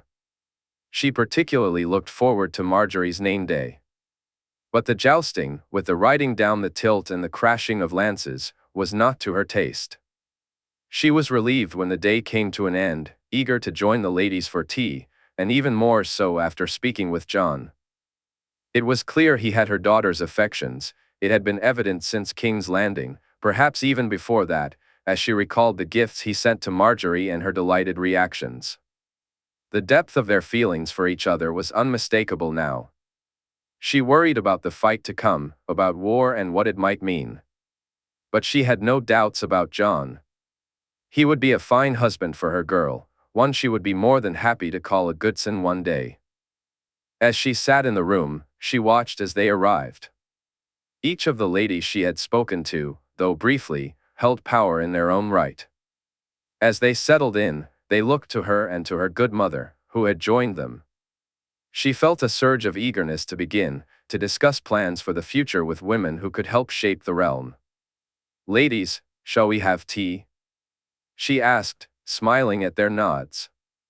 Highgarden, 295 AC. Jon had found his thoughts scattered in a million directions. The words he had spoken forced him into reflections he wasn't sure were truly his. After he had gone, he lay on the bed, searching for her, and he was grateful he hadn't taken her advice. He was tired, but it was Rhaenys he sought, not Rhaenix. He found her on the cliffs, walking down a rocky staircase toward a cove where the sea left the sand uncovered. You are troubled, little brother, Rhaenys said. More than troubled. Why? Who are we, Ray? We are dragons, little brother, she replied with a smile. He reached out and took her hand, studying her dark hair and purple eyes. He thought of the woman she would have been, the woman she should have been. We are pawns, big sister. Pawns in a game. It's all we've ever been, he said, and she smiled at him. You've only just realized that? She teased, and he laughed softly. There are two games, little brother, the Game of Thrones and the Game of Life. Both have the same rule. You win or you die. And you will win, little brother. You will win for all of us. How can you know this? How can you not? She replied, looking deeply into his eyes. He felt her hands on his face. Our family is you, Jaehaerys. You're the end of our line, the meaning of it all, what it's all been leading up to. Don't you see that? I don't understand, Ray. I don't understand any of this. Daenerys dreamed, and we came here. Aegon wished, and we conquered. Have you ever asked yourself why, little brother? No, he replied honestly. We needed to be here. We needed to unite the 7 kingdoms. Only a dragon can rule, Jay. Only a true dragon can bring the dawn. You are the prince that was promised. Everything that has happened has led to you. Can't you see? You're saying it's my fault, that I'm the reason. If so, then it's not worth it. It's never been worth it, he said, shaking his head. The slap was hard and heavy, and his sister's anger was unmistakable. How dare you? How dare you think that? You are worth it. You're worth it all, everything, anything. You're worth it. Don't ever speak like that again. Don't ever say that to me again, she said, tears streaming down her face. Ray. No, Jay. Whatever it took for you to be in this world, it's worth it. Whatever the cost, if I knew what it was, would have gladly paid it. I don't know what you're meant to do, I don't have all the answers. But look at me, little brother. You are worth the price. Do you hear me? You are worth any price. She took him in her arms as he sobbed on her shoulder. He wasn't sure how long he stood there, but eventually, he looked at her and leaned forward to kiss her cheek. I love you, big sister. I love you too, little brother, she said, hugging him tightly. It had been dark when he woke, and he ended up going to the library with Ghost and Jors. He was thrilled to find the books on his family and read them eagerly. It didn't take long to see the pattern, Blackwoods and Targaryens linked by blood, and it seemed, by magic too. His line went directly to a Blackwood by blood, and he was connected to them magically, to Nan, to Bloodraven, and to Maya Rivers. Blood and magic, fire and blood. There was more, but he couldn't quite figure it out. Summerhall was the work of the Maesters, but something else had happened there, something. Aegon felt different, and he needed to understand why. He had spoken to Jaime and Arthur, read extensively, and consulted Marwyn again, yet he still couldn't grasp it. The thought of using the glass candles tempted him, but the toll it took drained him and left him exhausted. With a race to prepare for, he chose to focus on that instead. While warding into winter, racing against the others, he sensed something at the edge of his mind, a presence trying to break through. It nearly cost him the race, his eyes closed as he reached out to it. Sing the song, young prince, a voice urged. What song? He replied. Sing the song for me, and I'll tell you what I can. My time is almost up. Sing me the song so I can be happy one last time. What song? He asked again. The song of my daughter, Jenny's song. Later, as he walked to the meeting, his mind was in turmoil. Ghost stood at one end of the hall, while Jaime's guards occupied the other. He had warged into mice to scout the rooms, discovering Littlefinger lounging in one and Robert with a whore in his own. Joffrey was whining to his mother, and their guards were distracted. As he entered the room, everyone rose to their feet.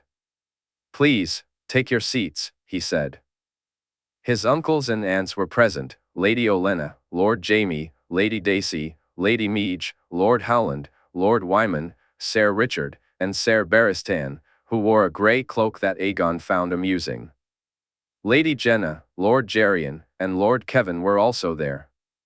In the corner, Margaery looked at him with concern, but he noticed that Loras held her hand. Many years ago, at a tourney, my father sought to depose a bad king. Lord Varys learned of it and, for his own reasons, informed my grandfather. The realm suffered because of it. I am here because of that tourney, but many are not. I ask that we bow our heads and remember the fallen, those who would have been here, those who should have been here. He bowed his head, picturing her dark hair. He recalled her smile and the way his silver hair glimmered as he played the harp. He imagined her holding a baby, his silver hair barely visible, and a little girl playing with a black cat. Rhaenys might be right, but he didn't have to be happy about it. He couldn't ignore the sadness that weighed on him from their absence, nor could he dismiss the part of him that felt like a poor substitute for them all. Marwyn has given me the names of the maesters involved, those at the Citadel and the ones in houses throughout the realm, he said. You have all of them, Your Grace? His uncle Ned asked. I do. 2 have already been dealt with, he replied, glancing at Lord Wyman. How, Your Grace? Lord Wyman inquired. They were killed, my lord. Caliot spent years poisoning Prince Doran and Princess Elia, among his other crimes. Craylan's crimes were even more heinous. As for the others, Lady Jenna, if you would, he said, smiling as she began to speak. The maesters are responsible for so much evil that it's hard to know where to begin. They've fostered hatred between houses and steered them down paths of their choosing, regardless of the consequences to those houses, she said, looking at Ned and then back at him. But they have spent most of their existence trying to end House Targaryen. How? Lady Meege asked. Jon? Jenna prompted, and he nodded. In many different ways, but the worst were visited upon Queen Rhaella, Jenna continued, only for him to interrupt. My grandmother had 3 miscarriages, 3 stillborn babies, and 2 who died within a year of being born. None of these were natural events, he said, hearing gasps from Meege and his uncle Ned. Jon, I'm sorry, his uncle said softly, and he nodded in response. I wish I could wait and deal with them, that I could try them and see justice done. I wish I didn't seek vengeance, but my blood calls out for it. Even if it didn't, these men are too dangerous to be allowed to live. You mean to kill them? Howland asked. I see no other choice but to bring this to you all. I believe this is the right course of action, the just one, and the safest. Is there anyone here who thinks I'm wrong? I don't agree with killing men without a trial, Lord Kevin said. But when I heard what Craylan did, what he cost my family, I've never been so glad a man was already dead. These men didn't just seek to harm the Targaryens. This isn't just Jon's vengeance, it's mine too. Ned? Howland asked, looking to his uncle. They killed my mother. Let them face the vengeance of the old gods, Ned replied. I say aye, Lord Wyman declared, and one by one, they agreed until it reached Olenna. How do we do this? She asked. Richard and I have come up with a plan. It will take some time to put in place, but it will work, I give you my word on that, my lady, he assured her. I don't doubt it, your grace, she nodded.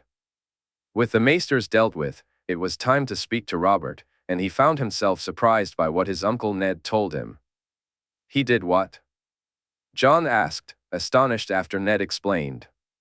He never offered the betrothal for Sansa. Instead, he offered one for Bran and Myrcella, Ned said shakily, and Jon began to laugh. Jon? Jaime asked. How does Robert come up with a better plan than us? He chuckled. Jon? Gerion chimed in. Lady Jenna, when we spoke about Myrcella and Tommen, you asked me what our plans were for them. At the time, we had none. Does having her married to my cousin and giving them a keep of their own work for you? You would keep the betrothal? Ned asked, intrigued. What are your plans for Bran, uncle? He's to be squire to the Blackfish, and then I had thought of Moat Cailin or Sea Dragon Point. What about Riverrun? Gerion suggested, and all heads turned to him. My lord? Jon said, puzzled. House Tully will not keep that land, not given what they've done, Gerion replied.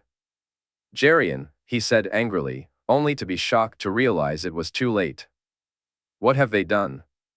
Ned asked. Uncle, please, not now, not here. I'll speak to you about it in private, he replied, and his uncle nodded. Riverrun, your grace? Lady Jenna asked. Would that be acceptable? He inquired of Jaime. As Lord Paramount? Jaime asked. No, I don't think so. We may need to name someone else. Even House Tully, led by Bran, may not be accepted, he said, and Jaime nodded in agreement. We can sort out the particulars later. Does it work for you to have Myrcella and Brandon Stark wed? Lady Olenna asked. He felt relieved to see that the Lannisters seemed pleased, and his uncle nodded, though he could tell he was still contemplating what Gerion had hinted at. Which brings us to Robert and Joffrey. What about Tommen, your grace? Jenna asked. Ser Barristan, if Tommen were to squire, do you think it possible you'd be sent to be his king's guard? No, your grace. It would be Ser Aerys or someone else. What if the queen insisted upon it? He suggested, and the knight looked at him thoughtfully. I can see that. If the queen insisted, then yes, it's possible, Ser Barristan replied. Tommen, he's safe for now? He asked. He is, your grace. Jon, I don't understand, Jaime interjected. When I'm knighted, I'll need a squire, will I not? He saw smiles on both Jaime's and Jenna's faces. Kevin and Gerion exchanged glances and nodded, while Lady Olenna smirked knowingly. You think you can get Robert to agree? Oberyn asked. I think if it's presented the right way, we can. And we have time to do so. Which brings us to Prince Joffrey, he said distastefully. He may not be as big a problem soon, Your Grace, Sir Richard remarked. Why? He asked. My latest whisper tells me that Robert spoke to his brother about fostering him, and his brother reluctantly agreed. Renly won't help the boy, Jaime said, and Richard chuckled. His other brother, Lord Jaime, he added, prompting laughter that echoed throughout the room at the thought of Joffrey being sent to Dragonstone to be fostered by Stannis Baratheon. Even if that didn't straighten him out, at least it would take him away from King's Landing. My lords, my ladies, he continued, my father planned to hold a grand council to have the realm declare him king and to remove my grandfather. I would like to do the same, but all in this room know that will not happen. Robert and Jon Arryn will not relinquish the throne, even if the realm orders them to. No, so it's to be war then? Howland asked, and Jaime nodded. It is. My sister is almost ready to allow me to fly with her. Soon, she and Lygaron will be too big to hide, and the whispers will grow too loud for even Sir Richard to ignore. I do not know when, but we have time to prepare, and prepare we shall. My lords, I ask for your support to start making plans to take back the throne that was stolen from my family. You have mine, Your Grace, Oberyn said. You have House Tyrell, Your Grace, Olenna added, with Loras and Margaery smiling at him. The North stands with you, my king, his uncle Ned said, as Howland, Meege, and Wyman nodded in agreement. The West is yours, Jaime declared, joined by Gerion, Jenna, Kevin, and Daisy. We stand with you now and always, Arthur said. Now and always, Barristan and Richard echoed, looking at him with pride. Turning to Margaery, he smiled, and she returned the gesture with a nod. I am humbled, my lords and ladies. I vow to be a better king than the last we've had. I swear to do what I can to make this realm what it should be, to improve the lives of the people. I swear it on fire and blood.